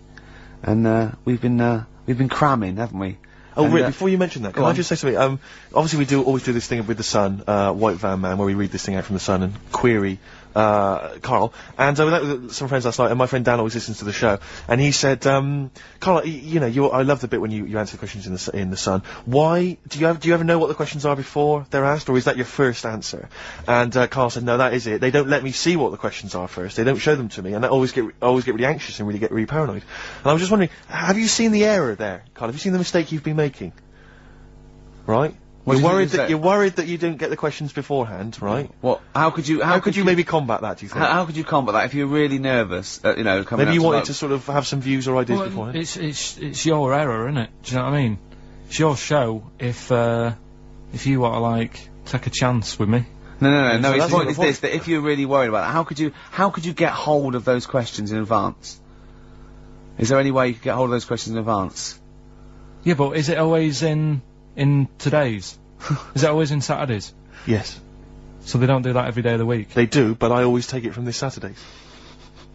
Right, well, yeah, I could, but that would cost me money. I'm not on enough as it is Sure. working here on a Saturday. Okay? How much is the Sun? 30p. Yeah, well, You're not made of money. I understand. Yeah. Actually, it's 40p on a Saturday. I don't know what I was thinking. Well, you were studying Aesop's fables, weren't you, this week? Now, I'm going to be very liberal here and let you talk about it. It's not a test. I'm not, hey man, just like chill out. I'm not this like rigid sort of, boxing society. Just tell us your views. Just tell us your vibe on Aesop. Tell us something. What have you learnt from his fables? he made a bit of money out of something that's quite simple. Yeah, I don't know if he did make any money out of it. I mean, I think it was published like thousands of years after his death, but go on. Yeah, they're just little stories. I mean, enjoyed them. Yeah. Didn't learn anything from them. Or did you see? Because it's teaching through sort of like metaphor and analogy, and maybe it all seeps in and it's all subliminal, and maybe in a way your but it's subconscious is silly. teaching you. No, it's silly, the- Rick. It is silly. If the stories were done in like a real way, that there's like a man and a woman, and it's a little story that something happened to them in life, then you learn something. But it's all about, you know, a gorilla and a fox are walking through the woods. How often does that happen? Sure. So you're saying if it was more like If it was more true to life. If it was more like- if it was maybe more mates like of yours. real stories, like a kid on his grifter and a magpie pecking at his head, or two frog boys with webbed hands. I mean, if it was real stories from real life, that people could believe actually happened. maybe it would teach us something. But why not do that? Like, take a real situation. Say, like, the So Solid Crew guy Yes. going down for carrying a gun. Use that in some way. Do you know what I mean? As a warning, maybe about carrying guns. What about something like if you carry guns and that is illegal, you could have some sort of punishment? Yeah, that's Good. good. So fun. that's what you it doesn't mean, bother yeah. you then that the fact that these fables have been used for many, many generations to educate maybe young children or even older people, the fact that they've served a brilliant function and they've become classics, that doesn't bother you? You've seen through them? Well, they don't always work. Okay. When I was out with Rick the other day, he brought one up. Oh, I told him the one about the two mice, the industrious mouse who throughout the summer, he would be storing berries, nuts and berries, and he'd be storing it, and the other ones would just be eating off the trees and running around and having a laugh. And they go, well, you're going to become hungry. And he'd go, oh, I'll worry about that when it comes to it. And they'd do that, and he'd be storing his nuts and berries, and autumn came, and the mouse was still playing and not doing anything. And then winter came, and the silly mouse was, like, shivering. And he went and knocked on the mouse's door, and went, I'm freezing and I'm starving. And the clever mouse said, well, I told you, didn't I? You know, you should have been storing your nuts through winter like I did. Come in and share mine. You know. And, what did you say, Carl? Well, and the moral of that is whatever. Well, yeah, you know, sort of, you know, just be careful. But my thing is that it's not very good, because the moral of that is do what you want, and there's always a do-gooder, a chair there. Yeah, So, right, sure. Yeah. But the way you know, I think, which is more sort of 2002, the ending should have been, you know, the guy with all the berries should have, like, been, like, going, oh, I'll be alright come the winter. I've got loads of food, I'll be safe. But then, as he's going into his little hut at the beginning of the winter, some sort of bus or something comes and kills him. Right. And it's like... You should have partied hard, because you might die. Yeah. Enjoy life whilst you've got it. Yeah. Okay, and if winter comes, just starve to death. Well, you know, worry about tomorrow. Okay.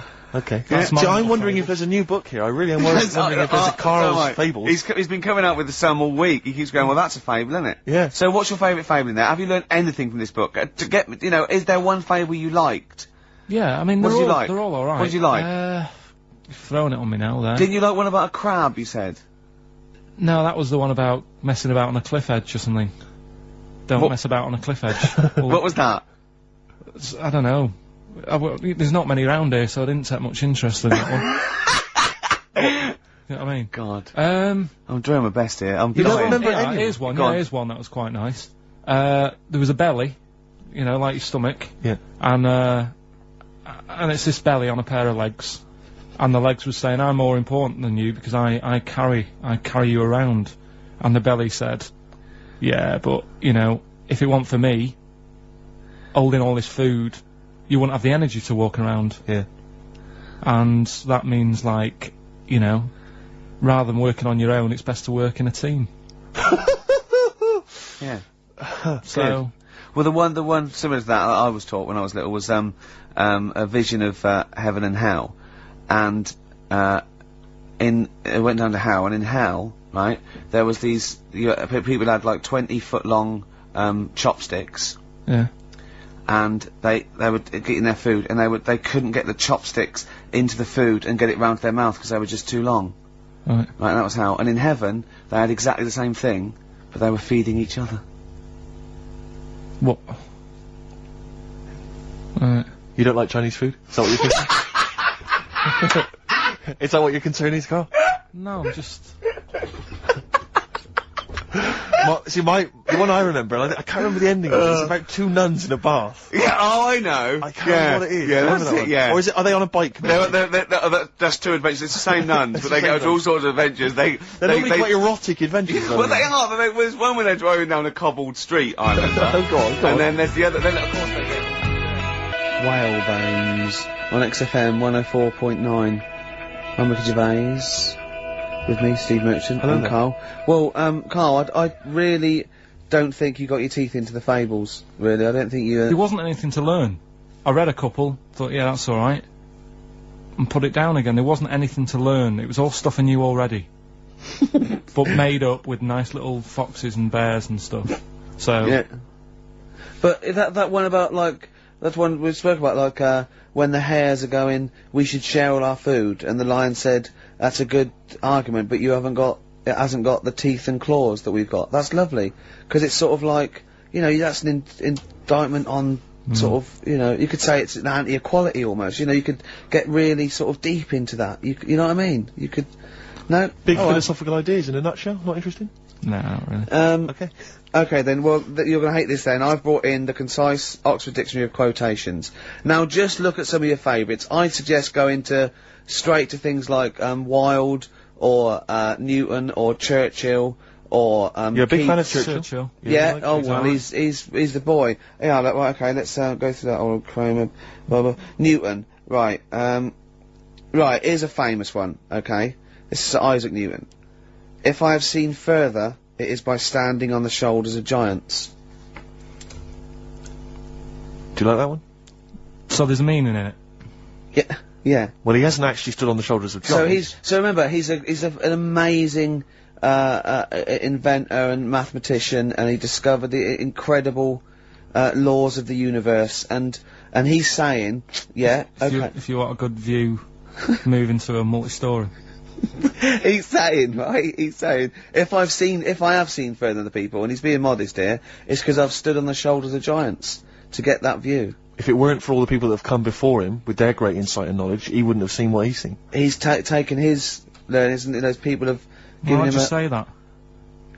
Instead of making up, that's what I've got a problem with. People don't say what they mean. Poetry, art, and... In life, though, people never say what they actually mean, and, you know, there's loads of books on it. I don't know. But the point is that he's just summarised quite a tricky idea, beautifully. It's beautiful. That gets into you much deeper than just the words, just the literal words. You know what I mean? One of my favourites is from an American novelist, and the quote is talking about the subject of fame and being famous. Fame is a mask that eats into the face. Don't you think that's amazing? Meaning? Well, meaning that fame is something that is artificial, that you wear initially, you become famous, but it's ethereal, it's nothing, it's intangible, it's just an artifice. But if you stay famous long enough, you begin to think that mask you're wearing is really your real face. So that you begin to, you know, think that you are more than you perhaps are. Do you see what I mean? In the way that fame and power can corrupt. Oh, who said that? No, it's an American novelist, I forget his name. Yeah, it's alright, yeah, there's something in that. Yeah. Okay. Pick another one, right? Yeah, let's have a look. Bernard Shaw, he's no slouch. I think maybe when you take this book of quotations home, Carl, you should maybe just draw up maybe a list of 3 or 4 of your favourites and tell them next week. I want to do Shaw, Wilde, I look at Shakespeare as well, you know, he's... Are you a fan of Shakespeare? No. Go on, what's your problem with it? Just, the way they speak. I can't follow it. Yeah. Yeah. Do you like West Side Story? It's really old as well. I can't relate to it. It's like years and years ago, isn't it? That's why I like Churchill. Because 1940s. Yeah. Look at this. This is Shaw. Okay. There are 2 tragedies in life. One is not to get your heart's desire. The other is to get it. Again, how would you see that in your little? Well, that's one homework then. I'll mark that. That's your homework. You got to work that out. You've got to tell me what you think of it. Say again? Don't ask Suzanne. It's there. Right. There are 2 tragedies in life. One is not to get your heart's desire. The other is to get it. Okay? Take that home with you. And we'll be hearing Karl come up with some amazing quotations next week. Yeah, pick out your favourites.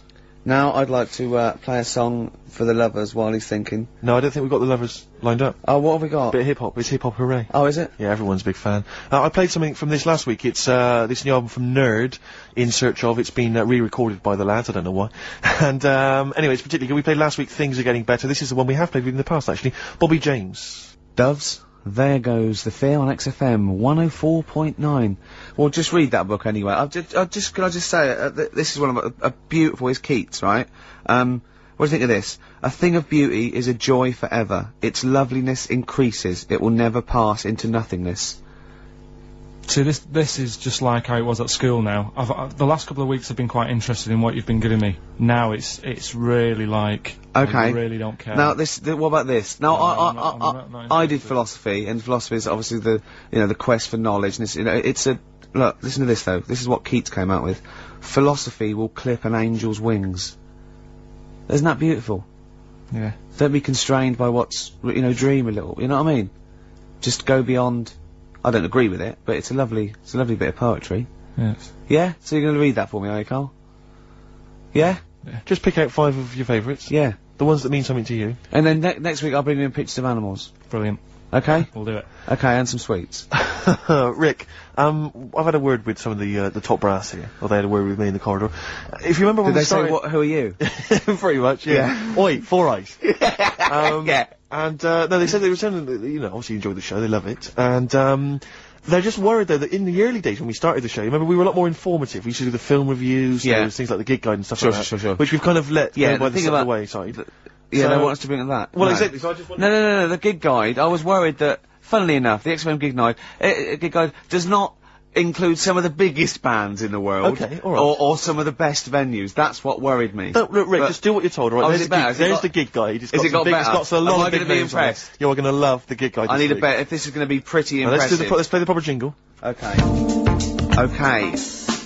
Tonight, if you want to, if you want to see these two bands in a small venue, get down to the Metro Bar on Oxford Street. Doors are at 8 p.m. and tickets are only £6 to see 10 Benson and Beach Buggy. Brilliant. Alright?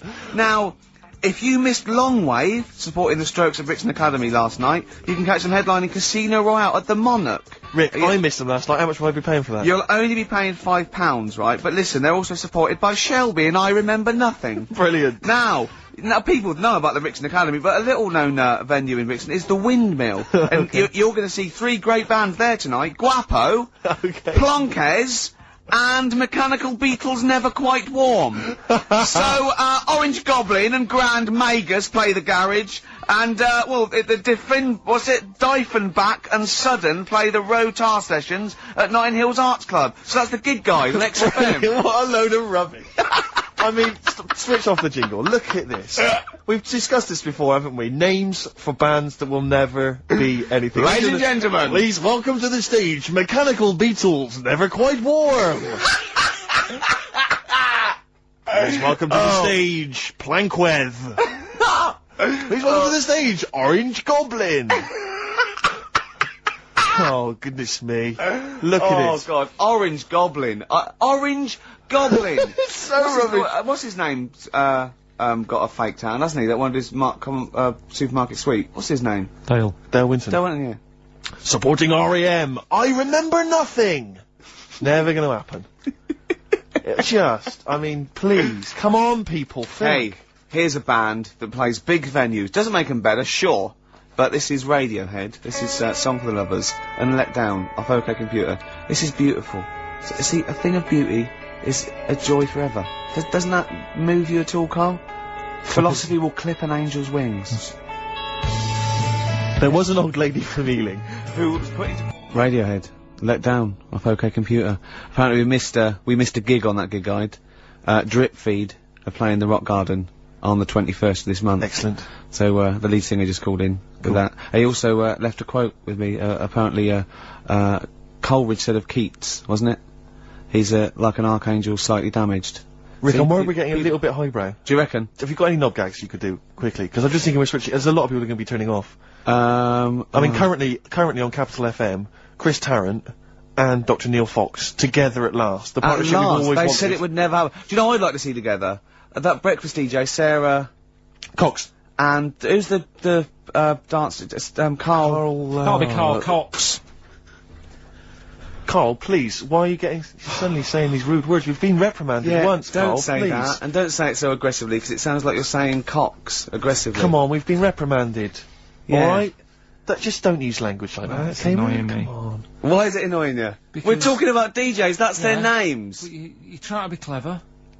I hardly think that's clever. You've given me a Yeah, if that's my best attempt at being clever. I've got rubbish homework this week. Okay, he's really upset about really this. upset. He was looking forward to animal fat. You said you were going to bring in that big book, 500 It's animals. I got it off one of those bargain books. So I thought what? it'd be easy, right? Cause it's too elementary. No, but that's more useful than that to me. But it's things like the tortoise has a shell to protect it. That's good. Yeah, but you know, Because you thought it was there just to be painted on the tip. Oh, have you ever peeled a tortoise? They fly. They go about 400 miles an hour. It's to weigh them down because they're the fastest lizards known to man. Exactly. Honestly, they run so fast they can go through walls. Yeah. And so their shells put on them in the hospital, in the maternity ward, at a very early age, just slow them down. You let a tortoise shell and you won't catch it. Steve, do you know that turtles can breathe out the bum? Turtles can breathe out of their bum. I know someone who can talk out of it, but didn't realise that. Tell us about that. Tell us about that. How do they do That's that? it, that's all I know. They get, when they go swimming, they can sort of, if they don't want to stick their head out, they can just... Stick their arse out. Why don't they want to stick their head out? Just if I don't know, maybe they need to be looking for food under the water. Yeah. And if they stick their head up to get some air, they might miss something. Wouldn't it be easier to have an arse that could forage for food? So they could sort of like lounge in the pool like a jacuzzi, and they're looking around going, alright, hello, hiya, and meanwhile its arse is like munching grass. Yeah, bad Wouldn't that breath. be easier? Bad breath. Well, I wish I understood what that meant. yeah. In all this It's like a hilarity, quote, isn't it? but in all that this hilarity, I'm worried we've forgotten the true meaning of Easter. No, come on, Rick, come on. You're just, you're being frothy and lightweight and a little bit rude, but it's a time for remembering And chocolate. that someone did die for our sins. Yeah. So can we just, Be ashamed to disappoint him. can we just think about that and just take a moment just to consider that? Yeah, can we do that? All right. Okay. Yeah. You understand the true meaning of Easter? It's not just about eggs and bunnies. You understand it, don't you? Yeah. What's your memory of it? What's your understanding of it, Carl? Then what do you- Easter. What's it all about for you? What do you have to do at school? Do you have to do anything at school? I think we got a long weekend off.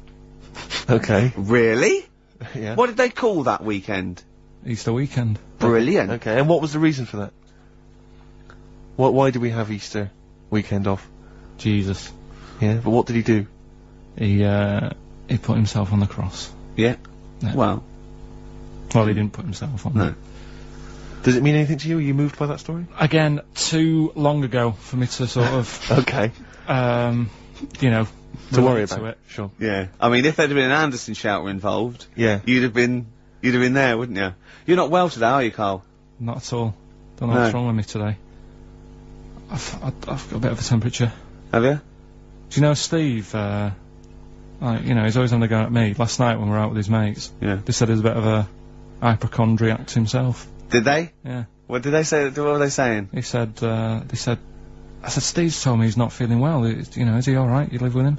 He said, oh, don't worry about that. Really? He's always saying that, and I said, that's a bit of a fable. I said, cry wolf. Yeah. One day they say I've got a temperature, and they go, oh, I've had the Lemsip, and he'll die. Yeah. Yeah. Well, I've learnt my lesson.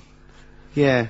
There was one about the boy who cried wolf. The moral can surely only be never tell the same lie twice. You know what I mean? Because if he'd have come up with a different one, he'd have kept him going all year, I reckon. That's a good point. Yeah. I never thought of it like that before. What are we going to play? A final tune. Have we? We got a bit of Suede, haven't we? Well, it depends. Let's get a bit of Suede in and song for the ladies. don't Let's go think- over. you can't What's go. the, Song what is for it? ladies It's is only very the football. short. It's only the football. Don't say that. Yeah, give us your song. What's the for football? What's the match? What's this? The gig guide is Long Wave and Guapo and Plankos. What's this? What's the football match? What are the football matches XFM covering? Don't know. What Come song on. would you like? Track 8. Is it Bolton versus Barnsley? You don't like sport, though, do you? A lot Well- of people who do. Huh? A lot of people who do. Right, track 8, what are we going for then? We're going for it's a bit of Stevie Wonder. Yeah? And I think it's quite a short song though, Carl. Are you sure? No, that's cool, yeah, It's it's cool. okay. You're okay, are you? Yeah, yeah. So this is the final song. Is This lost a lot of energy, this show. This is it. I mean, the first hour and 40 minutes I think was dynamite. I think the last 10 have been, But I met flagging. Carl. He was full of life. He was answering the questions and stuff. And now you've And he lost it, mate. got You're fed not- up. We got fed up with the quotations. He didn't like us mentioning Radio 1 DJs such as Sarah Cox. and Carl. Oh, Cox. Yeah, he didn't like that. Sorry, everyone.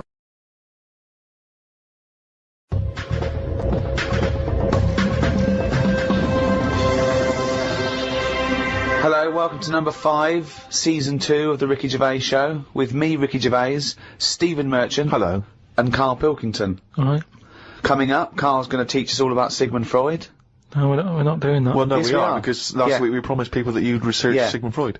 Yeah, but I had a look, but I didn't find him that interesting, so... But that's not. But this is That's what I irrelevant. mean. This is what we were talking about. You say you wish you could go back and learn stuff in school because you didn't. You want knowledge. You always say about you want to learn Yeah, I something want a to day. learn something interesting every day. Yeah, but you've got that. I had a look at the website. He just... SigmundFreud.com. Yeah, he started that. I just didn't had a he? look. I just did a search on, like, famous quotes from philosophers. Quotes, brilliant. That'll get you everything you need. A quote. Well, That's I don't need to know his history. that sums I up just- a man's life work. A quote. No, but that's what you're remembered for, isn't it? Churchill will go on the beaches and all that. Sigmund didn't really have any sort of... Catchphrases is what you mean. things that you hear. Yeah, sound bites. He wasn't good with the press. Brilliant. So you Well- haven't bothered to learn about him. well, you didn't even pick up a book. I wouldn't know where to start. Do you feel like you're thinking in your head? Sometimes, like then I was. But I don't know if I am, because it's got a mind of its own, hasn't it? did look at some of the things that he'd said, and the Do one it that- now. Do it now. Right, what have you learnt about Freud? Okay, here we go. This is Karl Educates Ricky and Steve. Number 1, Sigmund Freud. Karl, tell us what you learnt about Sigmund Freud. Right. All I remember was that he said a baby. You know, you look at a little baby having some milk from its mum's breast, right? It looks well happy. It has enough. It's full up. It goes to sleep. It's got a smile on its face, right? He said that's what happens when you're older as well.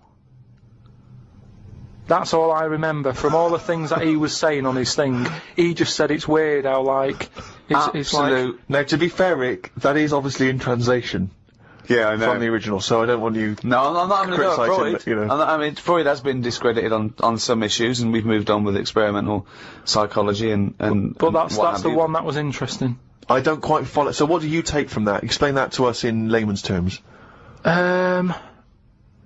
I don't know, Well, that's pointless. Without application, knowledge is pointless.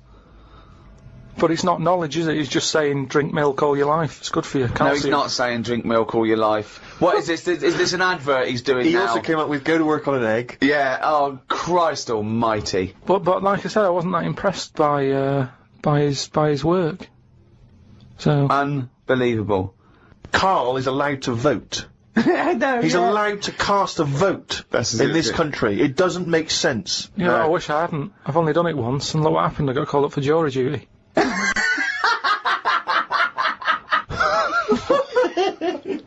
Not doing it again.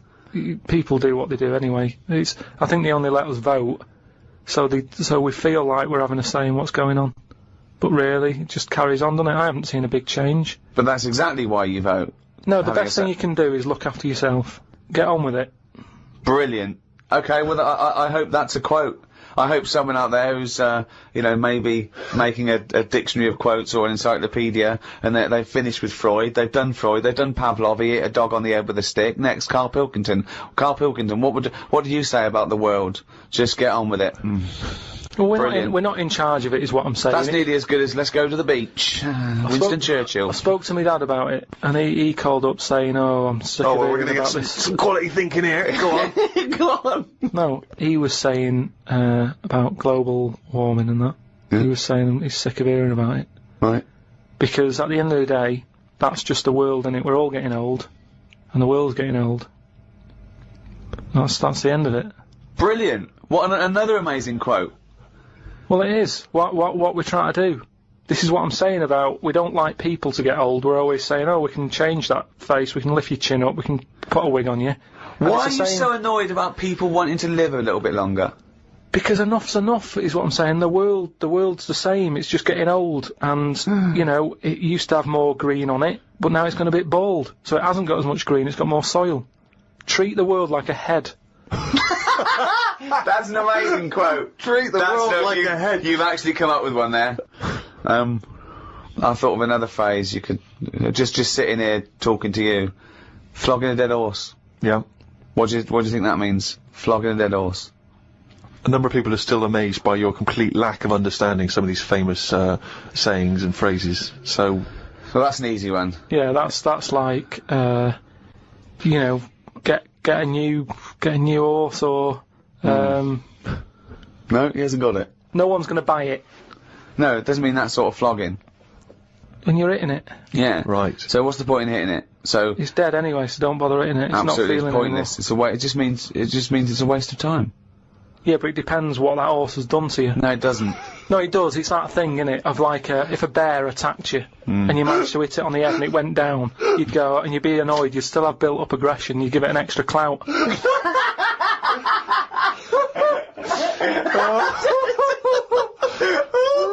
Unbelievable. That's extraordinary. I don't know who's compiling this book. Sometimes it's worth flogging a dead horse if he did something to you, if he annoyed you. Carl, I've got a couple of little facts for you, just to try and inflame your imagination. Go on. Sharks are immune to cancer. Really? Yep. So how have they found that out? Well, I don't know, but But I've never heard of any fish having cancer though. I haven't heard of a cod being ill. So why are we focusing on that one?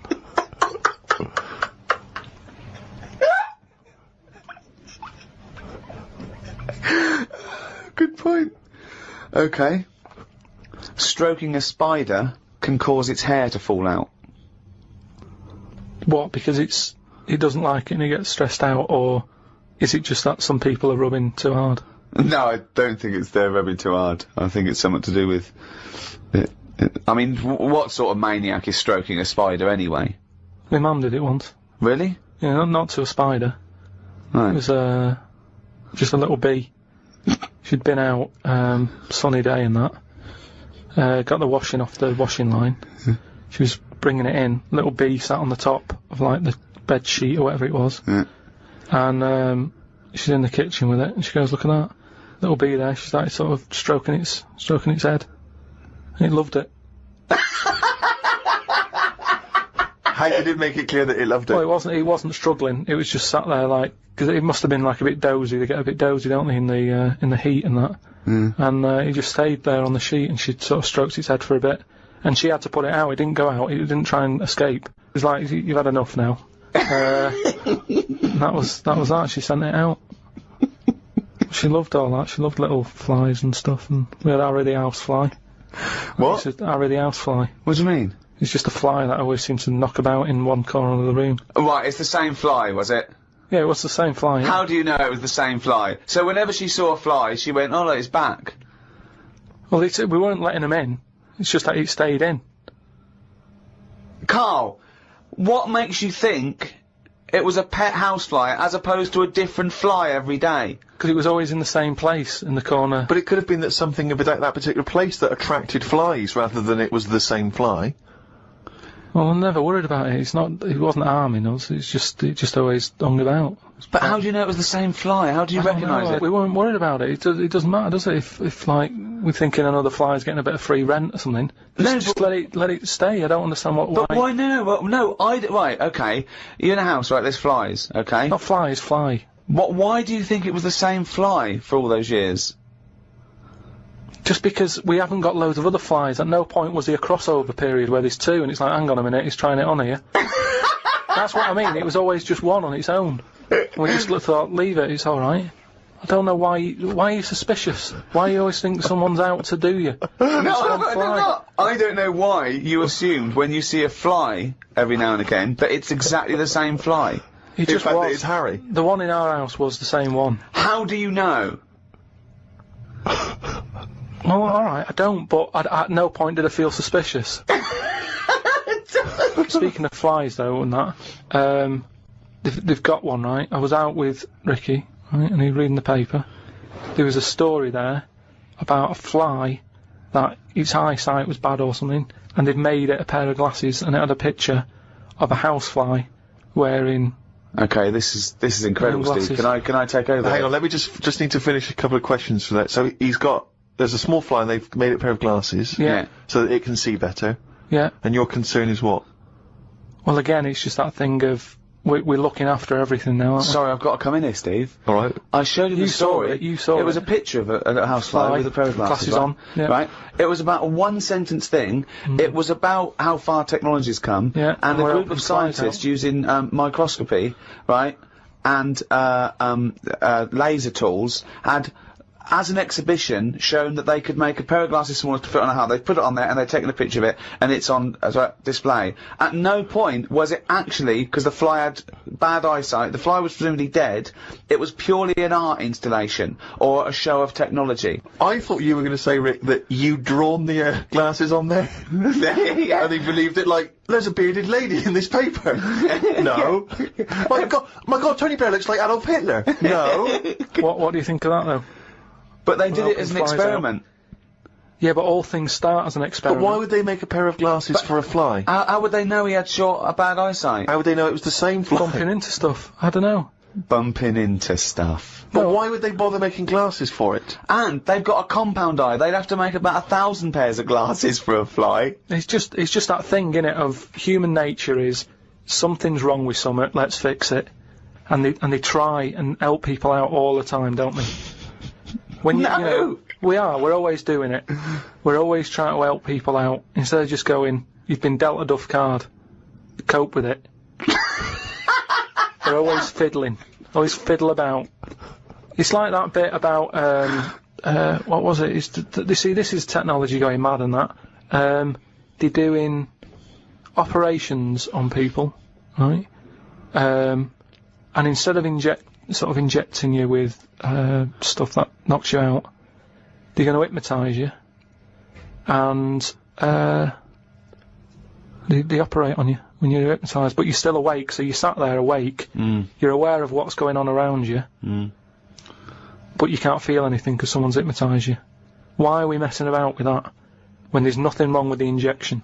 Well, there are. I mean, it's not healthy to constantly give someone Very anesthetics. dangerous. Yeah, Very but you've dangerous just said it yourself there, constantly. If If they you keep do coming in multiple having stuff operations done, on someone, don't be doing multiple operations. well, sometimes you need to Why? because of Knackered, whatever the forget complaint it. may be. Yeah, but no, not multiple. Give them 1 or 2 max. After 2, it's like, enough's enough. We've operated on you, we fixed that. We're not fixing anymore because it's just going to be, there's going to be something else wrong with you. Because you're getting old. Like the world. Get on with it. That's what I'm saying. Stop sort of ploughing stuff into it. Like I've said before about a car. You know, the gearbox has gone. Alright, we'll replace it. Oh, exhaust. Well, alright, we'll put an exhaust on it. Oh, the oil filter. Forget it.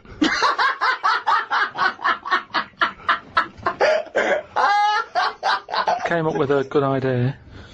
We'll be the judge of that. I'll do it now. It's not a good idea. Okay. Okay. I'm sticking my neck out here. I think this isn't going to be a good idea. Okay. Thoughts? Well, I'm going to agree with you. I'm going to second that motion. Okay, let's see if we're both right. See-through skin. High five, Rick.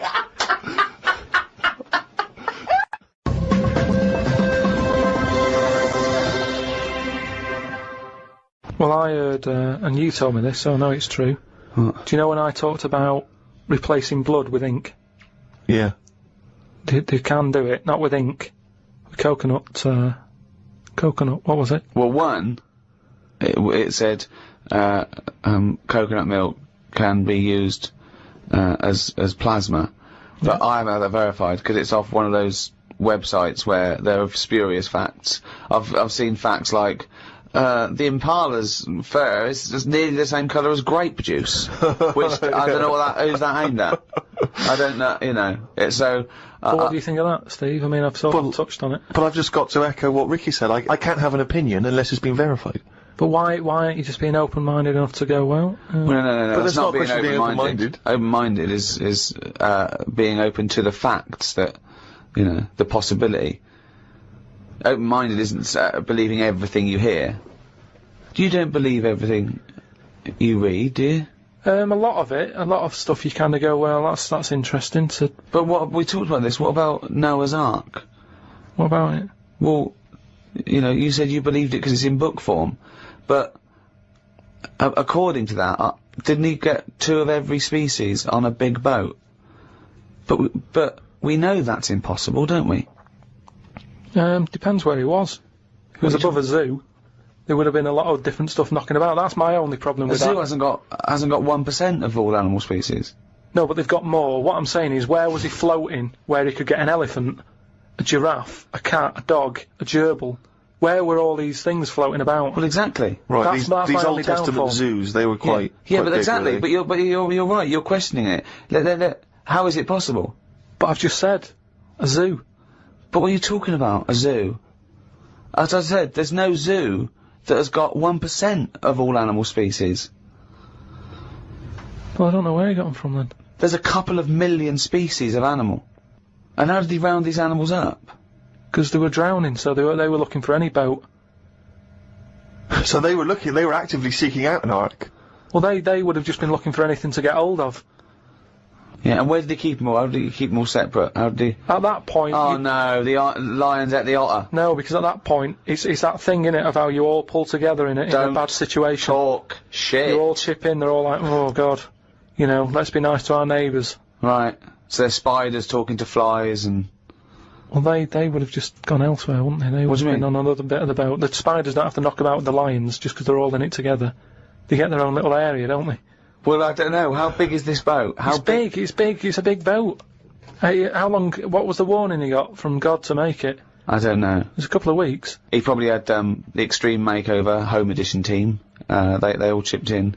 Probably had Queer Eye for a Straight Guy helping him out with some of the interior design elements. Yeah, yeah. Two of every species, Carl. How big would this boat have to be? Yeah, it's big.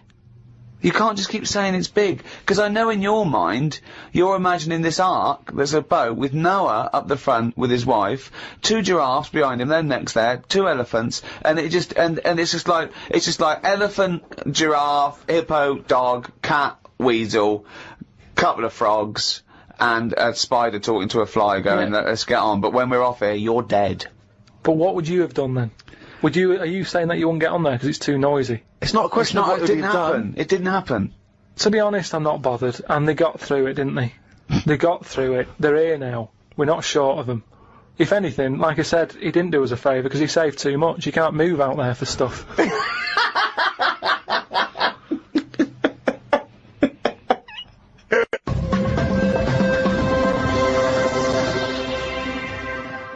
Oh, chimpanzee, that is raining down again, you fucking...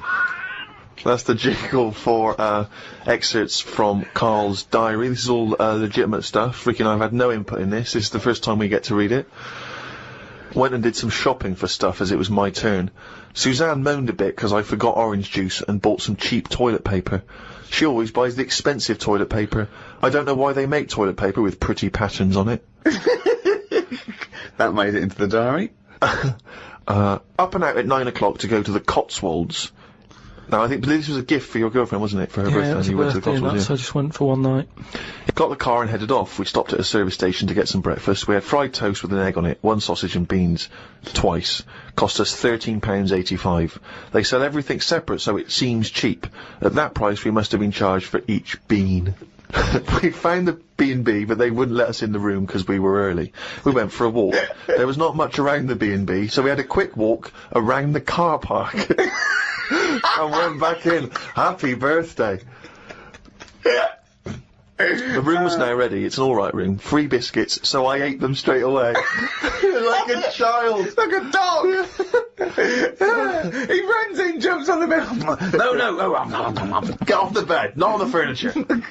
The room overlooked the car park that we'd already been round. You're staring at the window. Remember when we went there? We'll always have the car park. Yeah. Oh, God. The room had posh coat hangers in the wardrobe with sponge on them. So I ate the sponge. Don't think they are needed. We went and booked a table for Sunday dinner and went on another walk.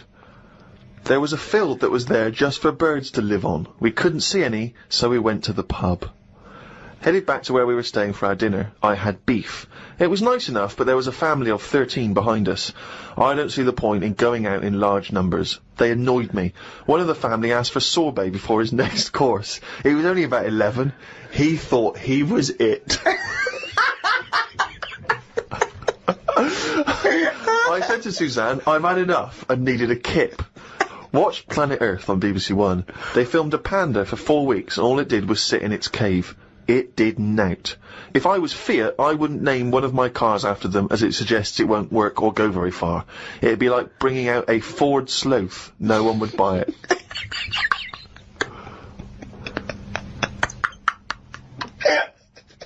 A Ford Sloth. I would love that ad campaign. Oh, that's amazing. Oh, God. The new Vauxhall Slug. We had a look around the local village. There wasn't much to it. We did the usual thing and had a look around the church graveyard to see how old the dead people are. That's what you do, innit? Suzanne's had it every time so far. She's gone to the Cotswolds, the room wasn't ready, she's seen the car park, an empty field, and now let's go and play how old the dead people Well, I are. like the fact that you mentioned we did the usual thing of having a look round the church graveyard. Do you make her do that every that's time what you you go do, innit? away? 'Cause it I done like the nothing. fact, I want to know what she did for 2 hours when you slept. Did she just like... She went to a club, had a whale of a time. No, she just looked out at the car park, just like, memories. But that's what you do, though, innit? When you go to these places, there's nothing else unless you want fudge, or you know, you walk round a church graveyard and have a look. There's nothing. We went home. It took 3 hours to drive back. People say they go to the country to see the wildlife. I saw rabbits, pheasants and a fox on the way home. They were all dead in the road.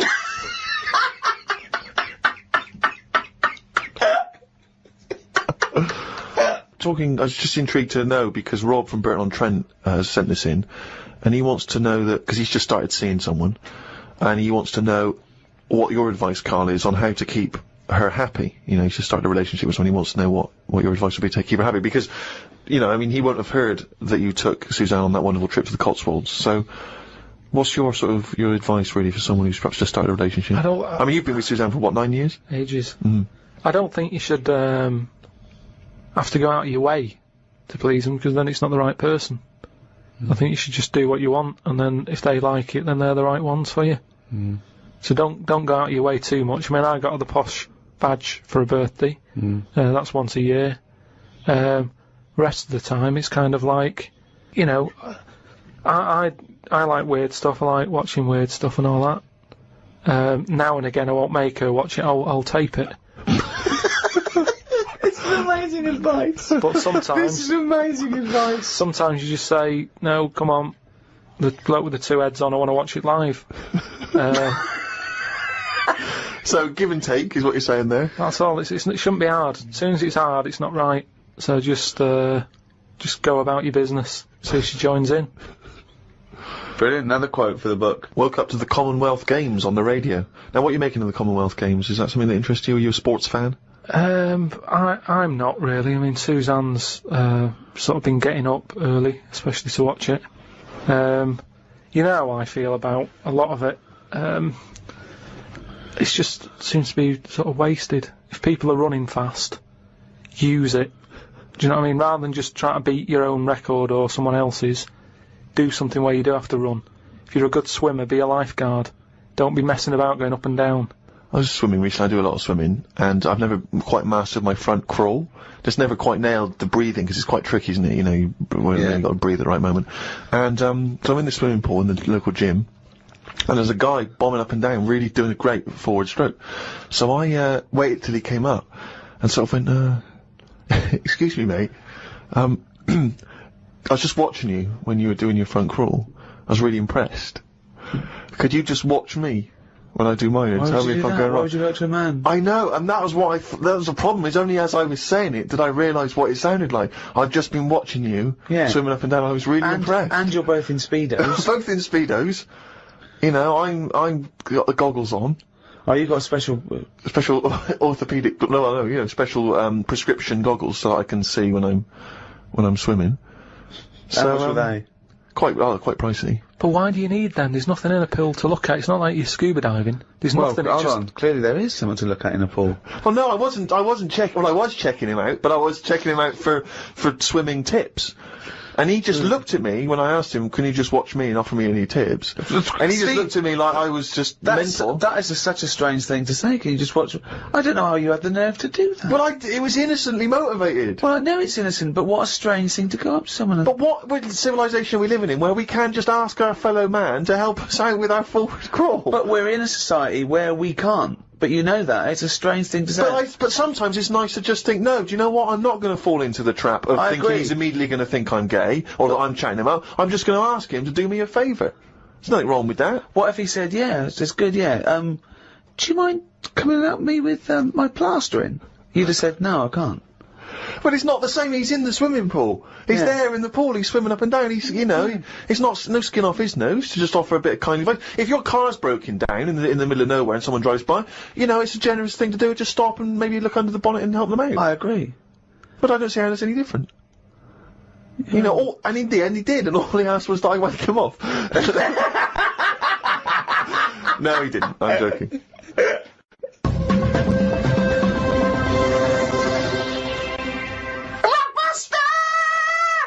That's the jingle for Rockbusters, a quiz which I don't think anyone enjoys. I mean, Karl doesn't enjoy writing them, we don't enjoy listening to them, the listeners from the emails are just not interested, so don't know why we bother. But anyway, here we go. Last week's clues, go. The first one, it's cryptic clue, just in case. No, it's the stop first time saying you've heard cryptic, it. 'cause they're not Cryptic clue cryptic. with initials of an artist or a band. You work it out, you know, you send in the answers. Right, the first one, the initials were SC, right? And the cryptic clue was, I went into the restaurant on Monday, Tuesday, Wednesday, Thursday and Friday. The fella making the food, he was there each time. Okay. Right? So you got to think about it, this is what I'm saying. Yeah, just tell us the answer. What is he? He's a cook, isn't he, if he's making the food and that. If he was there on Monday, Tuesday, Wednesday, Thursday, Friday, it's the same cook. Right? Yeah. So what have you got there? Same cook. Same cook. Sam Cook. Sam You Cook. said same cook. Yeah, but if I went, the way I look at it is, if I worked in a record The way you shop, look at it is, if I worked you in a get record close you shop, can someone and came just in and say said, have you it. got Sam Cook? I'd go, yeah, sure, he's in the jazz section or whatever. Right, the second one. Bollocks, that is bollocks, that one. Go into that woman's store and rip her off. Right, so what's a store? Shop. Right, if you're ripping someone off, what are you doing? Stealing. Another way of... Conning. Right, okay. And what is it? It's a shop, it's a woman, so what am I saying? What's the initial? C. Con shop. Right? It's a woman. Corner shop. Corner shop. There corner you go. shop. So Steve worked that one out, well done there. The last one. I'm stunned. You've had a go at laying down a track, but it ain't perfect. Go on then. What's that? So a track is... Yeah, what's the initial? E. Okay. So you've had a go at laying down this track. Yeah. So when you're laying down a track, it's like it's a mix, isn't it? Yeah. You've had a go at doing it. You've just you know, it ain't perfect. So you could say it's what's another word for not perfect? It's a bit of a Shit. bit of a like, that's a bit rough, innit? It's a bit of a rough mix. It's your rough mix. Your rough mix. Your Rough Mix? I've never heard of that band. That's not bad. Annie Lennox, isn't it? Your rough mix. So Your Rough Mix? Candice Morris in London, got them. I really don't know what to say. So signed picture off to You're her. Well, I feel embarrassed that we're still doing it. Okay, okay. Yeah, well, we're jacking it in a bit. Should we aren't just should we just not mention it again like it never happened? Well, let's do Monkey News next week. No, we're not doing Monkey News. There's nothing going on. I'd be doing it if there was Monkey News going on. It's not going on. We can't do it. Rockbusters has to fill the gap. Are we doing this week's? Hurry up. CK. Depressing. Oh God, we got this week's to come. I thought this was over. CK. Okay, now. Do you know the songs that you sing at Christmas? That bloke who sings them is brilliant at it. Right? CK. Second one. MG. I told the homosexual man that the grape tree was mine. What? I told the homosexual man that the grape tree was mine. And what's the initials? MG. Right? Okay. Bit of an easy one. And I asked you if you believe in Father Christmas, right? What would you say if I asked you? The initial is S. Is that specifically Ricky? We might as well keep it as Ricky, yeah. I asked you if you believe in Father Christmas, what would you say? So have they got, is there any prior knowledge? Do they have to guess what I'd say? Well, they'd know, it's obvious what you'd say about it. Oh, this is so bad. So It's an embarrassment, this. Yeah. So it's a little quiz, leave them thinking with that for the next week. Right, what are you going to learn about Email next in. week? Podcast at rickygervais.com, just send them in. Embarrassing. Don't bother if they're shit. Right. Well, that's about it for another week. It's the end of number 5, number 6 next week. Keep coming to rickygervais.com. That way keep you abreast of things that are going on. We've made a little video, haven't we, Karl? That we might pop up there. And, we've had a few emails about the old shows. People came into them late in the season. Well, you can now get all 12 episodes of the first season, on iTunes. And I think there's a 2 or 3 quid in England, or $5 or so, I'm not sure. But you can get those now, all 12. So, from me, Ricky Gervais, goodbye. From Steve Merchant, Goodbye. and from Karl Pilkington. Right.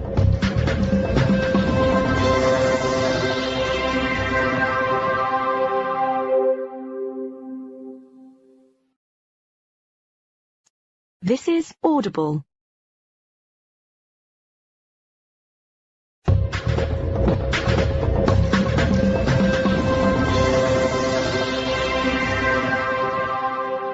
Hello, welcome to number 6, the final episode in this season 2 of the Ricky Gervais Show with me, Ricky Gervais, Stephen Merchant. Hello. And Karl Pilkington. Alright.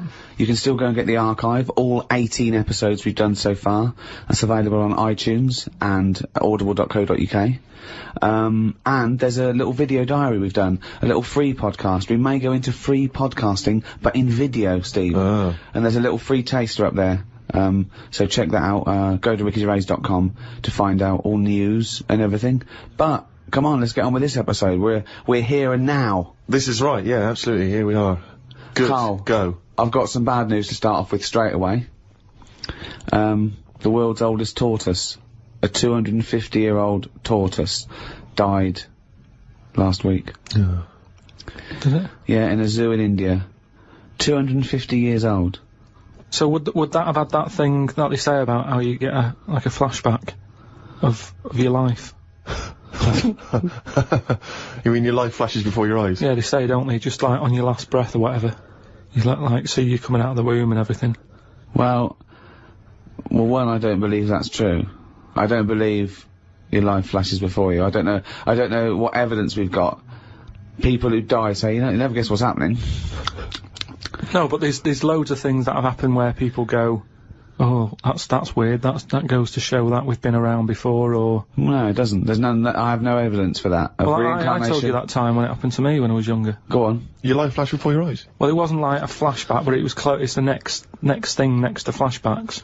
It was I was having a bath, right, and my mum had like run the bath and that, and she said, "Is that too warm?" And I said something like, "No, it's all right. It's a lot better than when I used to have a bath in that wooden bath in front of the fire." Okay. And she was like, "What?" And I said, it happened years ago. And she was a bit like, "Oh." And I can't remember that now, but she talks about it, and that just goes to show that, because I was at an age when I wouldn't have known about wooden baths years ago in front of fires. No, but you talk rubbish now. So all you were doing, you were talking rubbish from an early age. Where's the problem? No, but you can only talk rubbish if you're aware of knowledge. Well, I didn't know about wooden baths, so You why don't- would I have But invented Karl, that? we've only got your mother's word on this, and she thought you might one day be a doctor. Yeah. So, She put a rock with a feather on it to keep a parrot company. lest we forget. Yeah, but I'm just saying. Well, it's all bollocks. So have you researched this? You've tried to find out when little Karl Mark I and his wooden bath, when he was No, I around? don't want to go there, because that's when you start digging out all sorts It's of trouble, rubbish. innit? It's rubbish. No, it's not rubbish. Well, it What's- is what rubbish. sort of stuff might There's you no discover? scientific evidence. No, for- just like how I've said about family trees and that. Don't be looking at them, because you're only going to find stuff you don't really want to know about. It's the same as that, innit? Leave it, let it be. Do you know what I mean? If your granddad was Einstein, you'd know about it because your family would be shouting about it. If he was a bad un, you go, oh, keep that quiet. So Right. don't look at family trees, and it's the same. Don't be looking back in your past lives, There's because no God knows past what you've been up lives. to. Well, Karl and the wooden bath. Proof. If Karl proof be needed. Pilkington, live on air, talking shit again. but this tortoise. So if that's And also, its flashbacks would just be, the same wall. I mean, it basically spent, I don't know how many years, in a cage. It was in the zoo, so, it died of liver failure. Which is a problem if you're a tortoise, because with us, they can cut you open and have a look at the liver. With that, it's going, forget it, we're not getting in there. It's like you when you didn't want the plumbers to knock through the tiles to check out the piping. It's around with the tortoise. If it's a liver, we're not going through that. It's not worth it. If it's your head or your feet, we'll have a look, mate. But we're not looking at internal organs with a giant tortoise. why not? 'Cause, what do you mean? Well, How do I get- can't you drill into those things? It is only a shell. That is easier to replace than skin. Karl, I was joking. You can't do a liver operation on a tortoise. Why not? It's got all the same parts, hasn't it? All the same body parts and that. Well, I think it? that's the point. Well, not really, but, yeah, it's... But Loosely better speaking. ones in a way, because they live longer. So they're doing something right. Aren't they? Right. If they can live 250 odd years, our art can't do that. Right. Which is what I say about our tortoise has got it right in a way, that it's taking its time on everything. We're rushing about, getting stressed out. That's just, getting on with it. It's not rushing. It eats healthy, doesn't it? It eats lettuce and stuff. Yeah. So that's probably doing it right, but to be honest, it's too much. I wouldn't want to live 250 years. Just eating lettuce. Let's not forget that all the tortoise does is eat lettuce. It's not like it's jet skiing weekends and then getting its lettuce on a Monday. That's all it does, is eat lettuce. Yeah. And that appeals to you, does it? No, I'm just saying that it must be doing something right, though. Of course it's doing something right. Because it's living 250 years. But all animals do something right, however long they live. Mayflies live a day, but they're doing something right. Well, they're not, are they? They haven't got a chance to learn how to do it right, and then they're dead. It's, you know, that's from one extreme to another, isn't it? That just seems a bit mental to me, that, living a day. I wouldn't bother, so forget it. Could you be bothered? You don't, just as you get to know someone. Yeah, another mayfly. Yeah, but I'm just saying, if we had that, if that's how we lived our lives, you wouldn't have a chance to make a mark or anything, would you? It's just... Would you try and pack a lot in that day? Disneyland, whatever? No, I prefer to make it miserable, so I don't miss it. If you know what I mean. But I was thinking the other day about, you know, your body and everything, because it is amazing, isn't it? How it works. Oh, yeah, yeah. Does the brain control you, or are you controlling the brain? I don't know if I'm in charge of mine. Nor do I, There's Carl. a surprise. Nor do I, Carl. No, do you know what I mean, though, by that? Does the brain control you, or do you control the brain? Like, don't you ever sort of think sometimes, say if you're making... But you I are was the brain. No, but I was making a shopping list, right? Going, right, I need some rice, kidney beans, and I thought I had everything, and I sort of was rolling up the paper, and then something went, oh, an onion. Your brain did Something that. went an onion. Was it Suzanne? No, well, my brain sort of went, you forgot something. Yeah. I didn't think I'd forgot. I was No, putting you that- are your brain. No, but don't you understand?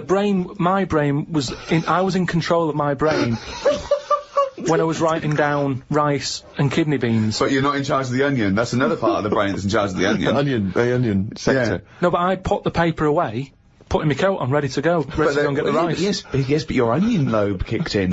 What, so you put the paper in your pocket, you got the coat on, then you just suddenly hear Then from it nowhere, was just like, it was onion. like, yeah, I'm not even thinking about that shopping list. It's in my pocket. I'm thinking, do I need my gloves? It's cold out. Yeah. Suddenly, onion. And it was like, oh yeah, onion. Yeah, I had to get the paper out. So had what to I'm write that saying down. is, But who's in charge? The brain, the mind, the brain is the... What are you doing? Who's in That's charge? just, you forgot the onion and then you remembered the onion. You must have forgotten things in the past. No, but not like that. Not where, like, it just made me think, that was weird. Who reminded me of that? You did. Yeah, but I'm not... No, you are your brain. It's not like there's you, then there's a brain, then there's an extra one looking down at it. Oh, the meta brain, the thing above it. No, but your brain... How does your brain work? You give it information, don't you? Well, it takes... Do you mean you give it information? Well, If I sat in a room with nothing, not feeding it anything, it wouldn't know anything. No, but there's this thing But that there's then- two yous. It's this thing that there's There's this... Carl and Carl's brain. Yeah, there's not a duality in this. If you go, come on, now think. That's the brain saying that to itself. It's not, there's not two people in there having an argument come on, brain. And the brain's going, oh, don't you start, I was thinking then. And the other thing's going, brain, onion. And the brain goes, Carl, onion. You are your brain. If you are anything, you are your mind, your brain, your collection of memories, your personality. You're not what you look like. Does that answer your question, Carl? What do you think of then? You were thinking of a tortoise on a skateboard then when I did that last sentence, weren't you? I, like you, Rick, I'm always annoyed and embarrassed when we have to concede something to Carl. And it seems though each week I look on the emails that we've got, and once again someone has found some evidence to support some of the nonsense that Carl has come out with. Now, you remember we were talking about his concept of putting a giant mirror on the moon, because why should we have to go into space? Then we could just look up at the moon and we'd see the Earth reflected back at us, and we'd think, ah, that's the Earth. Isn't it great? can't see myself backing down on how ludicrous this is. No, indeed. Although, someone, I think they're really being very picky. They were picking you up on a technical point, because because I think one of your criticisms was the idea that the moon is moving and thus the mirror would, you know, be absent from view for some time. Although people have been claiming that the moon, there's always the same face of the moon that's shown to us. There's always the same side of the moon is always visible to Earth. That's when they talk about the dark side of the moon. It's not just light. It's the fact that we can't see. It's the other side of the moon. No, but we move, so it's not always present. Well, no, but it would always be present to someone on Earth. Yes, I know. Wait, this is the thing. These people don't know what I know. I know that Karl is thinking of looking up there and seeing himself looking back. That's what he's hoping. Like when you're going along in a car and you see a shiny building, you go, oh, that's my car. And you wave. That's what he's hoping to see. He's not doing it to gauge the speed of light and think and change like that. He's not doing that. He wants to look up through a telescope and wave. Yeah. That's what they don't realise. I know what he's thinking. Do you want to respond, Karl? He's got the problem with the moon is. Here's a statement. The problem with the moon is ... Yeah. The problem with the Earth is there's too much water. Yeah. No, the moon. It's been around ages, hasn't it? Yeah. But it's got no history. It's got nothing to show for it. Just a load of old rocks and stuff. Yeah. And for me, history is created by stuff happening on it. So really, the moon, even though it's old, in a way it's new. Because it's untouched and that. But we don't go to the moon to visit museums or arcades. No, but say like historical landmarks. Henry VIII, right? You watch Antiques Roadshow or whatever, and some woman goes, oh, this plate you've got, this was Henry VIII's. And as you can see the knife marks on it. Oh look, there's some chicken on it, right? And you go, oh god, yeah, that's amazing. Then someone goes in and goes, here's a plate of Henry VIII's, but it hasn't been used, it's still in the box. You'd go, well, it's not as good, that. It's got no history. No, because very often on the Antiques Roadshow, they have Henry VIII's plate with a bit of chicken on it. They kept that. Don't throw that away. Why? Arthur Negus are like that in a few hundred years' time. No, but do you understand what I'm saying? Things are only good if stuff's happened on it. The moon, you're up there, you're having a look, you're going, no one else has even been here. But you go to the moon for research purposes, for scientific research. There, Steve. What do you mean there's nothing there? They're examining the soil and the environment and the air. It's just a long way to go. Well, they're not doing that, are they? They're just not doing that. Well, they're not, are they? Because last time they went up, they were playing golf or something. There's golf balls up there that they've been whacking about. What sort of research is that? That's what I'm saying. There's nothing up there, so why else would you go all that way and go, oh, nothing here. Fancy a knockabout? Why are they knocking golf balls about if there's really important stuff to look at? You don't see people in museums going, fancy having a knock some golf balls about? No, I'm looking at this vase. Oh, right, that's interesting. But on the moon, nothing. Nothing to look at. What other games have you brought? That's what I mean.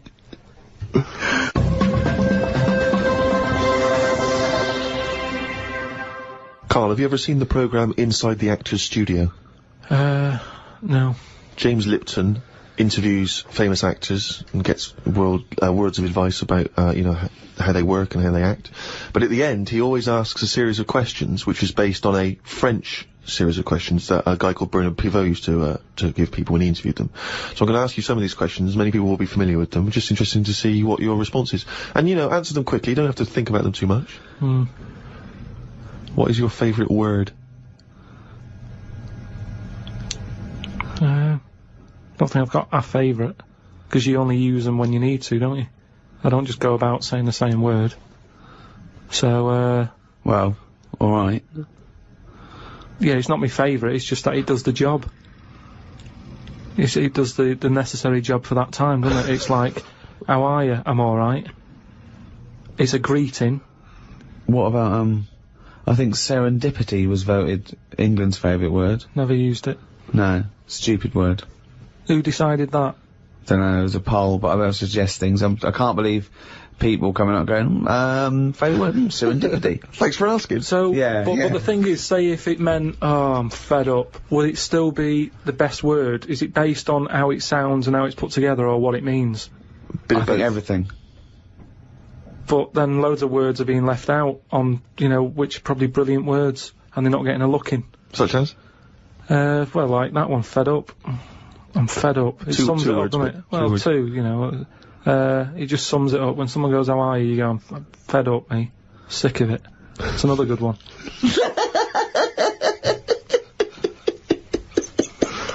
Oh, we get to it. Come on, some of your other favourites.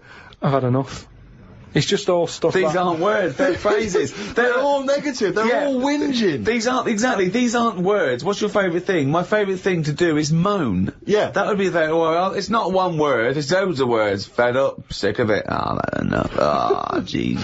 Whinge should be your favourite word. Yeah. Whinge is a good word. I like NGEs. Lozenge, whinge, flange. Yeah. What is your least favourite word? It might be serendipity. That would be up there for me. I tell you what, that would be up there for me. Probably like French words that have made it into the English thing. Blancmange. Just. There's an unge there. So, you know. How could you dislike it? How could you dislike blancmange? But just, you know, as if we haven't got enough words in our books. Go on. Because I was thinking about, Go on. alphabet, right? Why have we got that many? When other countries get by without that many letters in it. We got more words than any other language as well. But that's because we got more letters. Well, I don't know. So that. we've created a headache. I reckon you could at least half it. Well, you probably could half it. Well, you only use about half a dozen of them. No, but stuff like an X, you look at words that have got X in, and they're always words that you go, what does that mean? How's someone come up with that? That's how it comes across to me, and there's loads of big words. It's like dinosaur names. It's like, well, look, nobody was about when they were knocking about, so let's You've make learned up that some. at least. Let's make up some names for them using the letters that hardly get used. They've all got Y's and X's in them. Yeah, they have. Yeah. That's what I'm saying. It's like, well, let's use it for that. Yeah. So you just, it's not so much what is your least favourite word, you just don't really like most of the words. Just cut down the words. Stop adding new words. I get by, I don't know how many words there are in the world, but I reckon I hardly use any of them. Well, I'll tell you what, this year's word must be podcast. Yeah, but That'll be in the dictionary, and, but it's made up, innit? It wasn't here before, it's just another one. This is what I'm saying about... But what else would you call this? You know, there is a new broadcast. concept called podcasting. That is a podcast. But it's also a broadcast. We had a word for it. It's still a broadcast. Yeah, but they go, oh, you're a broadcaster. Oh, what radio station? No, I don't work on a radio station. I do a radio show, but I don't understand. Well, I do a radio show and I upload on, I don't understand. It's called a podcast! Done! Here's another idea. Go Add on. a new one, get rid of an old one. Last one in, first one out, or whatever. Do it that way. That's a good way. What would you get rid of then? So we've brought in podcast this year, but what word would you lose? Well, what's the name? Those birds that died out.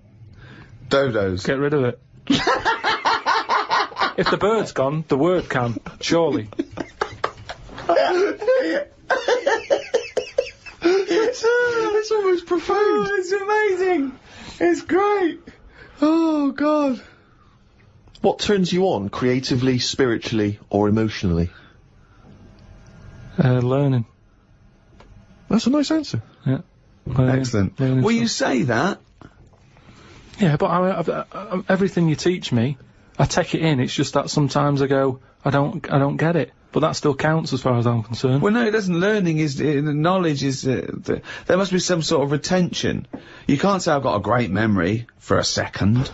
You can't say that. It has to stay there. And then knowledge has to be, applied. You can't just have all this knowledge that isn't applicable because it's useless.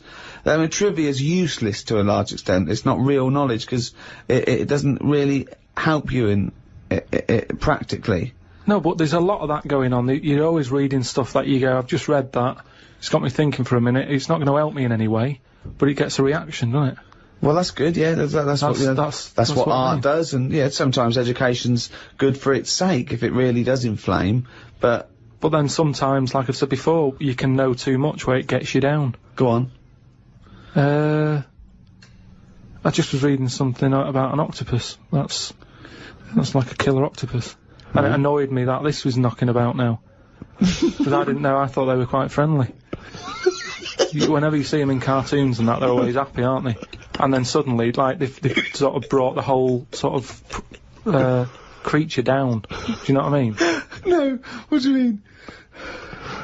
Well, just you know, when you see them in films, they're running about and that, and everybody likes an octopus. but this one that's on the, it was your fault really, because you told me about that frog that's going about killing people. No, I didn't say that. So I looked it up on the internet at like other creatures and stuff, and .com. there's some octopus that's in the sea, and what it does, you don't even have to like threaten it. It just spits in the water, and if that stuff gets on you, does you in. Again, So in a way it's good knowledge, because, I mean, I don't go in the sea anyway because it's full of stuff like that, but that's just reassured me that I'm doing the right thing. If they're knocking about, just gozzing everywhere, you don't even have to be near one, you don't even know if it's been spitting and stuff. It can kill you. It just seems unfair. I haven't harmed it, I haven't gone near it, why is it getting annoyed with me? Doesn't seem right. So that's where a knowledge has not helped that octopus out. Because now, when you eat them, I just think, yeah, have another one. Do you know what I mean? Get rid of them. Another conversation with himself. Another conversation with himself. What is your favourite curse word? I don't think I do anything like that. I think people can tell by my face when I'm like fed up. Well, they know you're fed up because you're always whinging. I don't think I've got one. Knobhead. That sums everything up, and I think it's... But you wouldn't call your nan a knobhead, would you? What would you call a nan? But she doesn't do anything to annoy me that much. But if she did, what would you say? If she really annoyed Well, you? knobhead's alright, innit? Because she sort of gets it. It's one of them things that everybody understands, but it's not too offensive. Right. What a knobhead. Alright, you're getting into this, aren't you? So that sums it up, but I don't really... Do you need one of them? What's that doing for you? It's better to think, innit? Like, okay, I've just slagged off that octopus, but at no point was a effing and jeffing about it. You know how annoyed I am with it. I don't have to start swearing about it, and that's... What would you do, though, if you were swimming, right? It was a nice little thing, you're on holiday, right? And there's this octopus there, and you're going around, right? And you just see it start spitting at you, poison. What would you say to it? Well, it's too late then, innit? And I'd kick it. And I'd say, knobhead. I would, but what's the point? What's the point in getting annoyed now? Because it's done its stuff, hasn't it? He's kicking and calling it a knobhead under the water. What is this octopus thinking? Oh God! Oh, okay, you fucking eight-legged shit. I'm not bothered. I don't know what you're saying. Fucking cunt of a mollusk. I just spit at you again. It's not bothered. You slimy little fucking boneless wanker. This is why the face. Are you still talking to the octopus?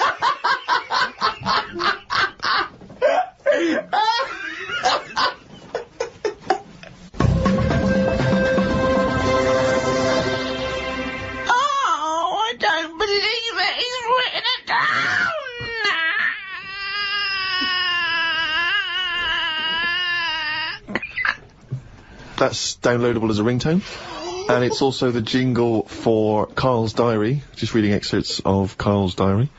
Went home and looked up Freud on the internet. Didn't find him that interesting, so looked at some other philosophers instead. Socrates, Aristotle. Why have you just listed some philosophers? Just to show that I'm learning. Well, that's not learning. That's just learning their names. That's a list. You might as well write 1 to 100. Yeah, but if someone says, "Oh, what's your favourite philosopher?" I'll go, "Hang on a minute," and I've got them written down. But why you can't just Wait a pick minute, I'll one. go home, get my enormous diary out. Yeah, get a wheelbarrow, bring in my workings, and say one of the names I've written down. And when they say, well, why do you like him? Yeah, why do you just run away. I noticed you put Socrates first. Why is he your favourite philosopher? You throw the diary at them and leg it.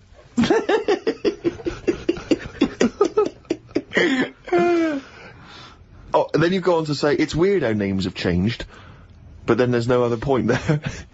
It just is, isn't it? When you think about, like, Socrates, I've never heard that on anyone who I know. Is what I mean. It's just, in a way... But you're not Greek, are you? But how did that go about back then? I mean, say if you were phoning someone up and they said, I'm booking a table for 2, they go, name? Socrates. Did he ever go, cheers? Without going, can you spell that for me? But I don't know what point you're making. I'm just saying it's a name that's awkward. You're always going to have to go, can you spell that for me? You go, and it's not just him. Look at all them other names that are on that list. But they're from a different country. And a different era. Yeah, I know, but the names, I've been to Rome and stuff, and you sort of go... Well, ancient Rome. Just Rome. It hasn't changed, has it? Rome, so it can be ancient Rome or Rome in 2006. It's the same buildings. I used to love Nero going around in his Fiat Punto.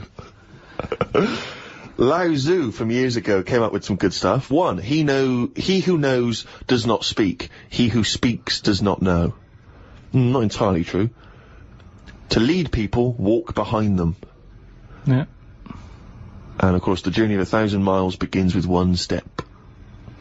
Yeah. Did that. Just favourites.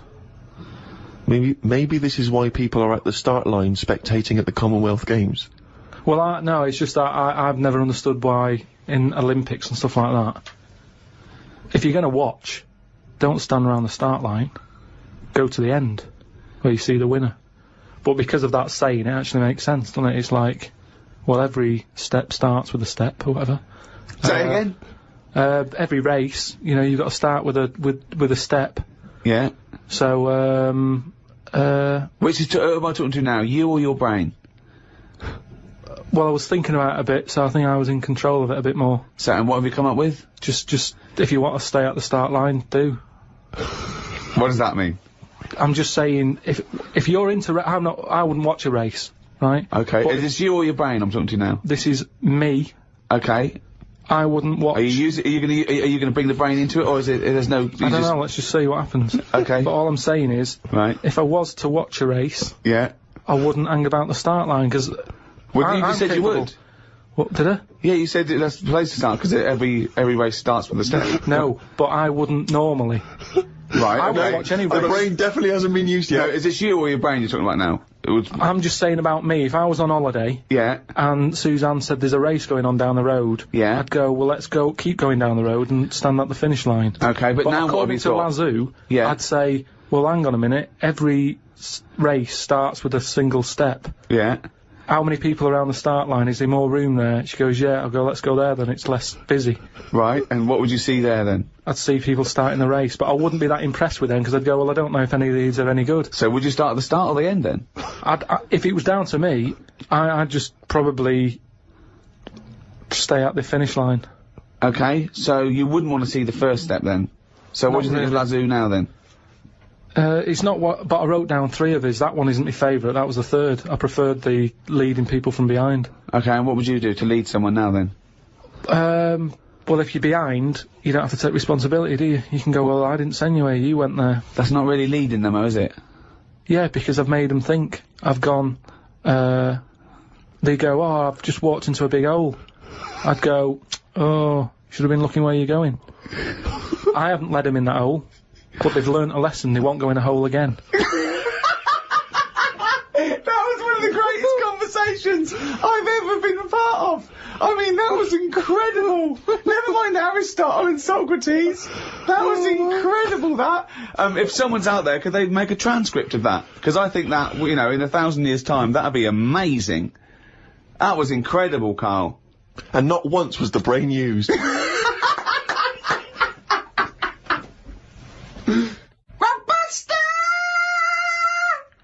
That's the jingle there for Rockbusters, the, one of the most hated quizzes in the history of mankind. Joking, aren't you?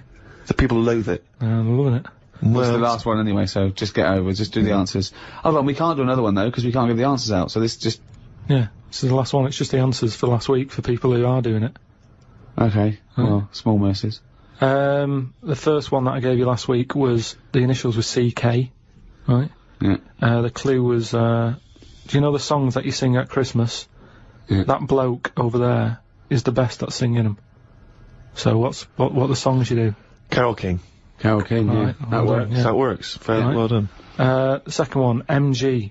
I told the homosexual man that the grape tree was mine. Right, MG. Gay. Yeah, Marvin Gaye, obviously. Marvin But, Gaye, but how do you get to Marvin? What's it? that's my vine, isn't it? I told you. My Vine Gay? Yeah, My Vine. yeah. And the last one, My Vine Gay. That's shocking. It's, and the well, last one, it was, shit. the last one, the initial was S.